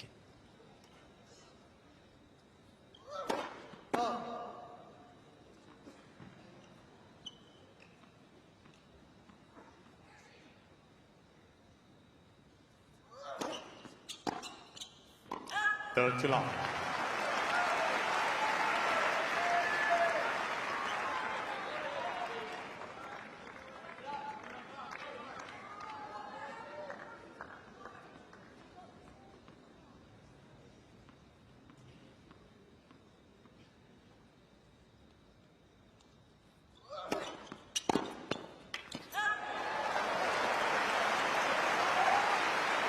Four to long.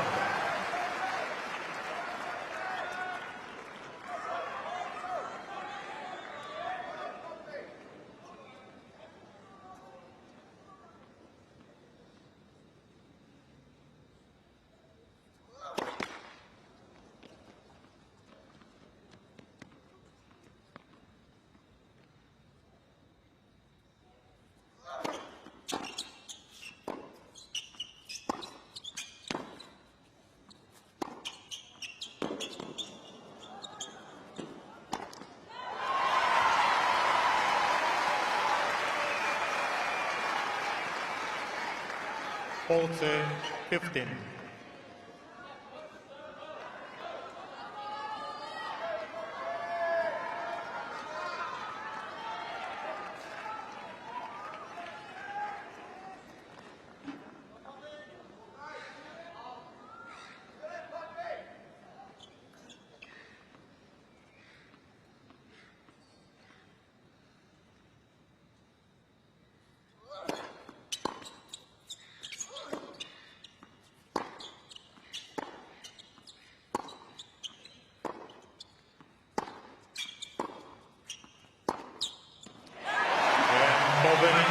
Djokovic loses it long. Popyrin hangs on to his serve. 6-5 in the third.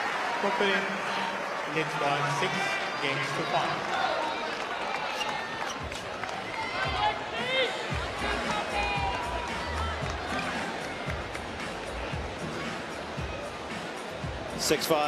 Right now, but let's just wind you back to a few moments ago.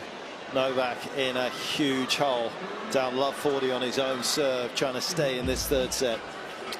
Yeah, Djokovic is the absolute king of being able to find first serves when he needs it, and he took advantage of a few short balls, trusted himself at the net, but Popyrin also just got a little bit too defensive from the baseline, started not having as much racket speed on the forehand, maybe a few too many slices, and letting Novak dictate. But what an escape from Djokovic. Time.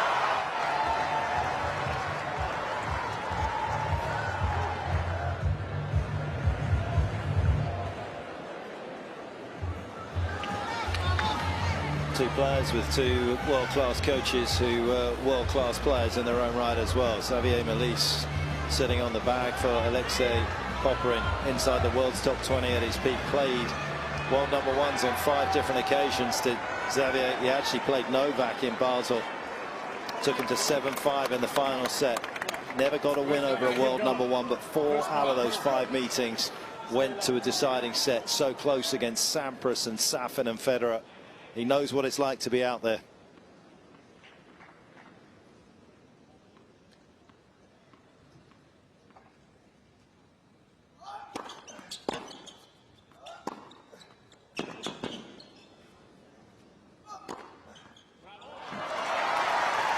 Yeah, he sure does. And as you mentioned before, you know, Xavier Malisse and Neville Godwin, they split the weeks with Alexei Popyrin. Neville being from South Africa, great player in his own right.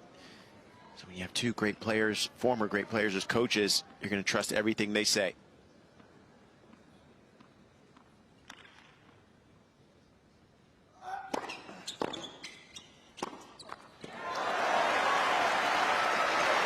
We saw that little package where Novak got himself out of trouble, but the way he got himself into trouble was that the forehand dropping into the net on a couple of occasions, the backhand volley that just fell off the racket.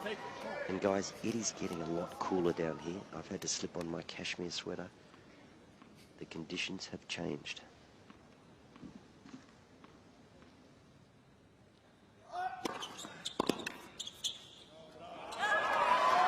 And Wally, who do you think that favors from you being down there, seeing how they're hitting the ball? Well, you'd sort of think maybe it affects Alexei. You know, he's the one with the strike on the forehand, and that certainly was evident in that second set. But strangely enough, it was Novak that didn't seem to make the adjustment, finding the net.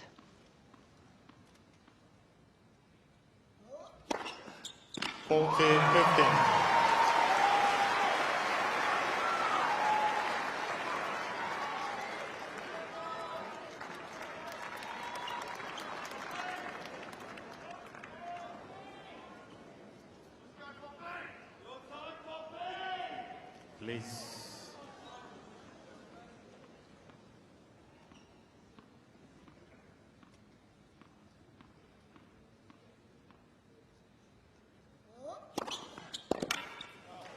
Again, Djokovic.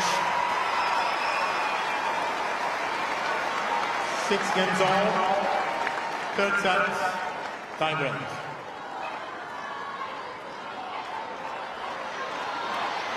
Who do you fancy in the tiebreak? Well, I think for me, it's going to come down to who's taking the shots inside the baseline. Right now, Popyrin at 27%, Djokovic at 24%. So whoever plays a bit more aggressive and looks to come forward, if Popyrin gets up to the net, I like his chances.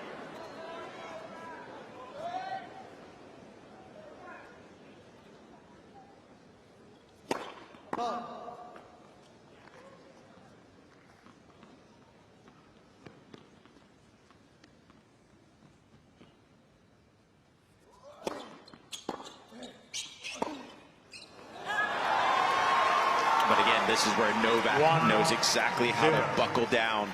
Djokovic. And get you into some unforced errors. Well, his last 17 out of 19 breakers in the majors. 1 loss against Alcaraz in the final woman, and of course the other evening on Sunday night against Dino Prismic in the second set.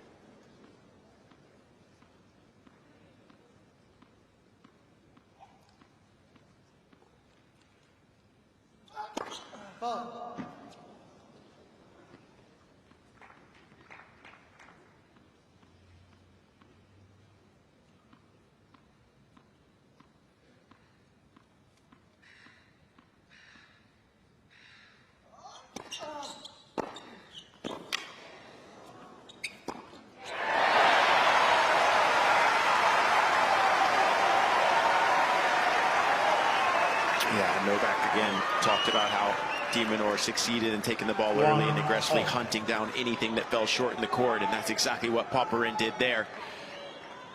Popyrin needs to keep hunting that ball and looking for the winner.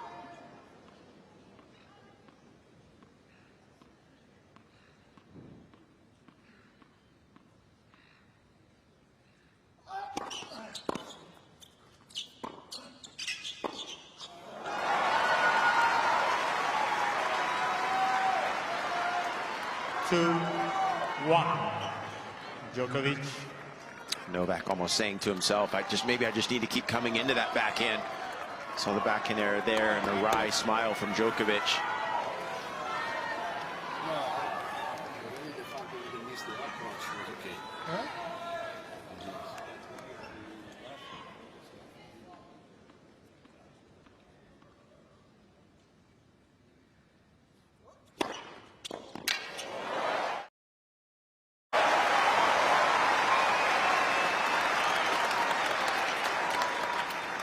Two all.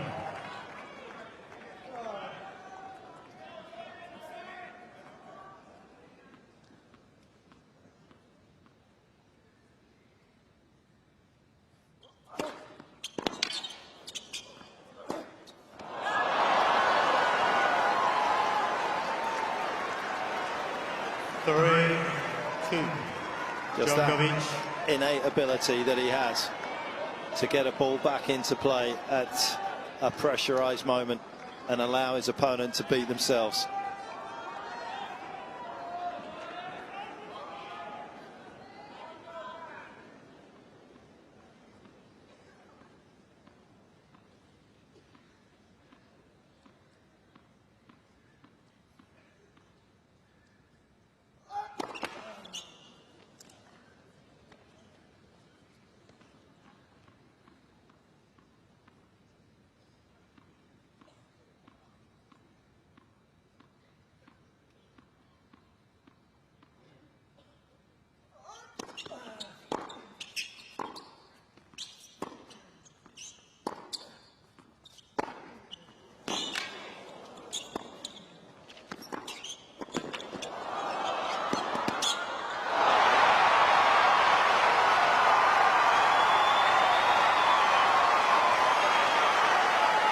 Novak, better than anyone else, knows how those movies end. So close for Popyrin to change ends level. Djokovic. No lack of effort on his part. And the biggest thing for me here was how quick was Novak up to that volley. His first step to get there, to take time away from Popyrin, to make that move, to cover the down the line. Just couldn't get there in time.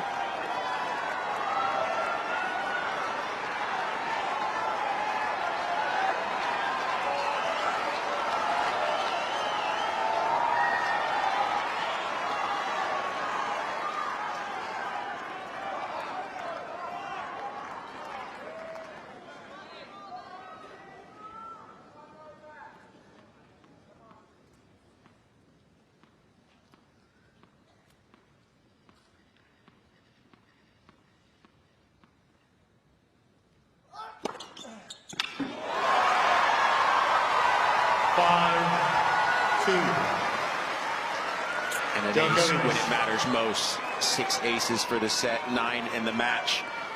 Painting the line when he needs it.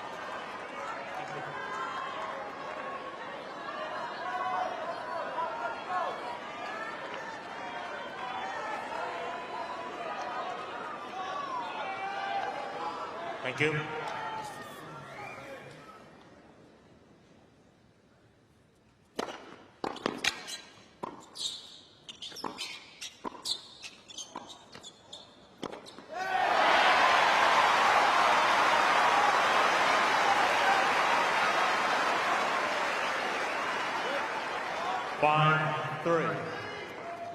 Djokovic.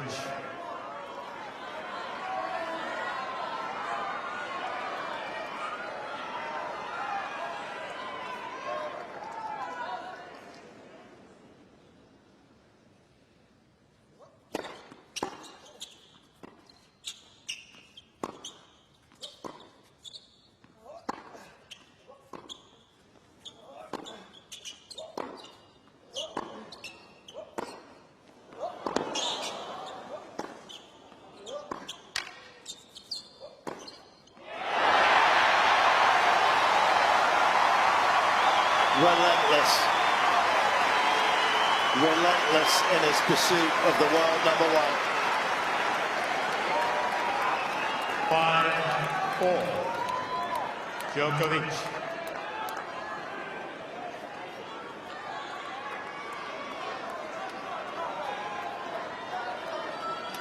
So difficult to even see the space, let alone find it at this stage against Djokovic.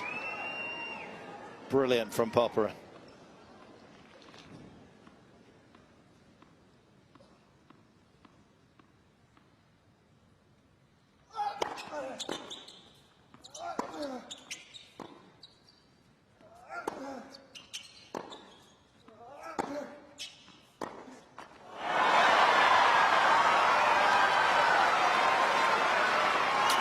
Alexei Popyrin has lost that point every time he's gone to the slice. The slice hasn't been deep enough. It lands in the middle of the court, and then Djokovic puts Popyrin on the defense and sets up a set point.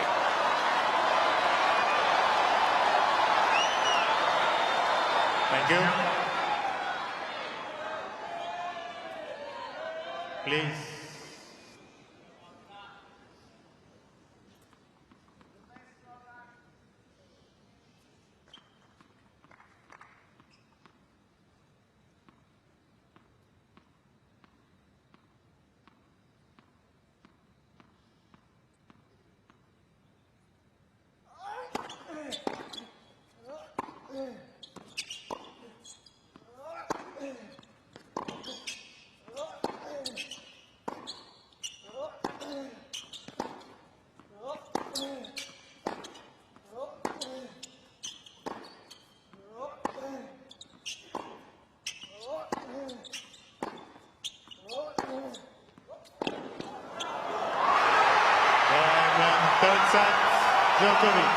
Djokovic at his defiant best. 4 set points saved. 7 games to 6. And the world #1 leads by 2 sets to 1.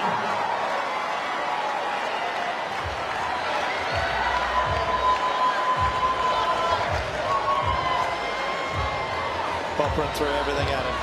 Had the opportunity, couldn't quite take it. Unaccustomed as he is to these kind of situations, this man far more familiar as he strolls off the court. He has owned for the last 29 matches.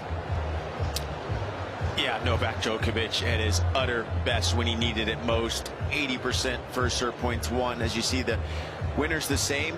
More unforced errors from Djokovic, and again, Popyrin had those 4 chances to win the set. He played well enough to do it, but just a little bit too defensive when it mattered most.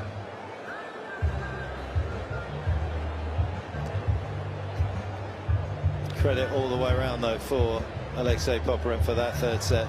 Once he started looking as though he was getting that cramp, we were wondering whether how long he could keep going at the kind of velocity and industrious nature that you need to invest in a match against Novak, but he didn't seem hampered at all the way through that 3rd set.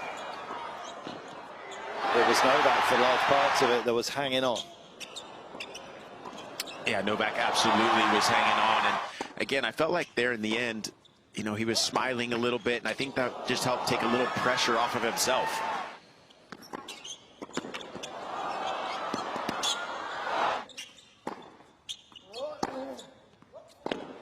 Novak Djokovic just, again, able to find the lines when he needed it.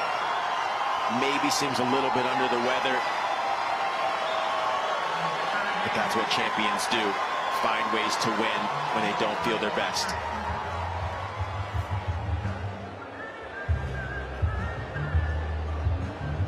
Paul Ness back out to try and give a little bit of treatment to this left calf that's causing some concern, but doesn't seem to have impeded it at all.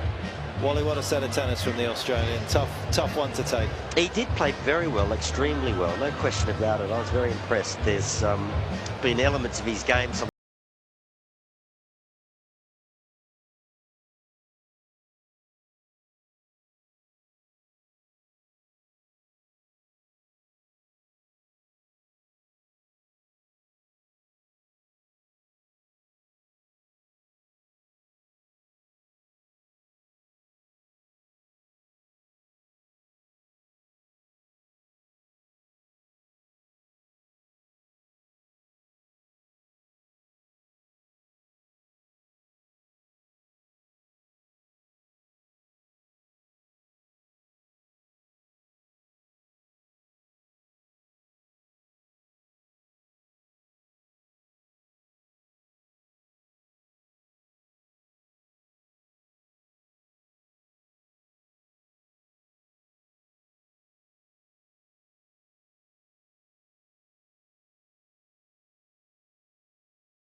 plus shots in a rally. He's actually winning those 16-9, so he's been able to out-duke Novak Djokovic, and as long as that calf is feeling healthy, he's just got to stay positive with himself and still feel like he has a chance.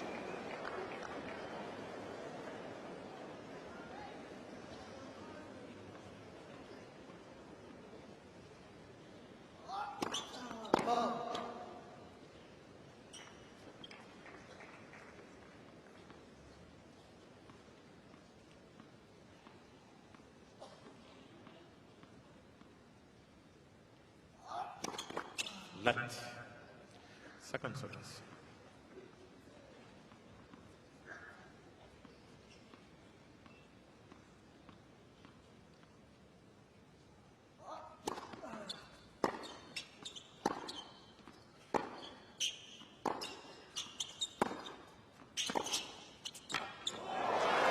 And I still like that play from Alexei Popyrin. He's wanting to take matters into his own hands, saying, you know what, I'm going to keep coming forward. I'm going to make you pass me. It's exactly what's gotten him to this spot.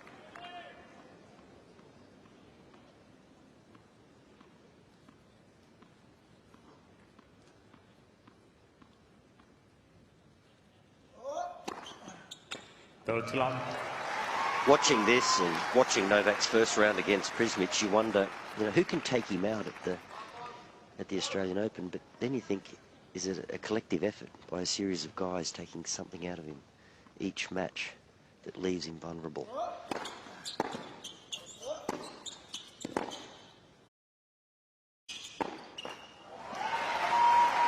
Yeah, I'd agree with you, Wally. And, look, the most games Novak Djokovic has dropped in the first 2 rounds at Slams was at the U.S. Open in 2005 when he dropped 47 games. The last time he actually dropped over 30 games in the first 2 rounds was Australian Open 2017. So he's dropped quite a few games now. He's not used to that. First game, 4 seconds. Just a quick confirmation of the cramp sort of medical timeout rule. It can be a part of heat illness, but obviously we don't have that tonight because of a very cool evening. They can be dealt with during the change of ends or at a set break, and then I'm led to believe that they are capped at 2 a match. So I would have imagined there that Paul Ness has kind of hit his maximum at the end of that 3rd set when he came out to treat Alexei Popyrin again. So that may need to be looked at in terms of whether he forfeits points, because obviously that is something that he could do if he determines that he can't play. So as of this moment, he's within the rules in terms of getting that cramp treated.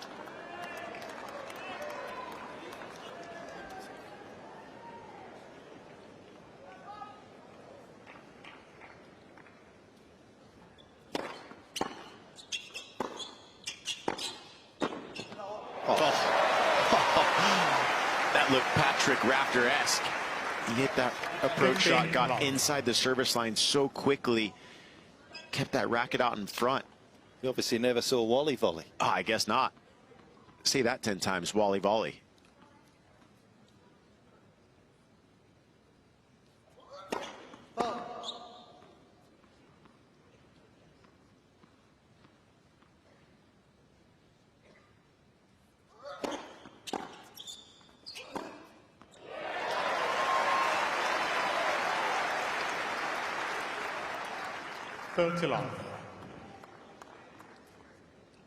Nick talking about the forehand spin that he generates, and that's why he can get the ball up and down as quickly and more quickly than other players.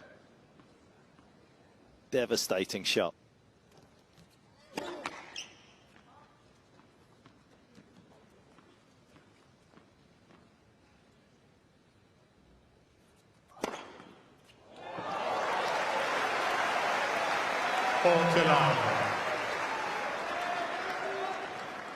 Alexei Popyrin 13 aces in this match. Novak Djokovic has 11.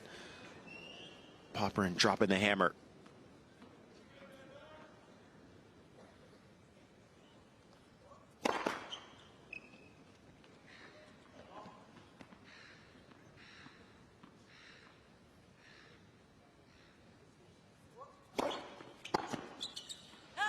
Okay, Popyrin, new balls, please.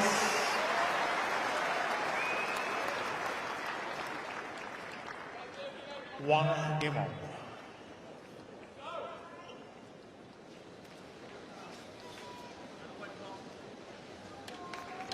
Players taking as long as they can to head over, take a new stick. Yeah, as the fans start to stream in as well.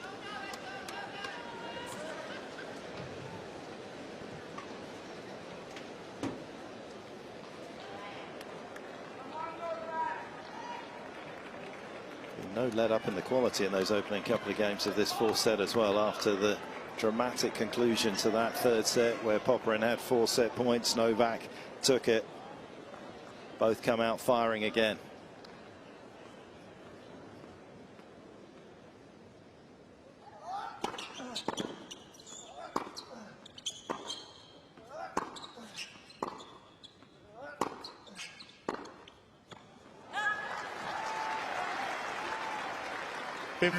Love.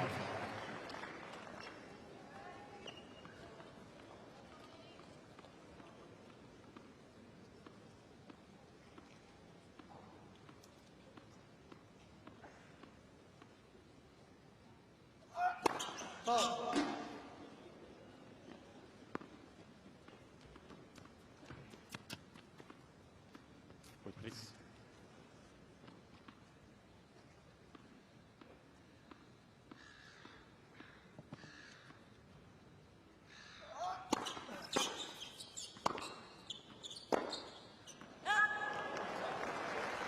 Novak Djokovic has done a great job of kind of being able to amp up the heat on that first serve. We talked about when they played against each other in 2019, the average first serve speed from Novak was 187. So far this year, the Australian Open, he's at 195.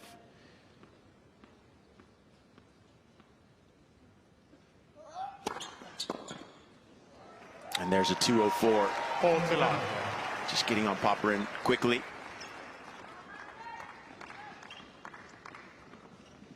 Novak's a bigger guy, right, though, in the last couple of years. He's definitely bulked up a bit.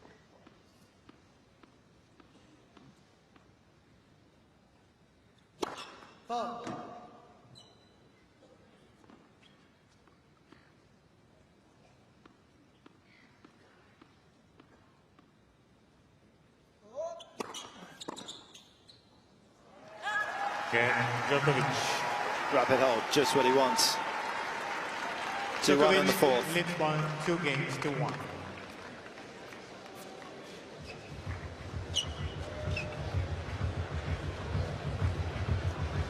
And here we're going to take a look at Novak Djokovic and how he was able to dismantle the return of Popyrin in the third set.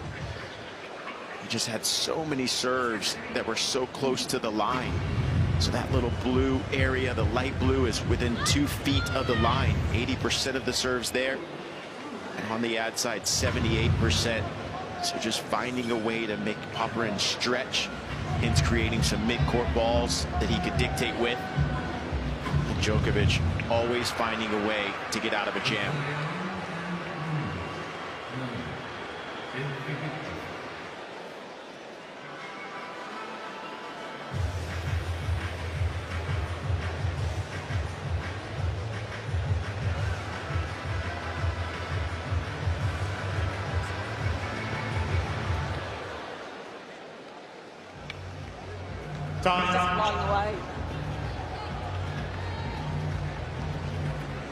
He has been thrilling his Serbian fans for almost 2 decades now.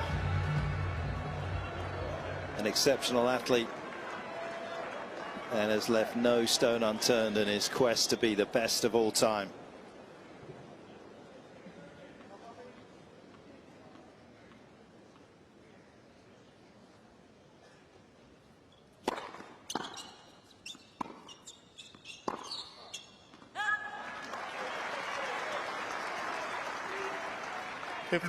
Love.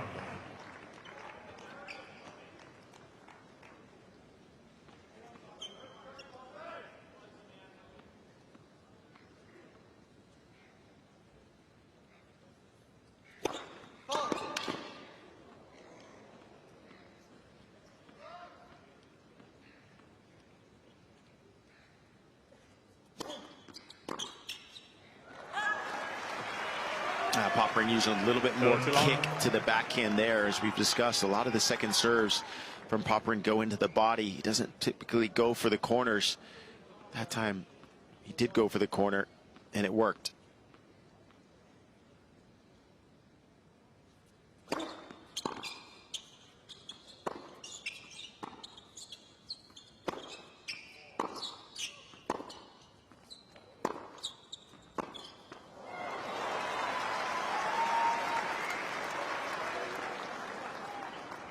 Thirteen, 15.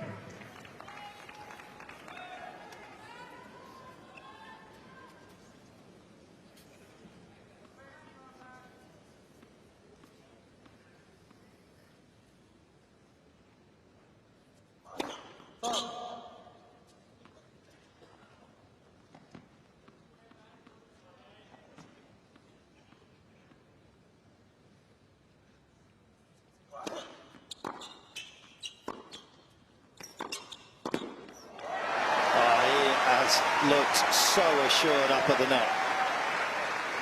Yeah, I mean, just so many quick, small steps to get up there after this approach shot.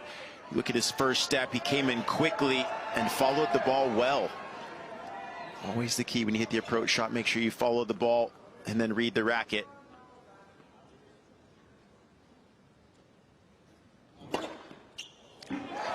Popyrin.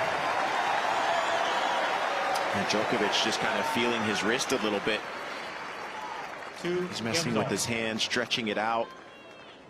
Interesting, because we haven't seen that throughout the course of this match.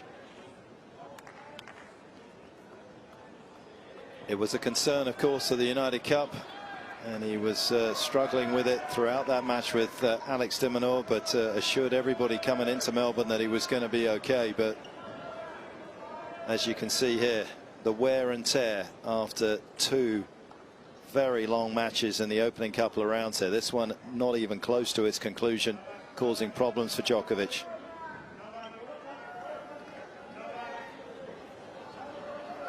Oh, someone in the crowd must have said something to Novak, and he's saying, come down to the court and say it to my face. So not exactly sure what happened here.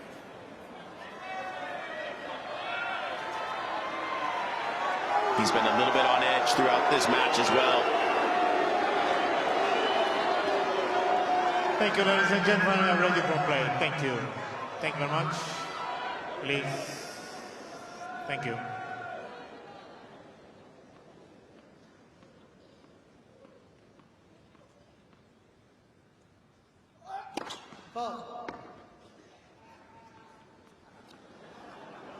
Please.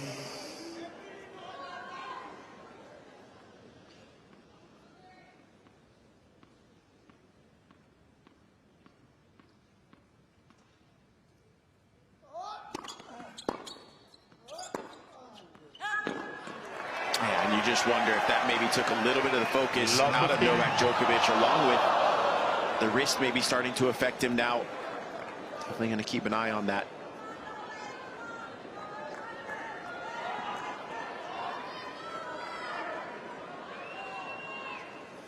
Players already, please. Thank you. Thank you.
And that's when Alexei Popyrin is at his best.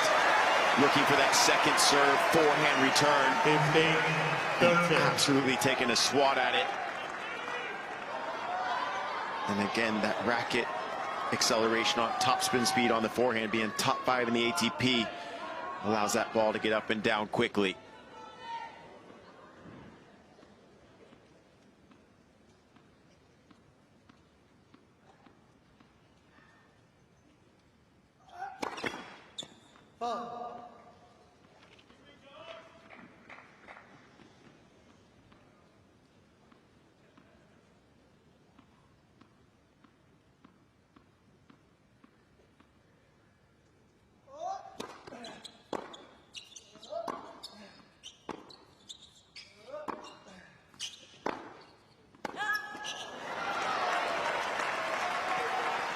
Well, it felt good on the way, didn't it? Just missed its intended landing.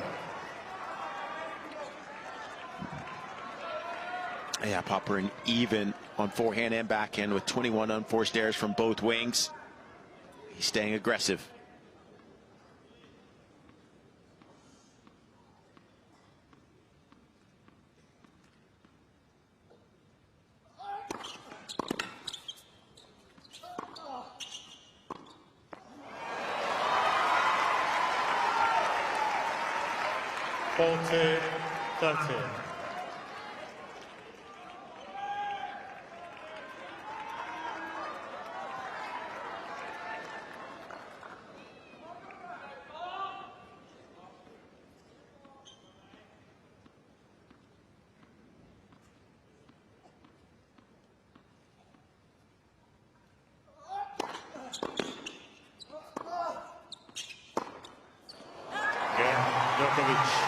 Everyone, including this man, is an understudy to perfection.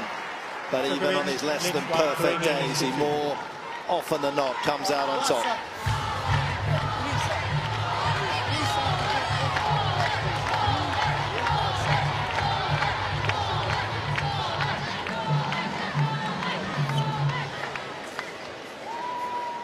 We've seen Novak throughout the course of this match talking to his camp from his chair. Ivanisevic, it's out of his hands, but everyone seems to be on edge.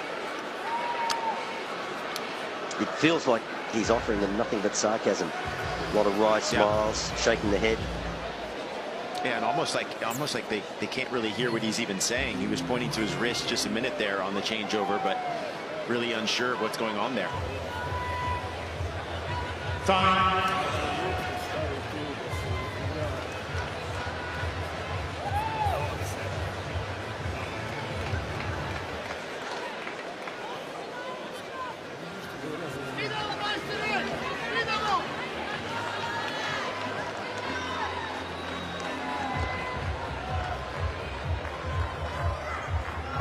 Novak's camp absorbing his stresses at that last change of ends.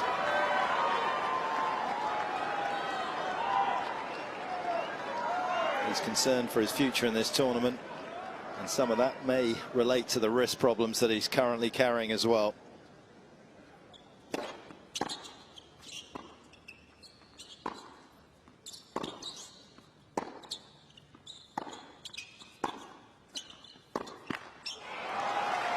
Coupled with the fact that he's been playing an inspired opponent for almost 3 hours.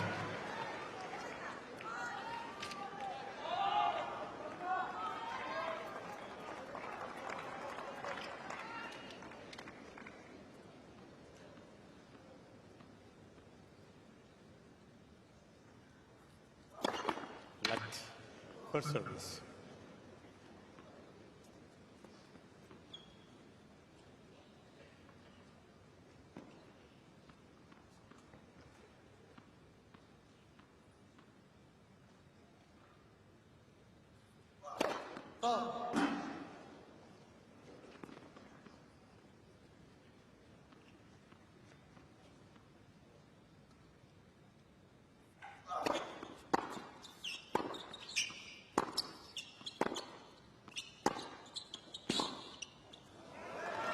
Here he comes. Yeah, you're right, Mitch. Here he comes, just getting that return deeper in the court. Earlier in this match, a lot of those returns were landing at the service line, and now that's getting closer to the baseline, allowing for a shorter ball to pounce on.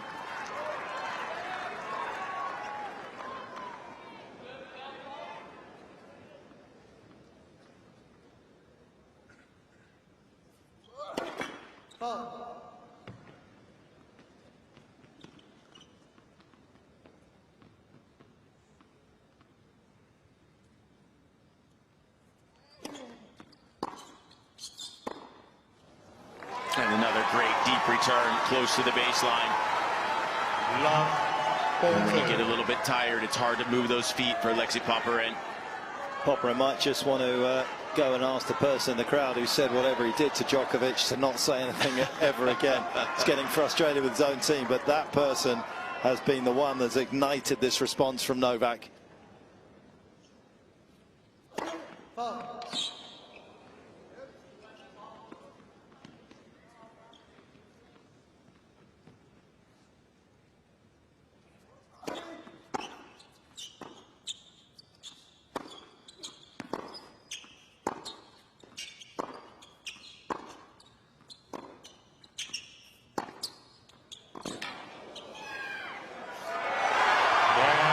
The best producing his best.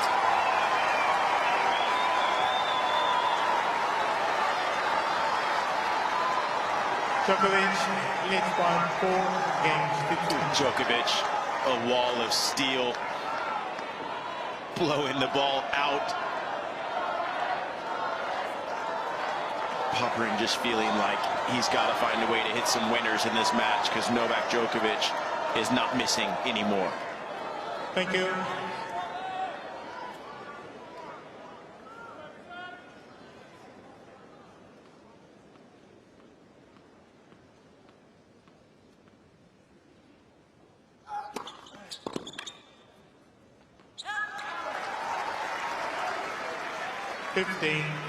He's played his best tennis, hasn't he, at times when he's felt as though the world's been against him. Tonight is no different.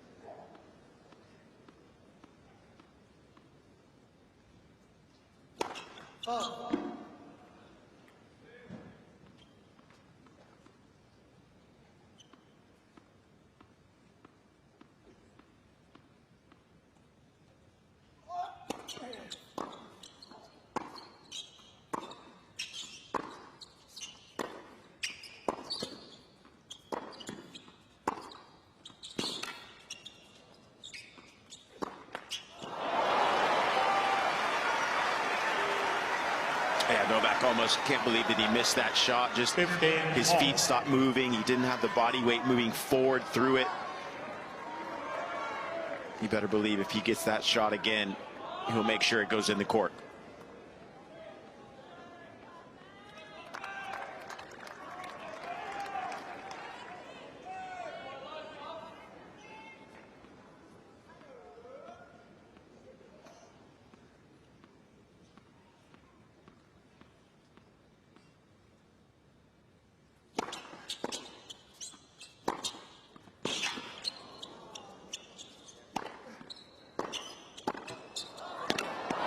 There's an effervescence about Djokovic that simply wasn't there until the confrontation. Yeah, don't poke the bear. Once it gets poked, it's going to bring some steam at you.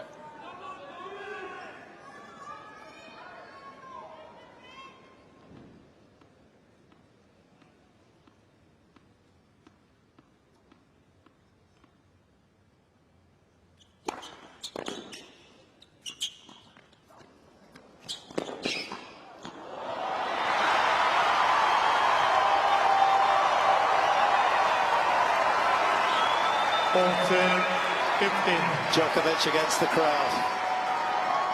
We know how this ends.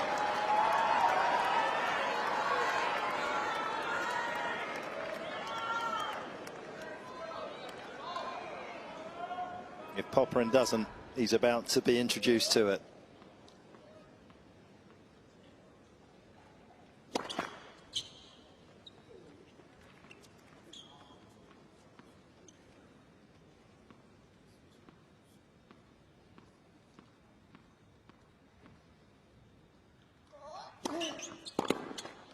Again, Djokovic. Striding to his chair. A place in the third round once again beckons. And Novak Djokovic just staring at the guy in the crowd that poked the bear.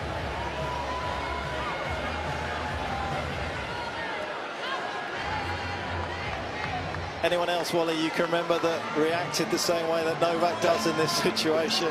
Yeah, it's interesting, isn't it? I mean, players can be quite introverted, quite internal. The battle is always with themselves, but with Novak, he sort of takes competition very personally, and you're absolutely right. Whatever somebody said to him has sparked him.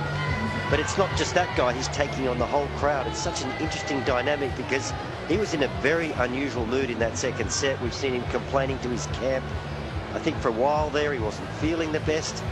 Hard to know. A lot of wry smiles, a lot of sarcastic sort of chat back to Goran and his camp. Hard to work him out, but he's on fire at the moment.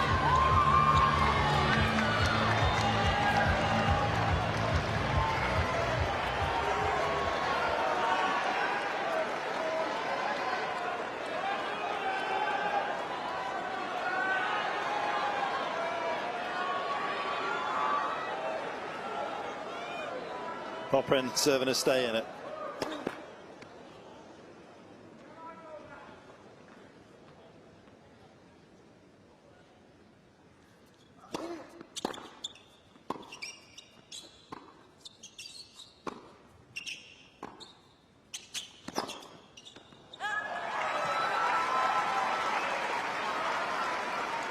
Long 15. But the crowd wanting to see more tennis. And Novak Djokovic wanting to put a nail in it right now.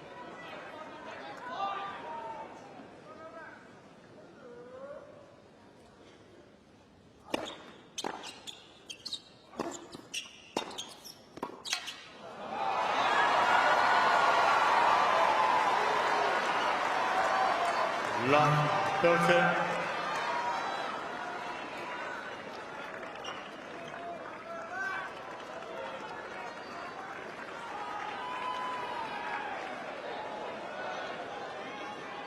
This is Novak's land. You just get to come out and rent it for a few hours. Krizmic for over 4. Popyrin for over 3. But you will be shown the door. Congratulations, one of Mr. Popyrin.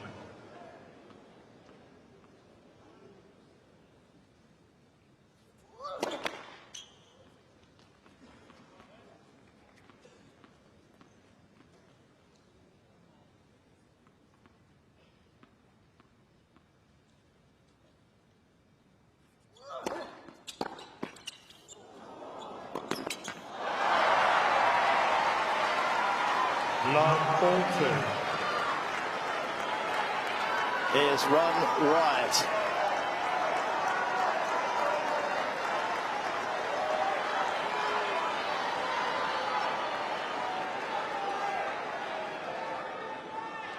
Three match points. Lat for service.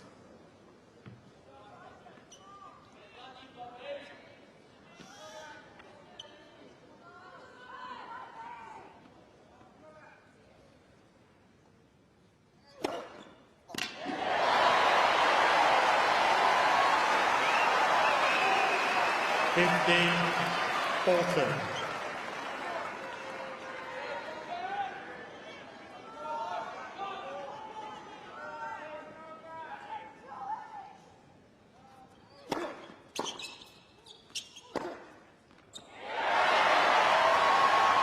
Alexei Popyrin trying to say, you know what, I want to be out here a little bit longer.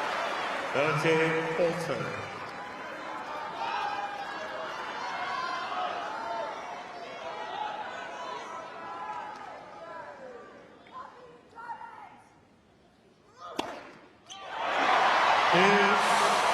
Phenomenal effort from the Australian.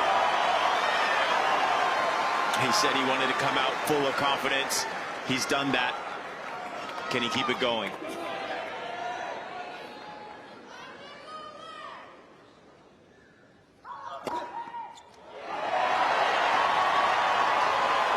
That's Popyrin.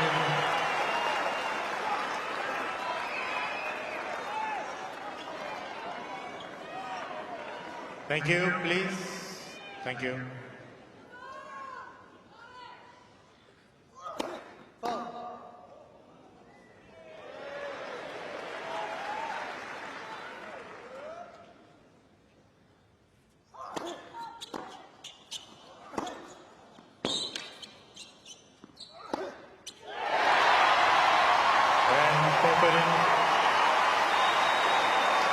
There is not a fan in here who is indifferent right now.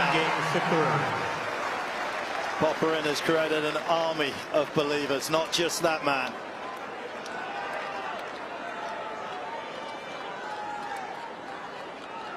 And what looked to be a final flourish from Djokovic has been halted in its tracks.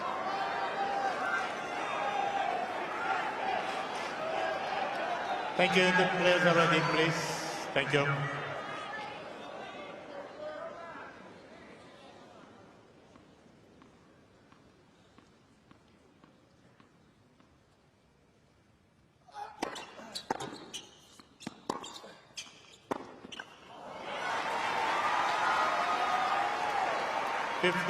Long.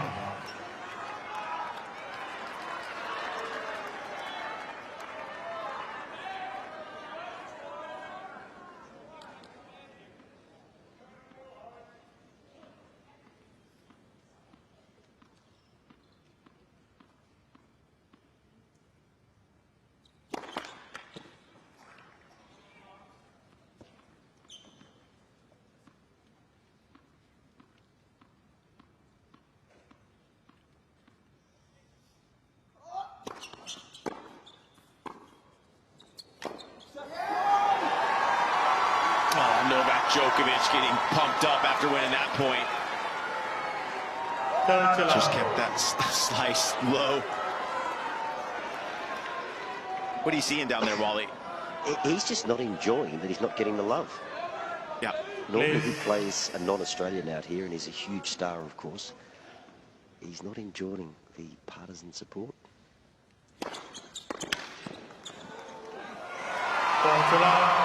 It's like it's a personal affront. Yeah, just right there. He kind of looking at the crowd to say, what now? It's my match point.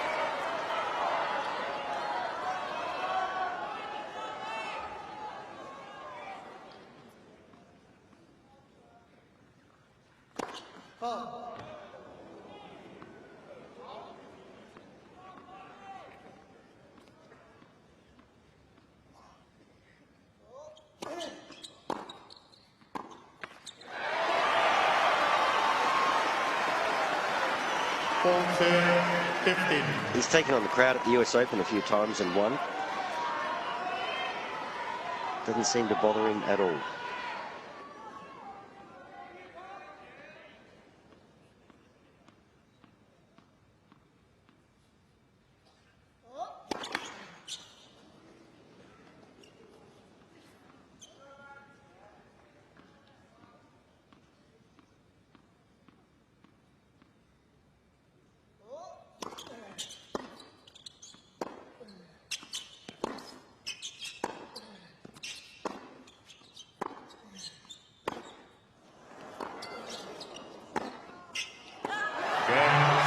Djokovic. 3 sets to 1, 6-3, 4-6, 7-6, 6-3. What a dramatic ending and reaction from Novak. It really looked like the stars had aligned under a nighttime sky for Alexei Popyrin. But in the end, it's the biggest star in men's tennis who still shines the brightest.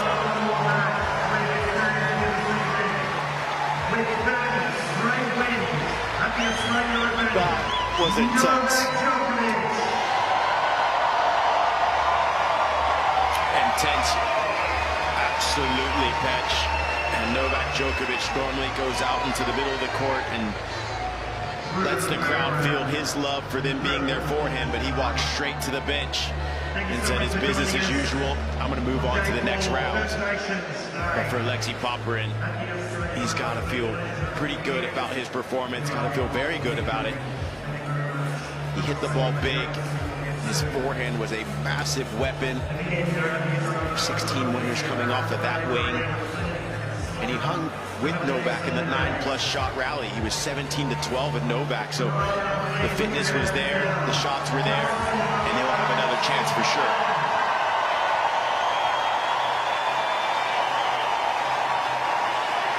The chances came and went in the third set with the 4 set points that he couldn't capitalise on. He was fabulous tonight.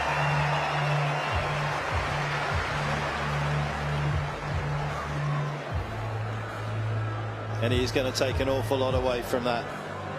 It's been a tough start to the year in so many ways. That loss to Sabalenka with the 5 match points from 5 up in the third.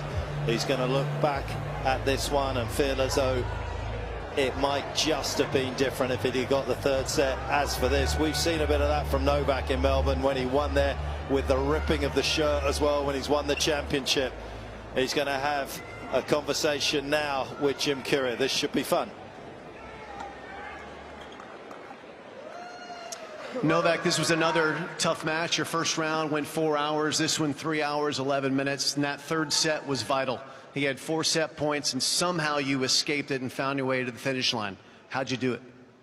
I mean, he had quite an easy forehand, and he missed it. You know, that's I didn't do anything special. I was lucky, you know, that point in that game to get away. He was a better player, I think, for a set and a half. I think second set and third set he was a better player. Things changed around. I think, you know, the momentum shifted in the tiebreak. You know, I managed to I guess put one ball more in the court than he did. So that's all. I mean, I don't think you know, I played maybe at the highest level at some instances, yes, but also credit to him for tactically coming out with the right game plan and serving big. You know, he deserves a big round of applause for the performance tonight.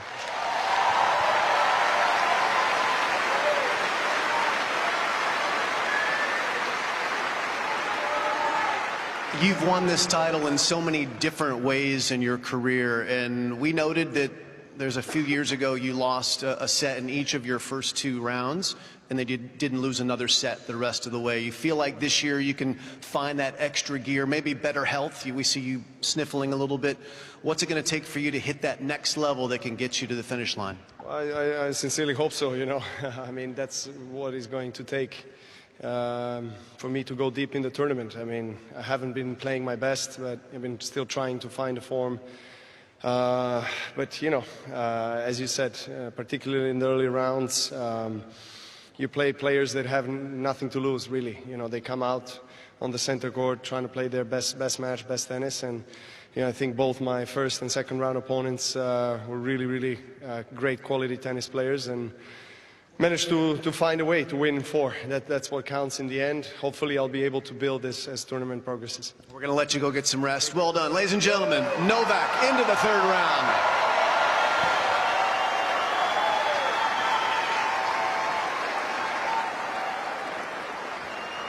Just phenomenal. There's so many stats surrounding Djokovic. He's kind of not just fighting with opponents like Popyrin, but also with the record books, and he will become the only man in the Open era to have played 100 matches at all 4 majors, and he takes on Thomas Echeverry in the next round. But that was a scare, Nick. That sure was. I mean, Alexei Popyrin played amazingly well, but you know, again, it's Novak Djokovic, and it's almost Benjamin Button-like. I mean, since turning 35, he holds a winning percentage of 95%, 40 in 2 of the Grand Slam events, and just always finds a way to get it done. And he'll definitely need to try to get some rest to be ready for his next opponent, Thomas Echeverry, in a couple days. And he's going to have to raise his level against Echeverry as well. He knows that, but he is the master of building some sort of form. He'll be hoping that his health picks up as well. He clearly wasn't feeling at 100%. I would imagine that Gorham will be in the referee's office just asking for as late a possible match that he can get to give himself as much time to recover. And that's the tale of the tale, but it always kind of leaves you a little bit cold when you do the autopsy of all the numbers, because it was those moments in the matches where the players are able just to raise their level. And Novak, well, as he said, he escaped because of the missed forehand from Popyrin, but that last run through the final part of that 4th set suggests that the tennis isn't that far away. Yeah, absolutely. And Novak Djokovic, again, he cut down his unforced errors when it mattered most. And again, just found a way to get it done. Bangarra with another epic. I mean, that must be over 10 in recent times that he's gone to 5 sets and managed to get past. Ben Shelton doing a great job of backing up that breakout Grand Slam he had here last year and getting to the quarterfinals. Chris O'Connell gave him a bit of scare there in the last couple of sets. Tsitsipas doing well to get through against Jordan Thompson, having dropped the opener. Talented Luca Van Asch, and Djokovic up there, as we say, taking on Etcheverry. It's been one of the great stories of the last sort of 12 to 16 months out there on the tour. Yeah, no, absolutely. I mean, you mentioned Ben Shelton. I mean, the guy was playing, serving massive, hitting big forehands, and he was excited to get through, and that's a tough side of the draw. So Novak will definitely need to get some rest and get healthy to keep moving forward.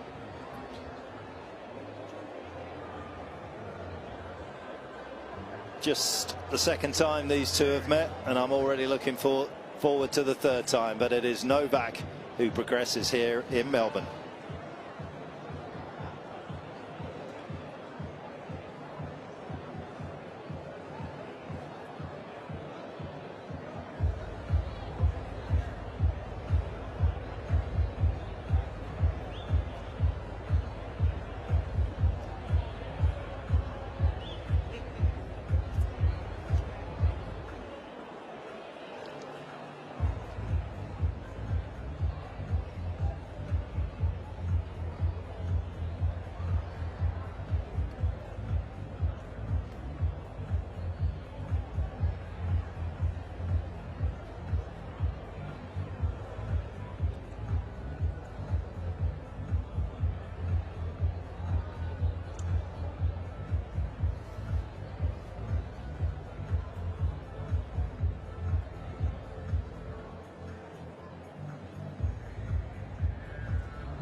Thank you, guys.